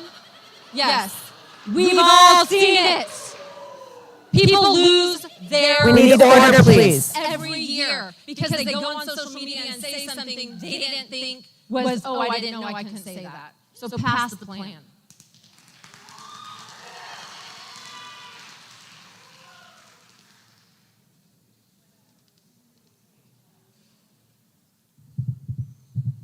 I'm Tamara Dixon. DEI is a divisive teaching that these teachers want to teach our children. It is making them victims and giving them, okay, let's go over that. Okay, I just want to say we are all failing our kids. It is the teachers who teach the Marxist ideologies and the parents who refuse to step forward to oppose this type of divisive teaching. Parents, it's time to step up and get involved with your child at school. My last thought for you, trustees, is the philosophy of the schoolroom in one generation will be the philosophy of government in the next. And that's from Abraham Lincoln. And basically what it means, thank you. Thank you. Katrina Weilich, Kathy Murphy, and Heather Benson.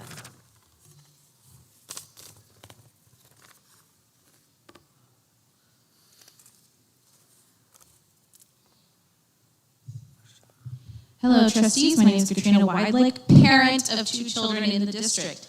I am the parent. I know what's best for my children, and I want my children to be in a district that embraces DEIB. I want my kids learning more than just the basics of reading, math, and geography. I want them to express themselves through music, art, theater, and learn about other life experiences and families through books that teach the painful parts of history and the resilient individuals who changed it. As a child, I attended religious schools. I was in Christian Club at CHS. I have taught in religious schools and at one point sent my children to religious schools. My husband attended a religious law school and we were married in a church. But together we made the decision to send our kids to public school. And I made the decision to teach in a public school because of the indoctrination, misinformation, and teachings that were not aligned to our family's values. We do not want our children indoctrinated. We want them attending a diverse school district that embraces DEIB.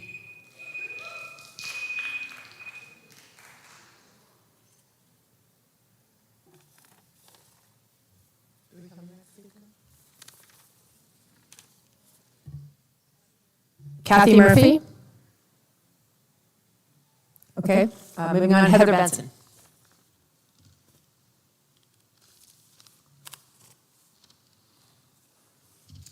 Good evening, my name is Heather Benson. I am a parent of CUSD for 15 years. I've been on the volunteer for over 15 years of PTSA's PSAC Site Council for elementary and both secondary schools.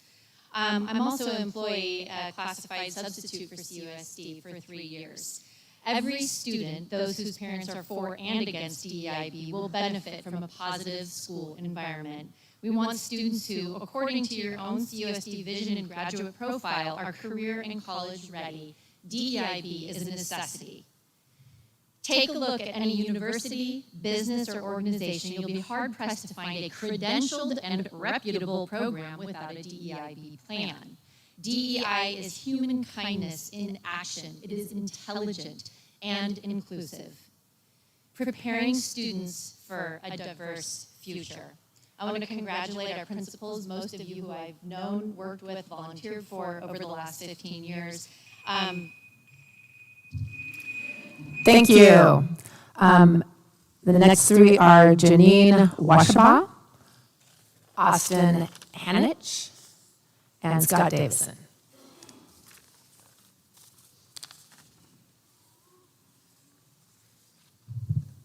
Good evening. Thank you for the opportunity to speak. My name is Janine Washaba. I do not reside in the district, although I live next door to it. There's obviously a lot of diversity even in this room tonight, so based on that, I have 3 simple requests for you. Full curricular transparency. Make it easy for parents and the public to find the curriculum. Number 2, full parental rights. Give parents the option to opt out of any curriculum that they find unsuitable for their child. Number 3, no gender ideology in the curriculum or the classroom. This issue, I think, is best addressed by the family. Thank you. May we have order, please? Next speaker.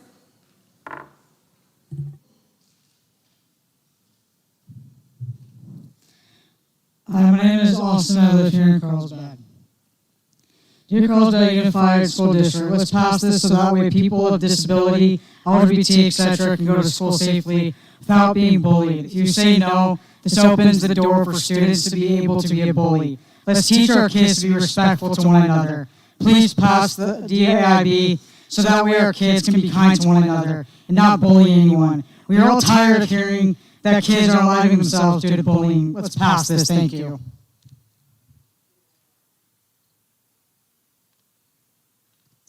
My name is Scott Davidson. I live in the district.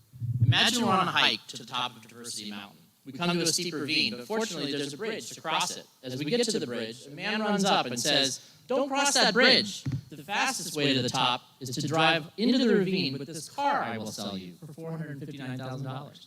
But wait, you ask, how will driving this car into the ravine get me there faster? Trust me, the man says. Everyone else who came before you bought the car. You peer over the edge to see piles of crashed cars at the bottom. So you decide to think about it for 2 years, and then you decide finally to ask the group at a town hall, and the group says, "Can we see the evidence?" And you say, "No."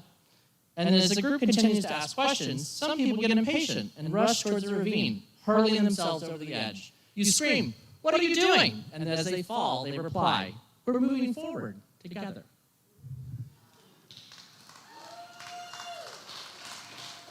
Order, please. Diana Geary, Steve Morrell, and Sharon Bowden.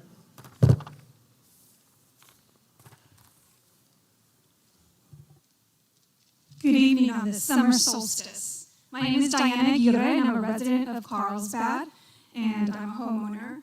I'm here because I'm a big supporter of the Students for DEI, and I've learned a lot about the bullying that's been happening amongst our students.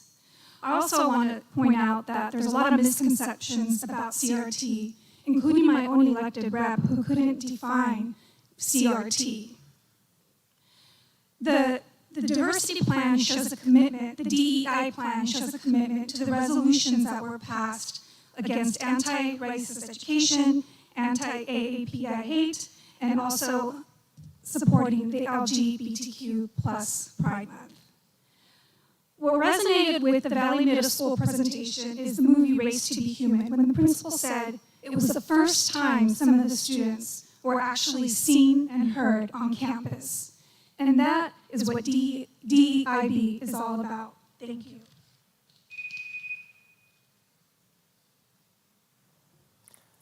I'm sorry, I thought I had 3 up. Steve Morrell and Sharon Bowden.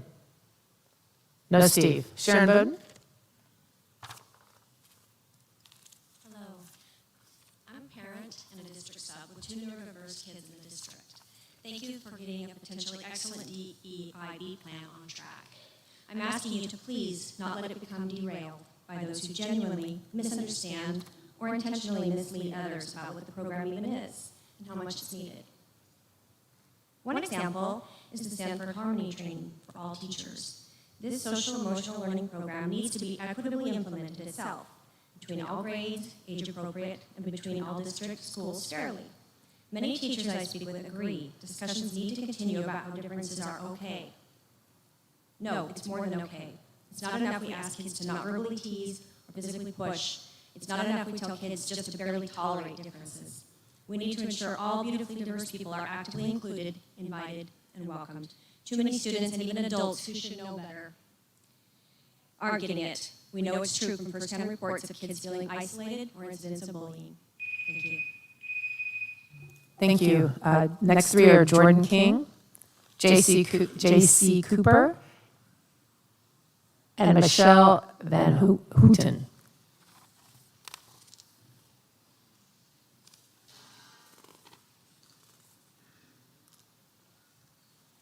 evening. Thank you for the opportunity to speak. I want to thank all the educators who are here because you're doing a job that I can't do. My name is Jordan King. I'm a Carlsbad resident, taxpayer, property owner. In my day job, I'm also a police officer in an inner city area of California. I'm not going to tell you where. You can probably figure it out on your own. I've seen firsthand in my own police department and in schools in my area where this equity and diversity training is having positive effects. So I'm going to ask you very politely to pass this plan. It's going to have a good effect on our kids. It's going to be beneficial for the future. It's going to help our children succeed across a diverse and beautiful globe. Good luck.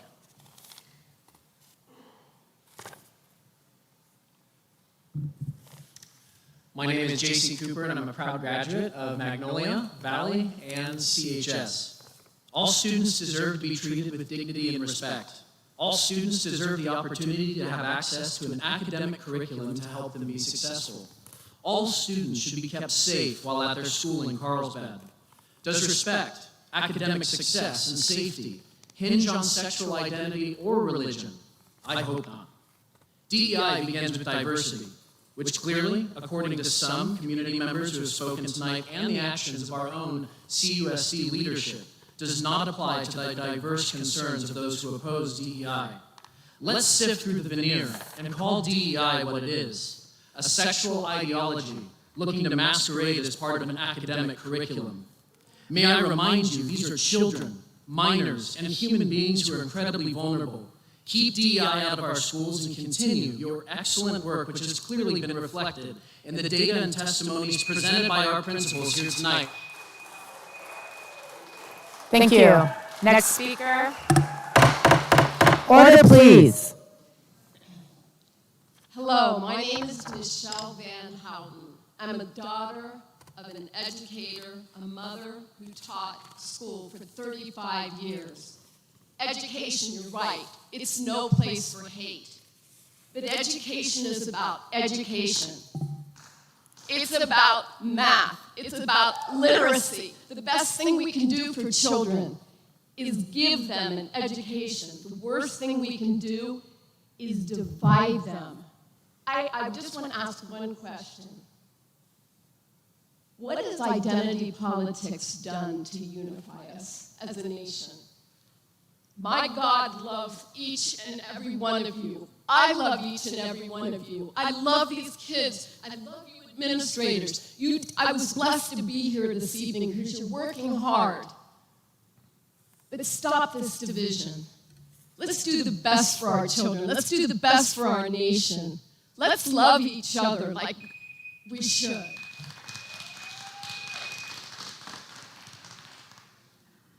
Next three are Alicia Torres, Lori Varga, and Christine Robertson.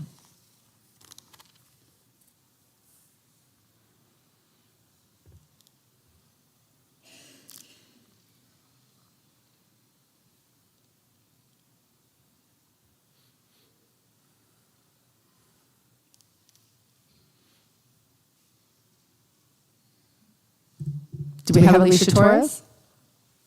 Going once?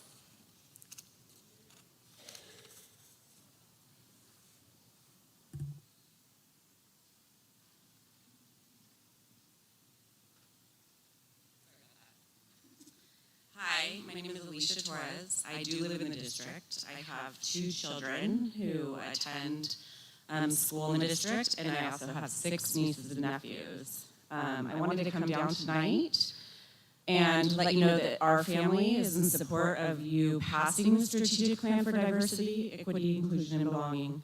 My husband and I were born and raised here and feel very fortunate to have such amazing public schools for our children to attend. Thank you for making the right choice and moving forward with implementation, development, and funding of this program. We, as a Christian family, we are so very fortunate to have our children attend a religious education at our parish every Sunday. I believe in the separation of church and state. I do understand this is this is all a congregation that has come forward, so I thought it was very important that you know that as a fellow Christian that we do also support this.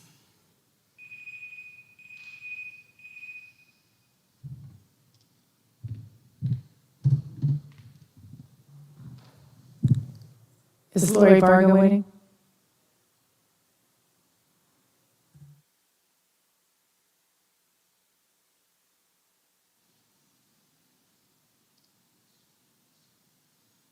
Hi, my name is Lori Varga. I'm a parent in the district of 3 kids, 2 on IEP plans. First of all, I am a little shocked and very heartbroken that this is even a subject to contend with. As a fellow educator, the fact that we need extra education and extra dollars poured into extra training for our teachers to understand how to foster compassion, how to foster kindness, how to hold kids accountable, and how to respect the parental rights is really beyond me. I am all for a diverse population. We are a diverse population. Even within the same skin color, we are a diverse population.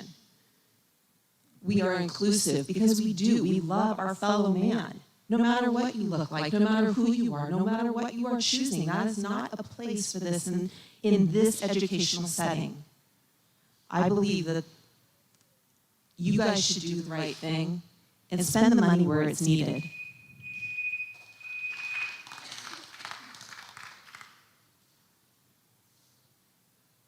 Next speaker. Hi, good evening, Superintendent Churchill and School Board Trustees. My name is Kirsten Robertson, and I live in Carlsbad. I own a home here, bought it in 2021, so I pay a lot of taxes. And my children are also going to elementary school here in the district.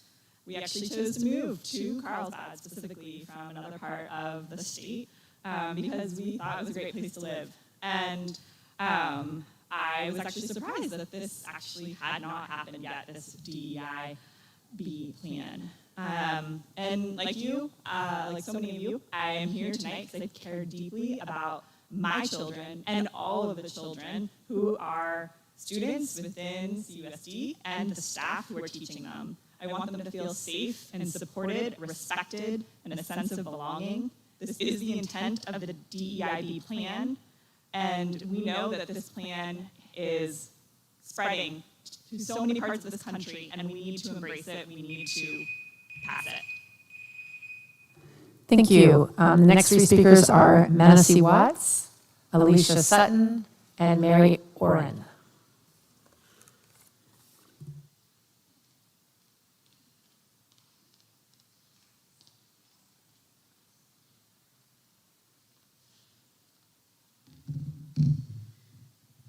Good evening. My name is Manasee Watts. I'm a parent, a mentor, and a voter in Gretchen-Vermos District.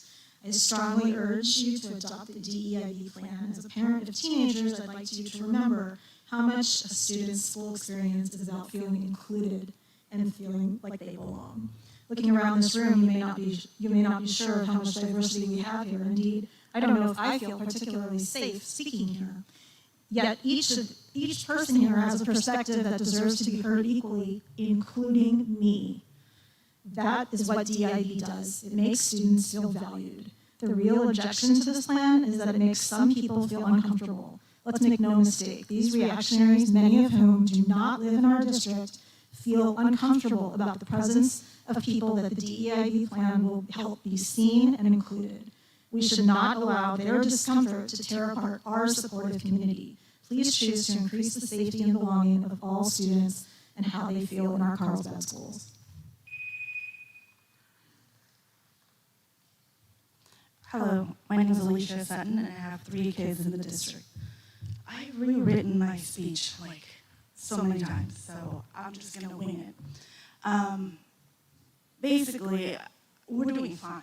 DEIB has been a part of Carlsbad Unified since before we called it DEIB. It's all about simple human decency. We teach our kids to be kind, respectful human beings. No bullying, all those things. It's always been here. But now we're calling it something that there's a movement to get rid of. I mean, thank you for coming here from wherever you're coming from. we are fine. As you can see from all the principals and the administrators who put forth the presentation, Carlsbad is thriving. Carlsbad Unified is thriving. And we really, I don't know where you're going next, but good luck spending your summer doing this.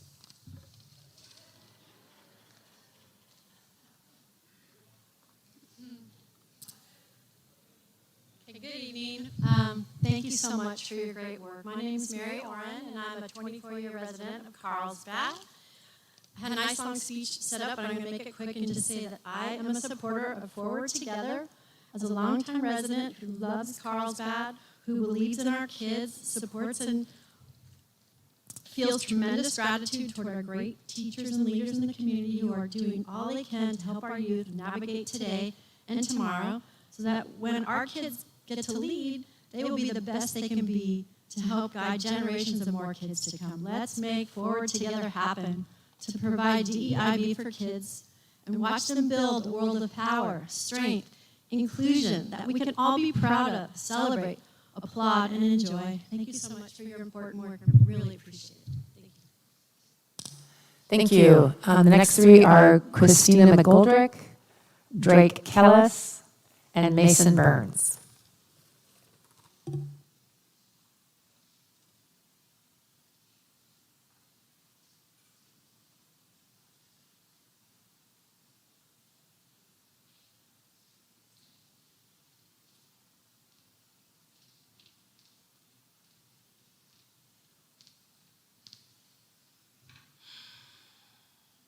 Good evening. I have been a resident, homeowner, taxpayer, and mother to 3 boys in Carlsbad Unified Schools for 8 years. I am here to express my strong support for the DEIB plan in our public school district.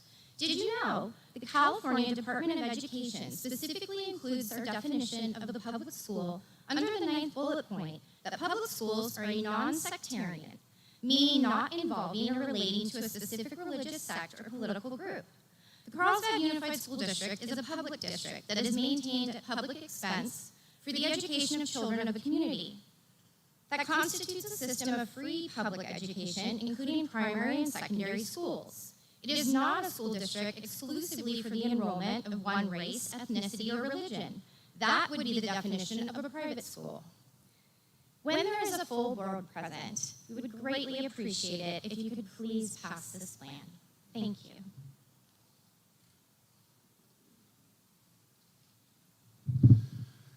Hello, my name is Drake Kellis. I am a resident of Carlsbad. I have 3 kids, 2 that are former CUSD students that are in other districts, and 1 that is a current CUSD student. Passion. That's what this community is about. Passion. And passion is an emotion. Emotions are great passengers, but they're terrible drivers. And that's often what we see in here.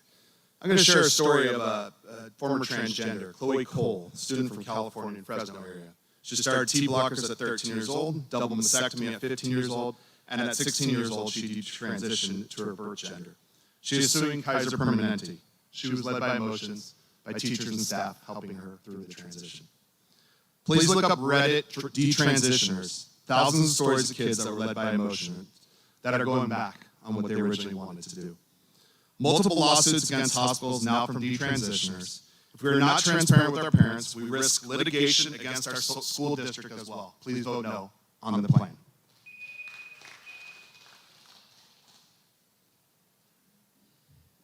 Good evening. My name is Mason Burns. I am a community member and a father, and I'm here to voice opposition regarding the CUSD DEI plan. And I urge CUSD to spend valuable time and money educating students on core academics, not forcing sexualizing ideologies into children's classrooms. CUSD has not provided any data or evidence that DEI improves the academic and social environment for all students. And DEI will be used to usher LGBTQ sexual ideologies upon children in the community. I attended last month's DEI community discussion, and there was a significant majority who opposed DEI. Please vote no on the DEIB program. Let's focus on what unites us, not what divides us. Next 3 are Denny Cooper, David Menard, and Grant Wells.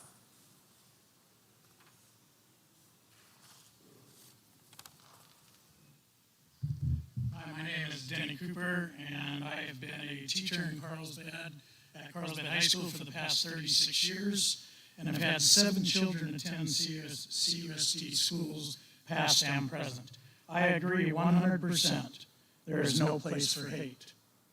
I am here to speak, though, against approval for the DEI curriculum, not because I am against any particular group, but because of what the curriculum has embedded in it, the sexual ideology content being taught to our children. Even more so, I am extremely concerned about the lack of transparency to parents regarding the teaching of this curriculum. Parents must have 100% transparency from this district for their children. As a teacher at CHS, I am constantly being told to always be in contact with the parents regarding behavior, grades, etc. Why should that change? It should not and must not, that this does not happen. Please vote against.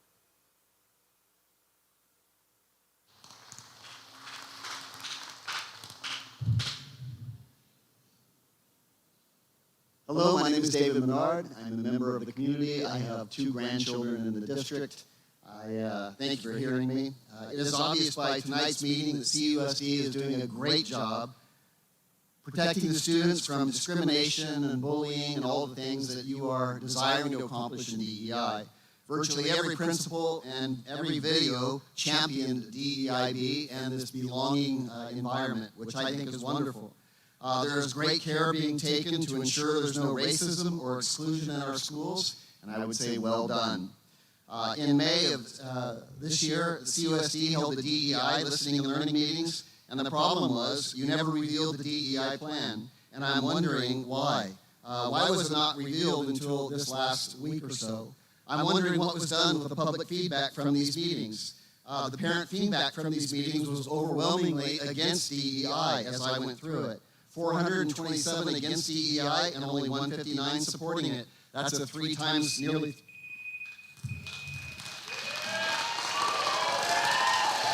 Order, please. Order, please. Hi, I'm Grant Wells. I'm a father of 4. I live in the district. Tonight has been very concerning on a variety of levels. First, we sat through 3 hours of discussion about how great we're doing at educating our children when we're not meeting state standards. I believe we need to take a deep assessment of that. In addition, we sat through additional budget conversations where there's now a $10 million deficit, which was projected because federal funding was guaranteed to dwindle, yet it was overspent. The major concern I have is you can see from tonight, there is major division with this plan. It needs to be reviewed and assessed. It does not promote the objectives in which you wish to achieve. You've already heard those are being accomplished. I would wish for this money to be dedicated somewhere else where you can achieve the milestones with which you set out for. Thank you. Next 3 speakers are Randy Krause, Amy Calhoun, and Jane Palmer.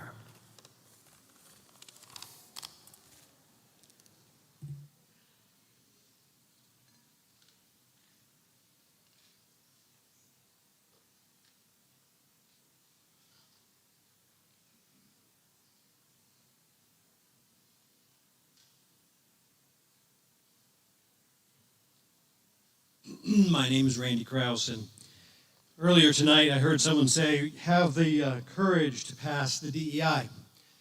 And it doesn't occur to me that that really takes much courage because the staff isn't showing anything but positive. Let's just pass this DEI. So in preparation for tonight's meeting, actually a couple of weeks ago, I started researching this myself. And what I would encourage you to have the courage to do is to actually put aside your own social and political opinions and just look at the science and the facts. The risk of getting this wrong is really too high. The LGBTQ agenda is not based on hard science. I was searching for it. But I did find studies on both sides of this issue. and reaching opposite conclusions. In my 2 seconds, if you look at the risks, how can you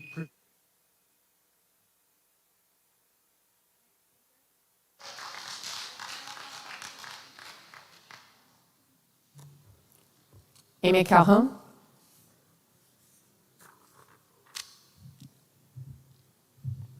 My name is Amy Calhoun. We live in the district, and I have a daughter who attended Sage Creek. DEI has directly impacted my own child. For example, my daughter's English honors class was extremely challenging, and she was struggling because the content of what was on the test and the finals was not being taught in class. When I asked what was being covered, she shared 2 pieces of artwork. The first one was about LGBTQ prejudice. The symbols in the art suggested that if you don't support this agenda, then you would want to kill a homosexual person. The next piece was called The Surrender by Joseph Griffith. This artwork depicts America as a hateful, evil country and implies that Americans are excessively racist. This was being taught in place of what my child was expected to know for a test. California is 42 out of 50 states in state testing. CUSD needs to focus on English, math, science, and history. Based on our experience, I don't see how CUSD has time to be focused on anything else. Order, please. Order, please. Next speaker. Good evening. My name is Jane Palmer. I've been a resident in Carlsbad for 35 years. Sexuality and gender ideologies do not belong in the schools. As a community, we must stand for the truth. We need to put our foot down and say enough is enough. Schools are meant to be for teaching subjects like reading, writing, and math. We need to return to the basics of education and focus on what is really important on campus. These topics, such as sexuality, should be a private matter between families and their children. Parents have every right to support their child in whichever way suits them the best. But public school students are here to learn. Please allow our children to be children. Let the children learn and grow in the school district instead of indoctrinating them and pushing life-altering decisions. I hope that the Carlsbad Unified School District will agree that parents deserve every right to have full transparency in their child's education and bring it back to the basics and teach our students reading, writing, and math, and not sexuality or gender. Meryl Adrian, Lori Varga, and Matthew Locker.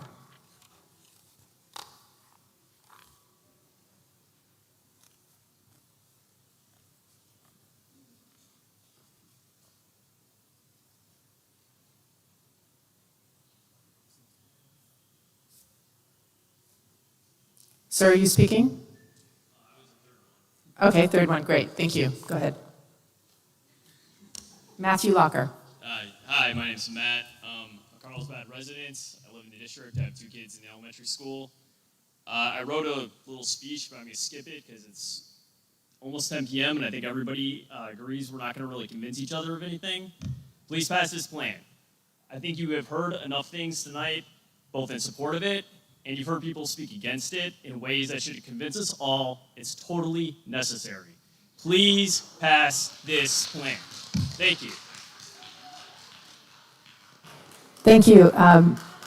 Last call, Meryl Adrian and Lori Varga. Okay, next 3 is, okay, I don't know how to pronounce it, Brandon T. I can't read the writing. Jason Muir and Tyler Brown.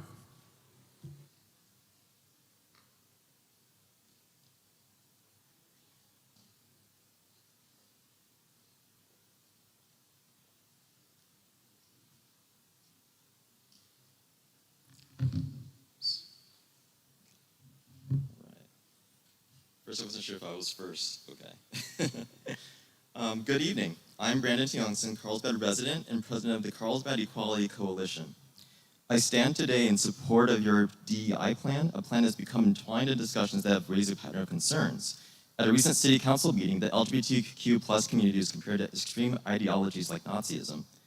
Let's remember that one of the earliest acts of intolerance by the Nazis was to burn the books of the Institute of Sex Research, a clinic that supported transgender individuals. Likening advocacy for LGBTQ+ rights or any group seeking equal rights to such a regime is a misrepresentation that borders on dangerous.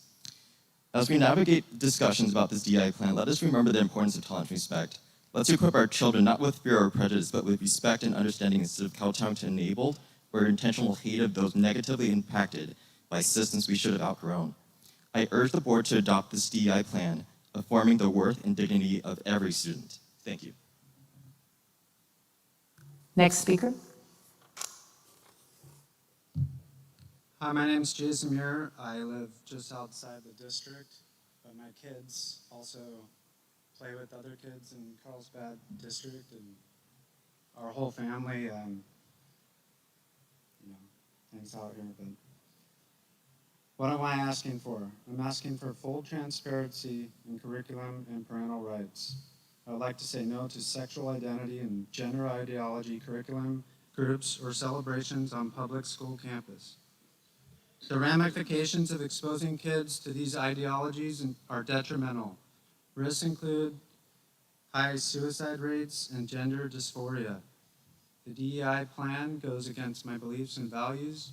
I want transparency with what is being taught so parents can make an educated choice to expose their kids to these controversial topics. Let us get back to teaching the basics like math and science and not following trends like the big commercial companies across the United States like Target. Next speaker. Tyler Brown, I have 4 kids in the district. I appreciated the trustee opening with a quote from Reverend Dr. Martin Luther King, somebody I look up to. He was a reverend, and he championed the civil rights movement. He did so, I believe, with Christian principles. Now, that's not to say that anybody should be indoctrinated with what I believe. I agree with that. Public school, separation of church and state, I see that every day. My daughter the other day was told she's not allowed to read a Bible during sustained silent reading. Okay, so I see the separation every day, and I'm not asking to push my values on to you. I'm asking for what you're preaching here, inclusion. Let's sit together and let's rewrite this thing in a way that does include everybody. There's opposition, obviously. Not everybody's feeling welcome, safe, and included. It's our kids. I love you. I want to include you, include me. Let's work together and find something that we can all agree on.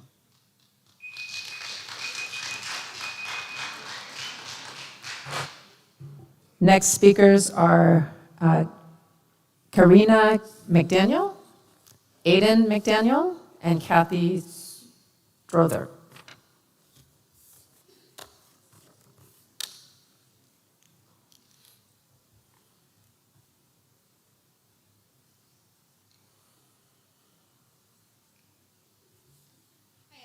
I apologize for being shaky. I just had a baby, so I'm operating on caffeine and baby smiles. I'm here in support of the DEIB plan. I think it's been shown, when I was in school not too long ago, did not receive education that taught me about diversity, both in the LGBT community and with different races. And that was a great disservice. I had to spend a long time reteaching myself and learning things that should be taught in school. My brother, who I fostered, who just graduated Sage Creek, he also has experienced firsthand examples, and instances on campus showing that we need this. We need students to learn that it is important that we embrace our differences and that we are being kind and accommodating. On my last note, I urge everyone to take this righteousness to the government to ask them why they're not putting more funding in ADA. That's part of EIE, is why are our disabled students not being supported as they should?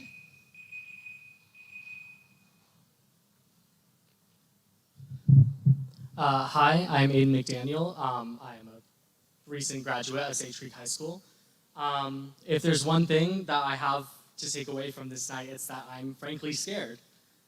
Seeing the way people have belittled the experiences of both me and my friends and classmates who have been harassed and bullied on campus all throughout our experiences on high school. It's scary to see the gross negligence and naive nature of the community members at our school who just refuse to acknowledge these experiences because they don't want to confront their own bigoted ideology. And at the end of the day, I think the biggest thing to kind of just take away from this is like, please listen to your students. Please understand that the people you are not hearing are the people you need to focus on the most. That is what the DEIB plan will help, are the students that don't have a voice, the marginalized students on our campus. Thank you.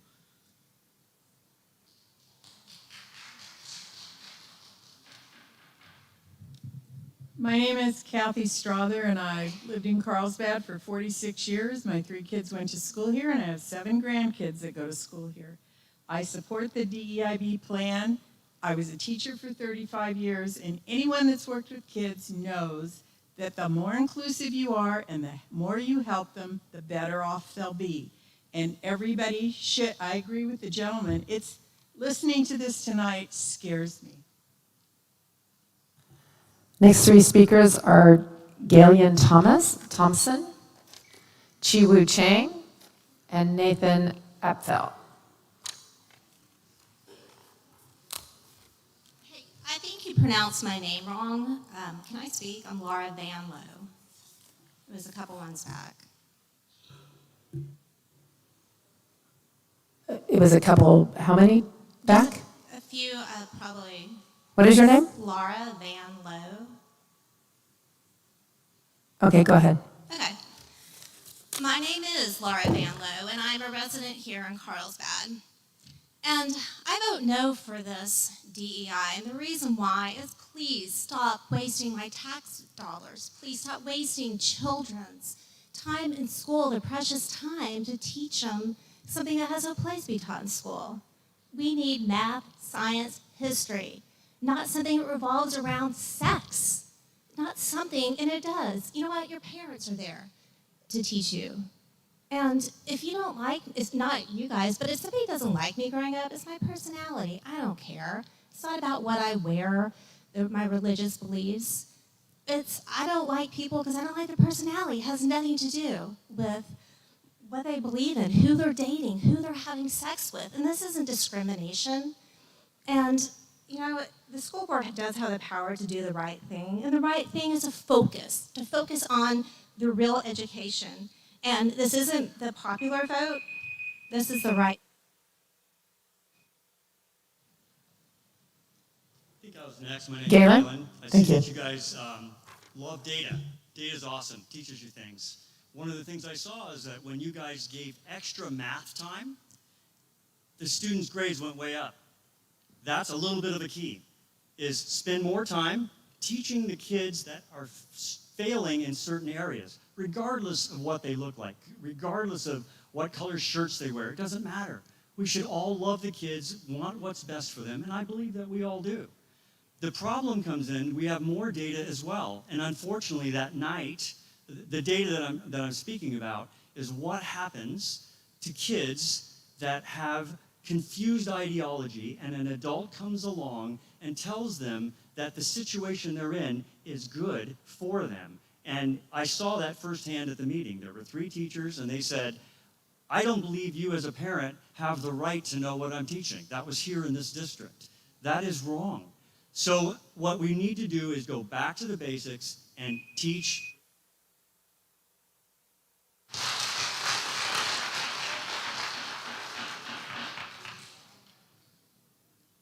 Hi, my name is Chi-Wu Chen.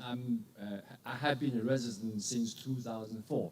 I'm here to support DEIB plan and also support the organization Student for DEI.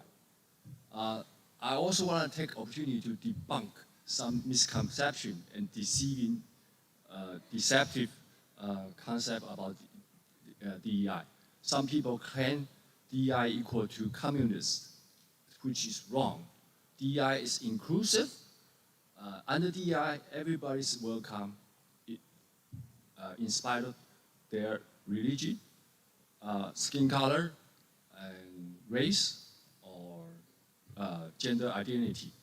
To claim that DEI equal to communist is wrong. DEI has never been taught or practiced in communist China. Okay, thank you. Did you say Nathan Apfel? I was told my name was called. Excuse me? Did you say Nathan Apfel? Yes. Okay, so I have friends actually that I went to high school with on both sides of the aisle. And so I think it's pretty beautiful because everybody's passionate about this. My concern is that when you take an inch, you always take a mile. And so I'm looking at your theme 3, structures for learning, and it says diversity of staff. So who's going to resign from the staff on the stage to equalize the voices here? That's just, I expect that once this vote is done, however that vote goes. So just make that list of names. Thank you. Next 3 speakers are Eric Puente, Caroline Thies Aird, and Ganner Eglert. Hi, my name is Caroline Thiesard, and 3 of my children, 3 of my grandchildren attended and graduated from Carlsbad schools. My youngest grandchild is here in support as well of DEIB. You know, I'm wearing a rainbow button today that says take action against bullying.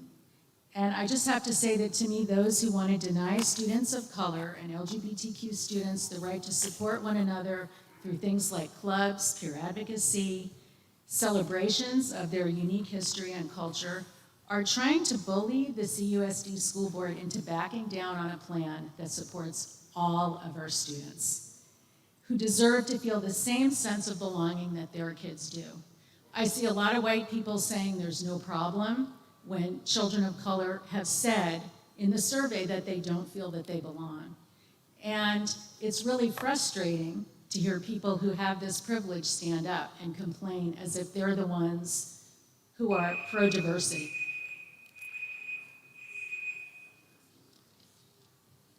Hello, I'm Gunnar Engler, and I am a student in Carlsbad Unified School District, and I would like to address the amount of hatred and not inclusiveness in this community. But the not inclusiveness is also, I don't support this act just because you make it, when you make it so people have, when you spend more time on people who, if you spend more time on one thing, when someone's hated on and you try to help them more, you can't fix hate. Hate's always going to be there, and I believe all people are equal. They're all loved by God, in my belief, and we all just need to be we just need to support each other, but we don't need to spend more money on something that's not going to help. Thank you. Is Eric here? Okay, no Eric. Next 3 are Reverend Madison Shockley, Miguel, and Sean. I am the Reverend Madison Shockley. I pastor the Pilgrim United Church of Christ directly across the street from Carlsbad High School. I want to commend the trustees on advancing this DEIB program in Carlsbad Unified School District. It is very much needed. When we moved to Carlsbad 19 years ago, it wasn't 6 months before someone spray painted a swastika on my wife's car in our driveway. My son was among the 1% of black students at Carlsbad High School. He felt lonely and isolated, and he depended on black staff to make him feel safe. That was 19 years ago. Last week, I talked to a black student at Carlsbad High School who was begging her father to send her to a more diverse school. We need to be intentional about diversity because we were intentional about discrimination.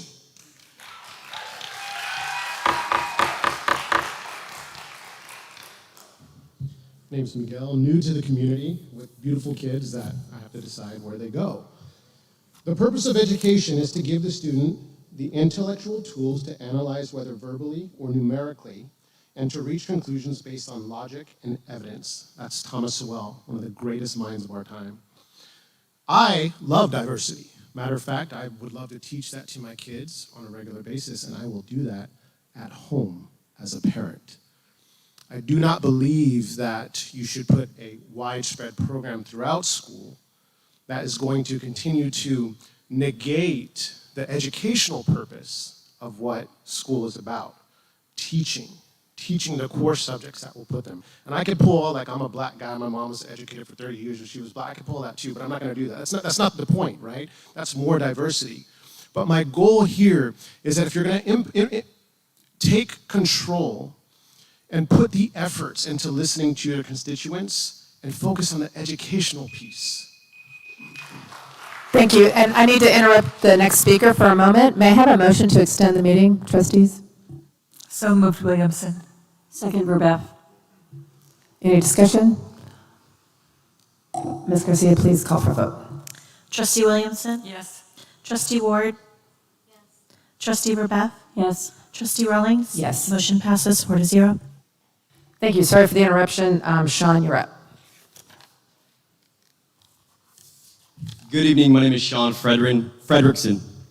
Would it be accurate to say public education is focused on non-sectarian curriculum fortified by science, removing the church from the state? Yes? Which church? Why would a school district deny scientific law and claim that a man can become a woman, then proselytize that belief? The odd ethereal belief that a boy can feel like a girl, that a child's spirit is trapped in the wrong body is a concept that we are spiritual rather than the measurable science. Which is religion? How can one feel trapped in the body without some spiritual revelation? Think about it. Do you see chimpanzees running around mutilating penises and creating makeshift vaginas? Of course not. They're not religious, but you are.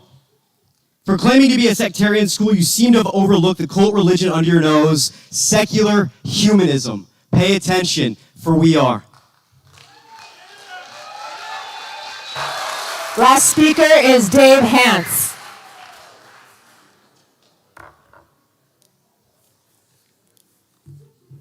Dave Hance.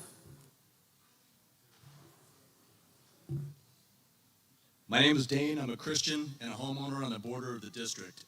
There is a liability on behalf of the administration which they are about to assume, evidenced by the legal backlash against those collateral to the affirmation of children's gender identification. Be aware of the legal phenomenon of undue influence, which is typically characterized by a relationship between a superior and a subordinate where there is an imbalance of power. And you might further characterize this as a relationship between a teacher and a student. Could an administration exert undue influence over a child? To the extent influence was celebrated within the classroom, and given that DEIB is the inclusion of people of diverse backgrounds and the celebration of their differences, then yes, I believe this could be a reality. But could an impressionable student be influenced to life decisions resulting in regret?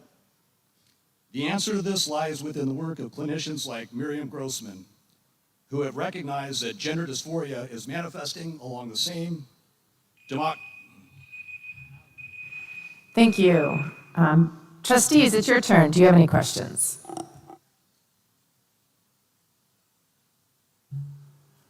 Trustee Williamson.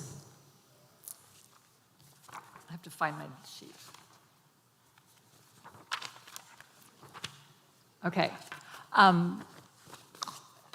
Staff, have we surveyed teachers regarding changes in behavior and attitudes of students as a result of the Harmony program? Either surveyed teachers or talked with principals about that? Could you share that information? Yeah, I'll let Director Obzit chime in. We haven't, to my knowledge, we haven't surveyed teachers about the effectiveness. We do ask annually about our graduate profile attributes, so we're surveying students annually, and Harmony curriculum helps to provide insights into how they're doing on our graduate profiles. Yeah, and in addition, we also use the Kelvin survey to measure our SEL progress. We haven't surveyed teachers per se, but we have had conversations with them at grade level meetings or department meetings. I actually have a follow-up to that, unless you do. Okay. Are you including the surveys that we take for our LCAP around professional development? Since professional development's a big part of the DEIB plan? Yeah, we survey every teacher. Sorry. We survey every teacher after they receive some type of professional development about the relevance of the professional development, how they apply that into their classroom. So if they did receive a training on social emotional learning, they would be part of that survey, yes. Other questions? Trustee Verveth? Did the staff make any changes to the plan based on the community feedback that was provided from the listening and learning sessions? Yeah, I would say that the themes that we created were created after those listening and learning sessions. I know one in particular around a dynamic dashboard for families where we could post what it is, the types of activities that students would be engaged in regards to DEIB, as well as the professional development and training for teachers. That was added into the plan. I think it's action 1.3, I believe, under goal number 1. And I do think that as we provide activities and the No Place for Hate program as an example, the more that we can show the types of activities that students are engaged in will really help to foster what it is students are trying to do on the campus as well as staff, and maybe demystify some of misperceptions possibly. Any follow-ups on that? Okay, Trustee Williamson? For action item 2.3, what was the feedback from teachers who attended the SD COE Equity Conference last year? Would it be, I have like... Yeah, we didn't have teachers attend the conference last year. It was full. As a matter of fact, it filled up quite quickly. We did have teachers attend the previous year. I don't know offhand. It was well received by the teachers that attended, but I don't know the specific data that was on that. Okay. Then can I ask a second question since my first one couldn't be answered? Do you have a follow-up? No. Okay, are there other trustees? Trustee Verveth? You brought up the No Place for Hate, and there's been some discussion today by our comments made. So I am concerned about some of those resources. You and I did speak on Monday about those, and some have been identified as anti-Semitic and inappropriate. I'm not comfortable with supporting a plan until we have more information on which resources are going to be provided. We've heard that parents want transparency, and so you talked about an activities dashboard, and you provided also a no Is there a place. question? Well, I just wanted to make sure that we are going to be providing this to our community. So will we be providing the No Place Hate activity library, and will students or parents have an option to opt out if they don't want to participate? Yeah, then the No Place for Hate activities are, the way it was explained to me is that they are suggested activities that students can, and staff at each of the school sites can participate in. But staff can, as well as students, can choose any activity that they want. The thought is to, when they select those types of things, to put the information on the website. We haven't created the website yet, but to put that information on the website so families can see what that looks like, to see what the activities that they'd be engaged in. But the No Place for Hate really is a framework. It's not really a curriculum per se. They're not prescribing curriculum that you have to use. So it is very much site specific, and they're gonna work with site students as well as site staff to determine what fits best on each of their campuses. And the thought would be then, once those are selected, then those become part of a public-facing website so families can see what those activities are. And as a follow-up, so how are the students selected to be part of these groups, and how is the advisor selected? Yeah, I'll turn it over to Dr. Brockett on that one. He can talk a little bit more about the selection process and how they go about that. Yeah, that's a good question, and we haven't gotten that deep in the weeds yet, to be honest with you. These would need to be students that would be interested in being leaders on their campus in terms of the activities that would be implemented, where there would be expectation that they would be involved in selecting activities, that they would be involved in developing and delivering those activities on their site. In one example, I know of, students will go classroom to classroom, for example, and give, brief presentations to their peers about a particular topic that they may have identified on campus. And so those would need to be students that would be interested in doing that kind of work and working together collaboratively with their site team, students and staff, to identify what topics they'd want to cover. How that would be handled site to site, whether there was more interest than could be accommodated for that group, or whether they could expand the size of the group. That'll have to be something that the sites would work out as they identify those groups and the staff to lead those groups. Another follow-up. So the $85,000 then we talked about is just for the first year, and then that dollar figure will come down because that is for initial training. Is that correct? Yeah, the large bulk of the cost is around staff training, I believe. There is some student training once those student groups are identified, but the large bulk is around some staff professional development that they would do throughout the course of that first year. Thank you. And I'll just add to that, then the student training would continue year after year. You'd presumably have new student committees coming in each year, and you'd train them to be able to, again, identify, deliver activities, but staff training would not necessarily need to be an annual expenditure. I actually have a follow-up on that. You mentioned the dashboard a few times. Will the curriculum and some of the other trainings and videos and those types of things all be uploaded onto the website and the dashboard? We're going to do we're going to do as good a job as we can working with ADL on providing that information, as long as it's not copyrighted information or anything like that. But we want to share as much as possible about the activities that the students are engaged in, the staff development that the teachers would be engaged in as well.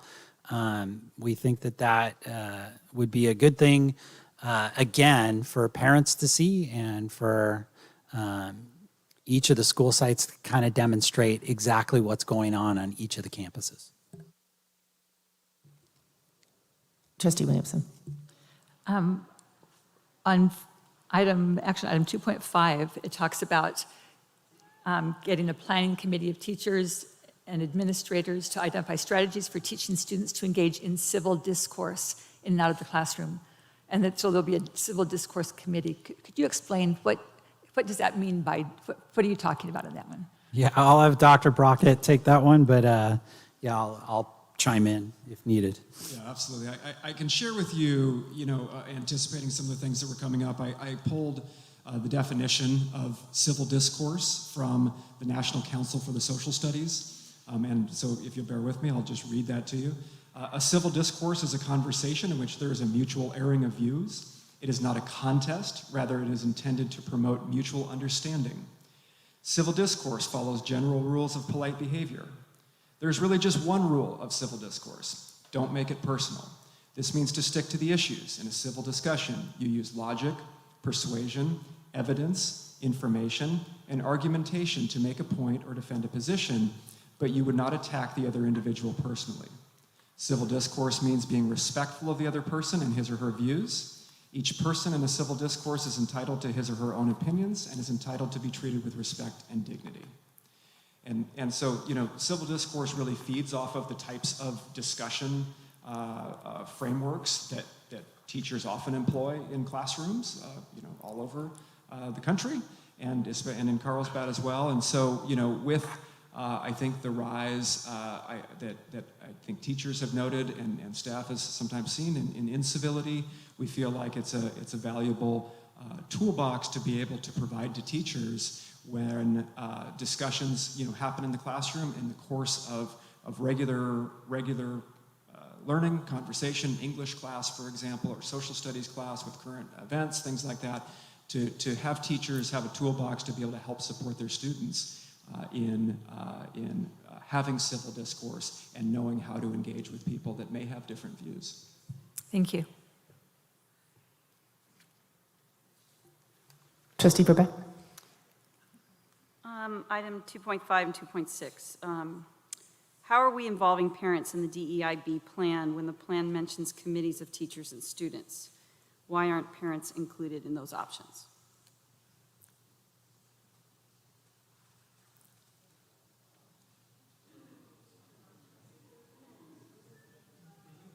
Could you repeat the question? I'm sorry, Trustee Verba. How are we involving parents in the DEIB plan when the plan mentions committees of teachers and students? Yeah, we certainly, though, are going to have committees of parents as well. I think in goal number 1, it talks about having committees that involve parents as well, and the community as well as teachers and students. So certainly parents are an important part of that conversation that we would not exclude, and we would continue to have ongoing conversation. I would just say that a strategic plan as well is not a finite, it's not a fixed document. Any of our strategic plans are fluid, and we're constantly bringing those back to the board for revisions, and so that feedback and input and those committees, I would imagine that we're meeting with parents as well as staff and students are going to be critical components to gauge how we're doing with this. So I don't imagine us excluding parents from any part of that conversation. Thank you. Is there additional questions? Trustee Williamson? Thank you. So action item 3.8, it talks about, okay, it's not 3.8. Goal 3, second item. Maybe it's 3.6. Okay, yes, 3.6, it says, establish a baseline for harassment/bullying, including racial epithets and hate-motivated speech in an annual survey. Could you define, I know this sounds kind of silly, would you define what you mean by hate-motivated speech? Yeah, so we have existing board policy 5145.9 that defines hate-motivated behavior, including speech. And the definition included in that board policy is that hate-motivated behavior is any behavior intended to cause emotional suffering, physical injury, or property damage through intimidation, harassment, bigoted slurs or epithets, force or threat of force, or vandalism motivated in part or whole by bias or hostility toward the victim's real or perceived race, color, ancestry, nationality, national origin, immigration status, ethnic group identification, ethnicity, age, religion, marital status, pregnancy, parental status, physical or mental disability, medical condition, sex, sexual orientation, gender, gender identity, gender expression, or genetic information, or any other characteristic identified in ed codes or government codes that are listed in there. So that's the existing board policy regarding hate-motivated behavior. May I ask a follow-up? Follow-up, thank you. Then if someone has a different opinion about something with sexual orientation or something, is that hate-motivated speech or hate-motivated behavior? I'm just trying to clarify if differences, having a different viewpoint, if that could be classified as hate-motivated behavior. So I think that would be highly situational. I mean, we also have existing board policy of freedom of expression and case law and education code that protect freedom of expression. So, you know, when we look at the case law, we think of, Tinker v. Des Moines as the big landmark case there, and schools there are asked to evaluate whether there's a substantial disruption in a given speech or act, and so, what at that far end of the spectrum, or whether it's things that happen in the ongoing course of the day, which principals deal with in terms of allegations of bullying or harassment, or she's bothering me or whatever it may be. Our principals make evaluations of those situations on a regular basis to determine what the level of appropriate intervention and response would be. So, on a basic level, a difference of opinion, I would say no. On the surface, that doesn't seem like it would elevate to that level. But again, every situation is different, and like I say, our educators evaluate those situations on a regular basis. And just to follow up, Trustee Verbuff, action item 1.3 on the previous question that you asked, it says to form a district-wide DEIB advisory committee that will meet 3 times a year to discuss progress towards goals and targets in the strategic plan. The advisory committee will be comprised of students, parents, and staff. So that is included. Just wanted to point that out. Thank you. I actually have a follow-up on that. On the advisory, as we're developing these advisory committees, will we include folks that have been on the focus groups and the cafes and those types of things, and some of the existing committees and clubs that are on campus now? Yeah, I think we're going to try to include as many folks as possible from many different perspectives and hear from as many people as possible. And as a follow-up, how will those folks be selected? Yeah, that's a good question. We haven't sifted that out yet. I would imagine we'll probably work on advertising it at school sites for students as well as staff. We'll have to work on how we advertise that to the community and folks that want to come in and be on a committee community-wise as well. Other questions? Because I have one. Okay. You had mentioned in the beginning that 88% of the DEIB plan is being funded through one-time grant dollars. Would those dollars be available if we did not have a DEIB plan? The majority of the dollars right now that we dedicated are educator effectiveness dollars, which is a grant that we receive for professional development and training. So yes, if we did not use those towards some type of professional development and training in this area, we would, in essence, have that in other areas to spend. But just to clarify, it would have to be used for professional development. That's correct. Thank you. Any other questions? Discussion. Trustee Williamson. Thank you, staff, for your work. Thanks to our students and community, and for the feedback you've provided regarding our efforts to make our schools a better place for all students to learn.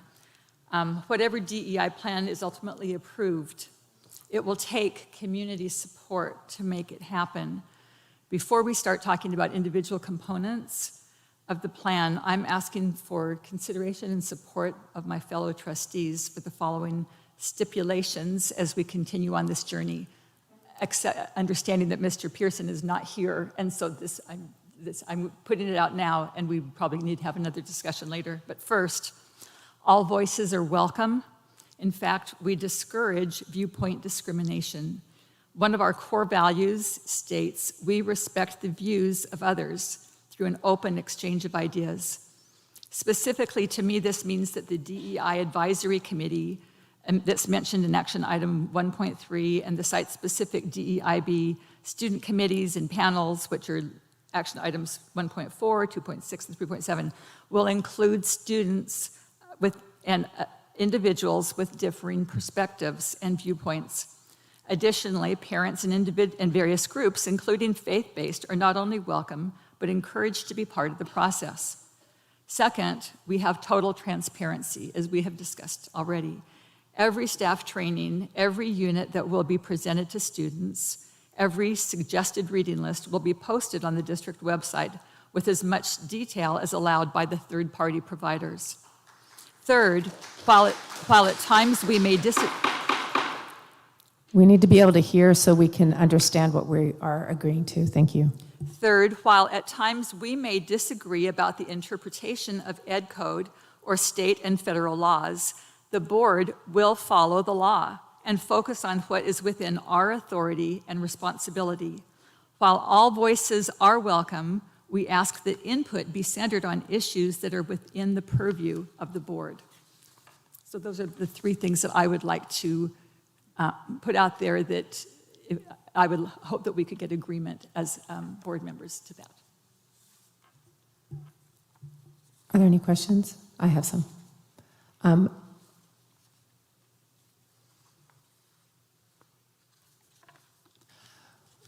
When you talk about all voices and all perspectives, can you what do you mean by that? Can you flesh that out a little bit for me?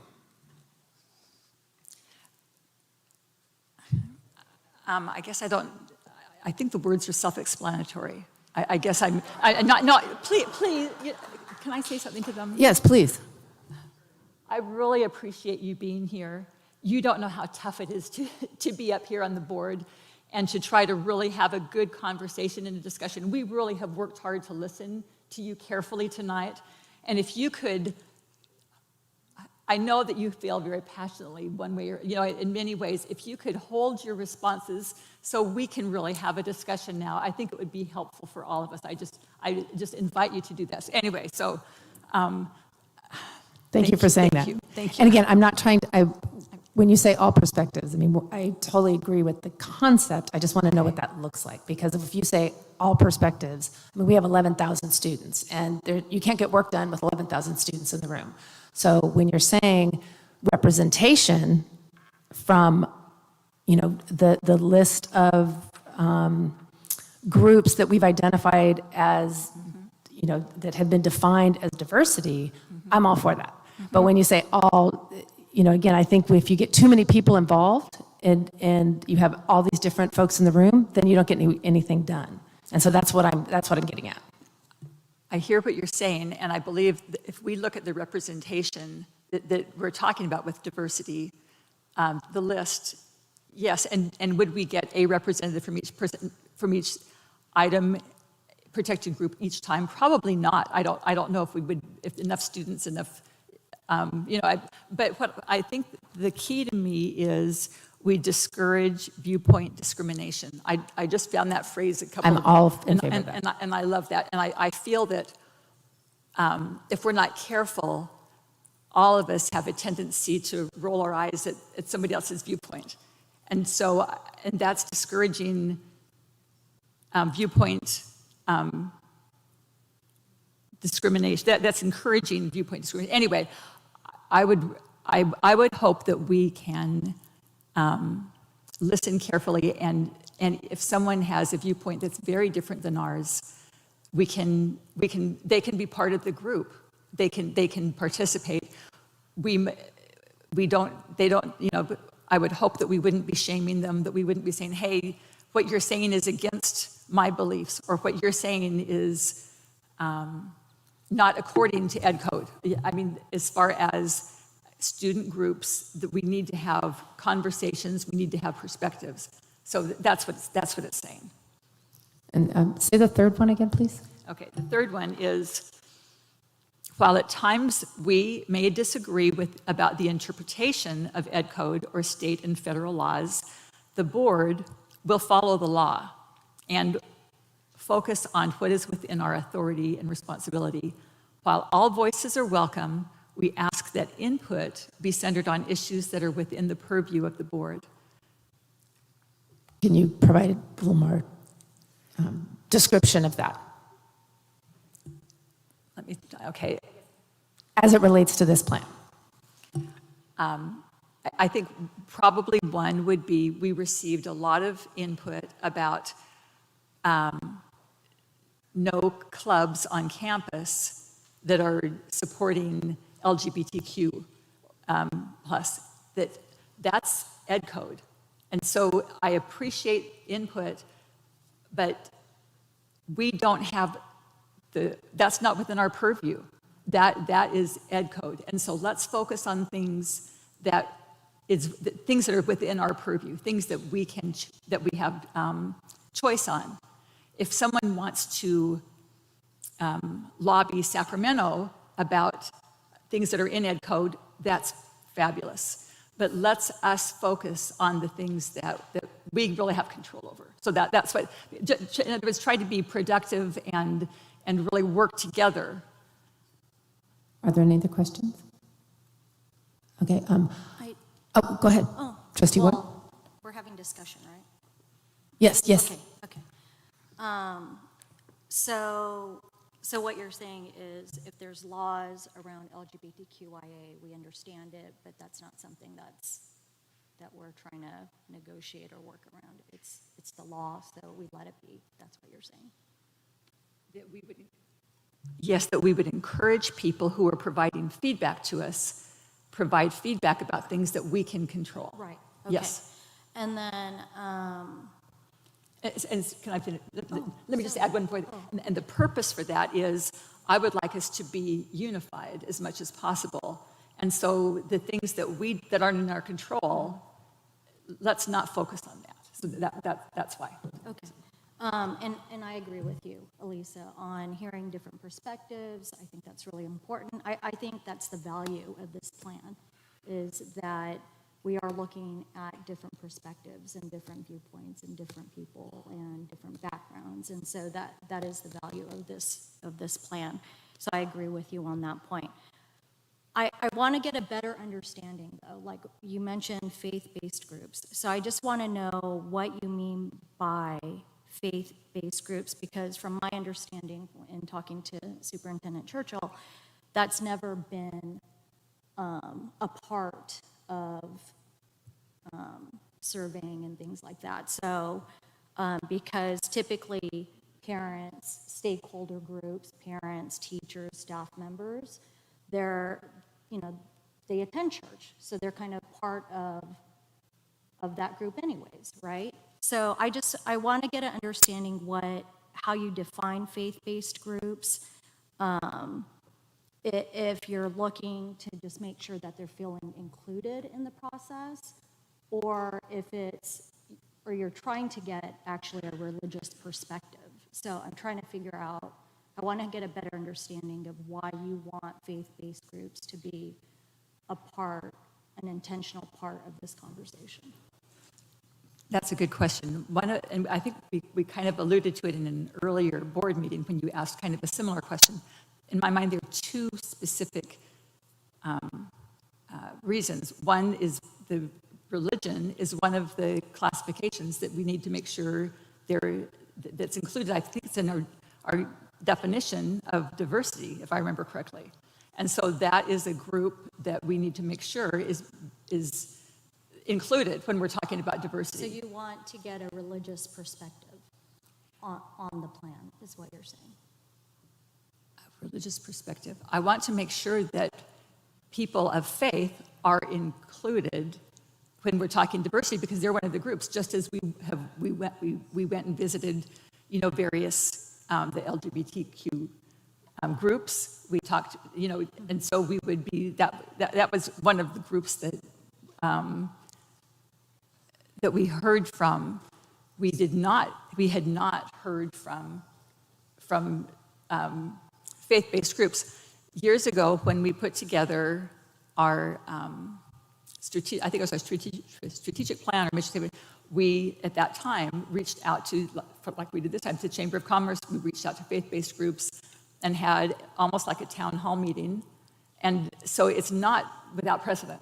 Mm-hmm. And we felt that the faith-based groups are an important and integral part of our community. So it's a faith perspective that you want included in our public school document, is what I'm hearing. I'm not sure that I would say it's a faith perspective. I'm saying it is the people.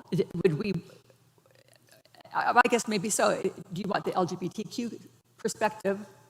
That's one of the groups. Do you want a faith-based perspective? I guess if you want to look at it that way, then maybe so. Why I wasn't asking about that. I was asking specifically, I was diving into that question regarding what I said about what is the point of including them? You're trying to get a religious perspective, or are you just want to make sure that they're feeling inclusive?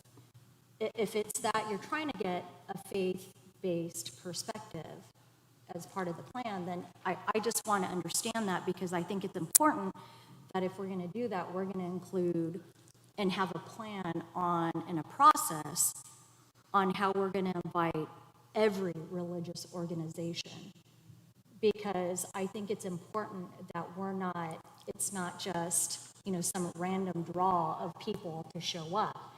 And so I think it's important that we are very intentional about inviting every religious group, because if we're being inclusive, we don't want any of these religious groups to see that, oh, well, this religious group got to go and attend this event, but we weren't invited, right? And I think it can't just be, oh, you know, there are numbers available in a Google search. I think it has to be more intentional, where we're sending out invitations and making sure that we are inviting, you know, not just evangelicals, but Catholics, Jewish people. We just want to make sure that everyone is part of it. So I think if we're going to do that, we have to be very clear. And I think if we're going to include faith-based groups, it's really important that we're including other groups as well. I mean, to be inclusive. But that's why I'm trying to get a clear definition. Is it just that they're part of our community and you want the community to, and you want them to feel included in the community? Because I feel like a lot of our stakeholders do attend church and are part of our community and attend different churches. So that's why I'm trying to get a clear understanding of what you are saying. Hang on. I just wanted to, could you clarify? Because again, this is your proposal, so I just want to make sure that you're the one that's clarifying so we know what we're agreeing to or not. I thought I did clarify. So I guess I'm not sure what else. What I heard, okay. and I'll just, you know, let you know what I heard, is that are we wanting the faith-based perspective to help develop the plan, or just be included in the action items that are listed now, that are on the committees, and that we would have just as we would with other groups, it would be a broad-based or broad faith-based participation in the committees and in some of the other aspects of the plan. Is that what you're saying? Yes. Okay, great. And then I think, is that what you were asking? I just want to verify. Yeah. Okay. Yeah, and I want to be clear on that. So, And then I just to follow up on that before, and Trustee Verbeth, that would include also absence of faith too, correct? So that would be atheists would be included in that, correct? Okay, great. Trustee Verbeth. I just wanted to clarify, I think when the search was done, that when the invitations were sent out, I believe all faith-based groups were invited. So that was my understanding. So maybe someone can clarify that. I would say that was my understanding too. But I think what we're talking about is actually within the plan and Trustee Williamson's proposal. well, actually, maybe one of the staff members can respond to that question. Can we ask them, or are we just still discussing? We're discussing. Okay. Because again, we are responding to Trustee Williamson's proposal, so I Right. want to make Oh, sure okay. that we're staying on track there. I just want to make sure that we're, you know, if we're including faith-based groups, we're also considering other groups too. So, you know, different groups like the GSAs, LGBTQIA+. I think that's what we said when we were clarifying all. I think that's what we said. Great, awesome. Any other discussion with Trustee Williamson's? I would just want to add one additional piece, and I'm in favor of what I will give it a thumbs up. I would just like to add one thing, and when we're talking about what's within the law, I would also like to be specific within the plan. Specific within the plan. So when we are getting input, we are implementing, it's what we actually have on the paper. Because I heard a lot of input as well that I was looking for it in the plan. I didn't see anything that related to the input and the question. So I would hope that we as a board would look at input as being specific to what's actually in the written document. And so I would be very much in favor of supporting what you're talking about is if we could include that as well. Because I think that will also help us stay on track and to be able to be responsive to the community when we're receiving input based on specifics. Okay, and you're willing to include that? Okay, then I have a thumb. And we have... I'm sorry. Are you giving direction right now? Because I'm not clear what the direction is. Okay, I'm going to ask Trustee Williamson to read it back, but I think we have 4 thumbs for it. Trustee Ward, I didn't see a thumb. I just want to be clear that. Okay, did you need more clarity? Yeah, I just want to make Go sure, ahead. maybe she could read back the plan with our. Excellent. With our understanding. Great, thank you. Okay, first, all voices are welcome. In fact, we will discourage viewpoint discrimination. Should I read the whole thing or just the first sentence? I'll read the whole thing. Okay. One of our core values states, we respect the views of others through an open exchange of ideas. Specifically to me, this means that the DEI Advisory Committee and site-specific DEIB student committees and panels will include individuals with different perspectives and viewpoints. Additionally, parents and various groups, including faith-based, are not only welcome, but are encouraged to be part of the process. Second, we have total transparency. Every staff training, every unit that will be presented to students, every suggested reading list will be posted on the district website with as much detail as allowed by the third-party providers. Third, while at times we may disagree about the interpretation of Ed Code or state and federal laws, the board will follow the law and focus on what is within our authority/responsibility. While all voices are welcome, we ask that input be centered on issues that are within the purview of the board, and then we can add, and that are specific to the plan.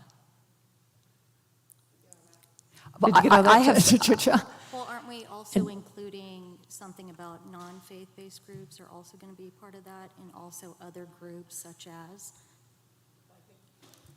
Because I think all she said was all voices are welcome, but she mentioned faith-based groups, but I think That was in the conversation. I don't think that was within the specifics. That- That was more of the when I was asking for definitions, that was where we talked about that. well, then I'm not comfortable accepting that. I just want to make sure that we're being inclusive and are we accepting that, or what are we doing? What we can do is, I'm totally comfortable just having it be additionally, parents and various groups are not only welcome, but are encouraged to be part of the process. I'm fine with that. Or could we even say as defined or as defined by diversity as stated in the plan? I think various groups. Okay, various groups is fine too. Okay, great. I'm sorry. Okay. So I've got the text. This is to be included in the plan at the next iteration that we bring back. I read it as more of a philosophy of implementation. Is that accurate? In my mind, this is, if we have these basic stipulations in place, then that will help me as I'm looking through the plan. So it does not become codified within the plan itself. It is just our shared understanding. Okay. That it helps to further define what is in the plan is what I'm hearing. Is that what you're hearing as well? Absolutely. I just wanted to make sure, because Okay. if there was an intent to include it in the plan, Okay. I want to make sure I do that. Excellent. And so is there any problem in doing this as far as staff is concerned? Thank you. And I saw 3 thumbs, but let's do it one more time. Excellent. So we wrote that down somewhere, right? Yes. All right. Thank you. Any further discussion? Oh, a lot. Trustee Williamson? I've talked a lot. Sorry. Do you have Trustee something? Verbeck. Will we be discussing this again next week? Or is this the only discussion time when Trustee Pearson's back? Well, we should probably discuss that, but it wouldn't be next week because we want to have all 5 trustees here. But there would be, my understanding is that it would go back similar to how we've had, let's say, the budget, where there's an adoption and then approval. So that's kind of how, this is our review and discussion component. And so, yes, there would be additional discussion. Did you want to discuss something now? Wait, so there is going to be additional discussion to this plan again? At the final approval meeting, yes. Okay. You're going to wait? Okay. Trustee Williamson. Yeah.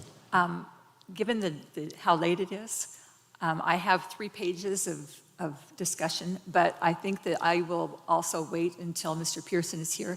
And having said that, I do have several reservations and recommendations, and so I don't know that I would even advertise it when we meet again for this, that it would be final. I would just simply say, anyway, I'm just giving you a heads up that yeah. Well, I would say that if there's specific changes that you want to make to the plan, now's the time to see if there's 3 thumbs for it. I mean, to be honest with you, because the next time is, that's going to be that's when the plan would be either approved or not approved at that point, and that would give staff an opportunity to respond to that. And I guess where I'm coming from is I'm pretty confident that there would probably not be 3 thumbs for it tonight. And so I think that perhaps rather than have it going through the exercise tonight and then going through the same exercise again probably is not a good use of everyone's time. So I think that I'll probably just hold off and share my. But we're not voting on it tonight, and if there are No, changes. this is a they discussion. should have an opportunity to, I mean, I agree with you, Kathy, is what I'm saying. Well, and again, If it's not, there it's are more about structure as far as, you know, the procedural and process, those types of things. And so, similar to the budget, I mean, once it's adopted, it could certainly be changed down the road, but it would be, it would have to be put off for the vote again if that were to occur, or not, depending upon consensus of the board. Correct? Okay. I do have comments. I would just like to say I'm, after 2 years of work, this is a long time coming in my opinion. What we heard tonight from a lot of the principals is a lot of this work is already happening, and I think staff did a great job in working with the things that we are already doing as a district and have brought those things together in a more focused way in order for us to achieve our goals. When I read through this plan, it's like, oh yeah, we're doing that. Oh yeah, this is already part of what, you know, what CUSD does on a regular basis. So I was very pleased to see the plan and to see the specifics, and that I see a lot of the input of this board over the last 2 years within this plan, as well as a lot of the discussion within the community and with students. So I'm very pleased with the plan. I think it's been, I wish we would have seen this last year, but I'm still happy that it's here. So thank you for all the work that you've put into this. Any other discussion? Okay, we're moving on to and thank you again. And we're moving on to item 8.2, approval of resolution number 30-223, education protection account, EPA. Oh, you know what? I'm going to stop one more. I'm going to step back a moment. Is there a specific, you said you didn't want it advertised, so I want to go back. I don't want what advertised. Oh, as far as the meeting where we would have an approval meeting, is there a, would that be left up to agenda planning? Yes. In your mind? Okay, I just wanted to verify that before we moved on. Sorry. Okay, so agenda planning would make the decision on when that would come back. Perfect, thank you. Okay, so now approve of resolution number 30223, education protection account EPA requirements. Trustees, this is a discussion action item. I will now hand it over to Mr. Eric Dill. Thank you and good evening once again. This is a routine item that the board reviews and approves every year. This simply details that component of our state aid that is called the educational protection account, where the board reviews and approves how we use those. We essentially take those dollars and we apply them towards teacher salaries. So that is the report, and that would be how we use the dollars this year, how we're going to use the dollars next year, and the resolution accepts that. Normally that comes right after the budget presentation, but we had a little break. This is the time for public comment. Have any blue cards been received? We do not have any blue cards. Thank you. And trustees, do you have any questions? May I have a motion to approve the approval of resolution number 30-223, Exhibit C? So moved, Williamson. Second, Verbeff. Thank you. And discussion? No discussion. Ms. Garcia, will you call for the vote? Trustee Williamson? Yes. Trustee Ward? Yes. Trustee Verbeff? Yes. Trustee Rawlings? Yes. Motion passes 4-0. Thank you. Now we move to Part 9, Communications, Item 9.1, Superintendent's Report. Dr. Churchill. No report this evening, thank you. Thank you. Item 9.2, Oral Communications. This is the time that members of the public have the opportunity to address the board on any non-agenda items that is within the subject matter jurisdiction of the board. Have we received any blue cards for this non-agenda items? We have a total of 9 blue cards.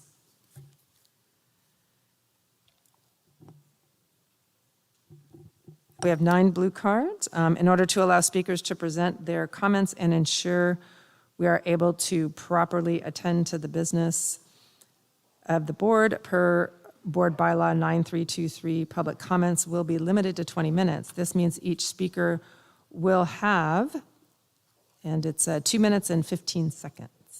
When I call your name, please come to the podium, state your name, and indicate whether or not you live within the boundaries of the school district.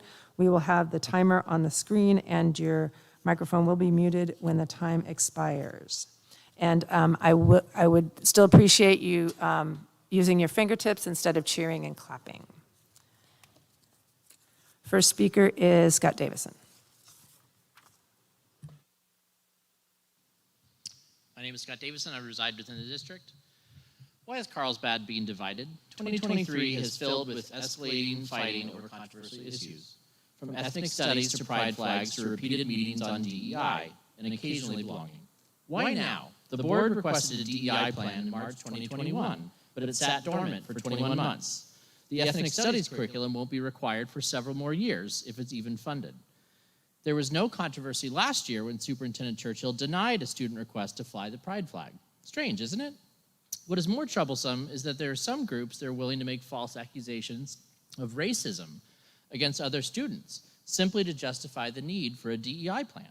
We now have a school environment where our teachers and administrators feel compelled to wear buttons and that state you are safe with us, and where students tell the board that if you don't support them and their flag, then you don't support them at all.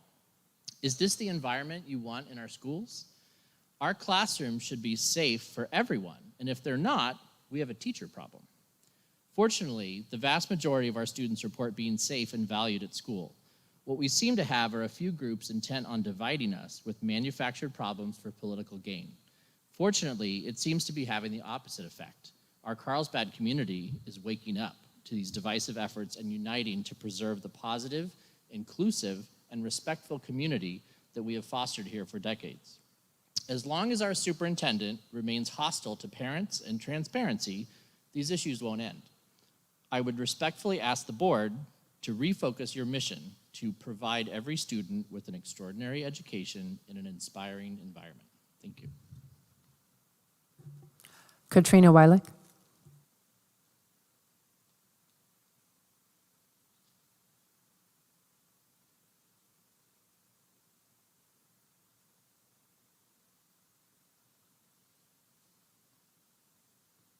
Good evening. Hello, Katrina Weidlich, resident and parent and teacher. It was mentioned in comments that all voices are welcomed. I respectfully disagree. Only religious faith-based groups were explicitly invited to listening and learning sessions. Only religious and faith-based groups were mentioned in the DEIB plan, not local community groups like the NAACP, not the LGBTQ Center, not PFLAG, not Monadin North County, not the CEC. Only religious faith-based groups. Sounds like discrimination and bias to me. I've sacrificed hours away from my young children to write speeches, review the DEIB plan, sit with students, attend meeting after meeting to get to this point, and still we aren't where we should be. But you know what? I will still be here. I will be at every meeting I possibly can. I've been here at meetings for the last year. A lot of these people haven't. Look around. They're gone. This is their level of dedication. I was part of the district 20 years ago as a student, and I am back as a parent and teacher. And some of these kids are also going to come back too. What kind of district are they going to come back to? Fun story. I worked diligently to get into USC. Several AP classes, hours of extracurriculars, starting a GSA club that exists today. But something happened that I will never forget. A girl said, she only got in because she's Hispanic. And when I started the GSA club, I was told by my own teacher that I was leading them to hell. All my achievements whittled down and erased because of my identity and who I served as an ally.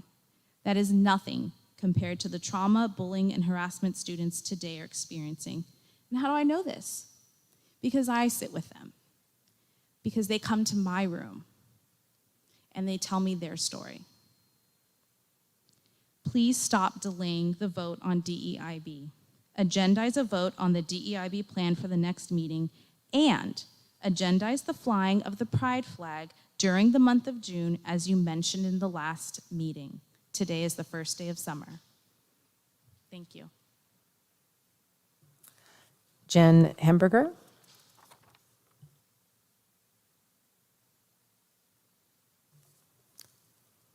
Jen? Okay, moving on. Heather Benson? Okay, Alicia Sutton? No. Laura Van Loo? Nope. Tracy Carmichael? Skip Hammond? Sam Ward? He's going to. Okay, then that concludes the 9.2. And thank you for that. And we now move on to Part 10, Governance Team Reports and Requests. Are there any reports? Are there any requests? Okay, then we will move on to, on Part 11, we don't need to. So it is 10:55, and the regular meeting is now adjourned. Our next regular scheduled meeting will take place on June 28th, 2023 at 6 p.m. The meeting will be held at the Carlsbad Unified School District office.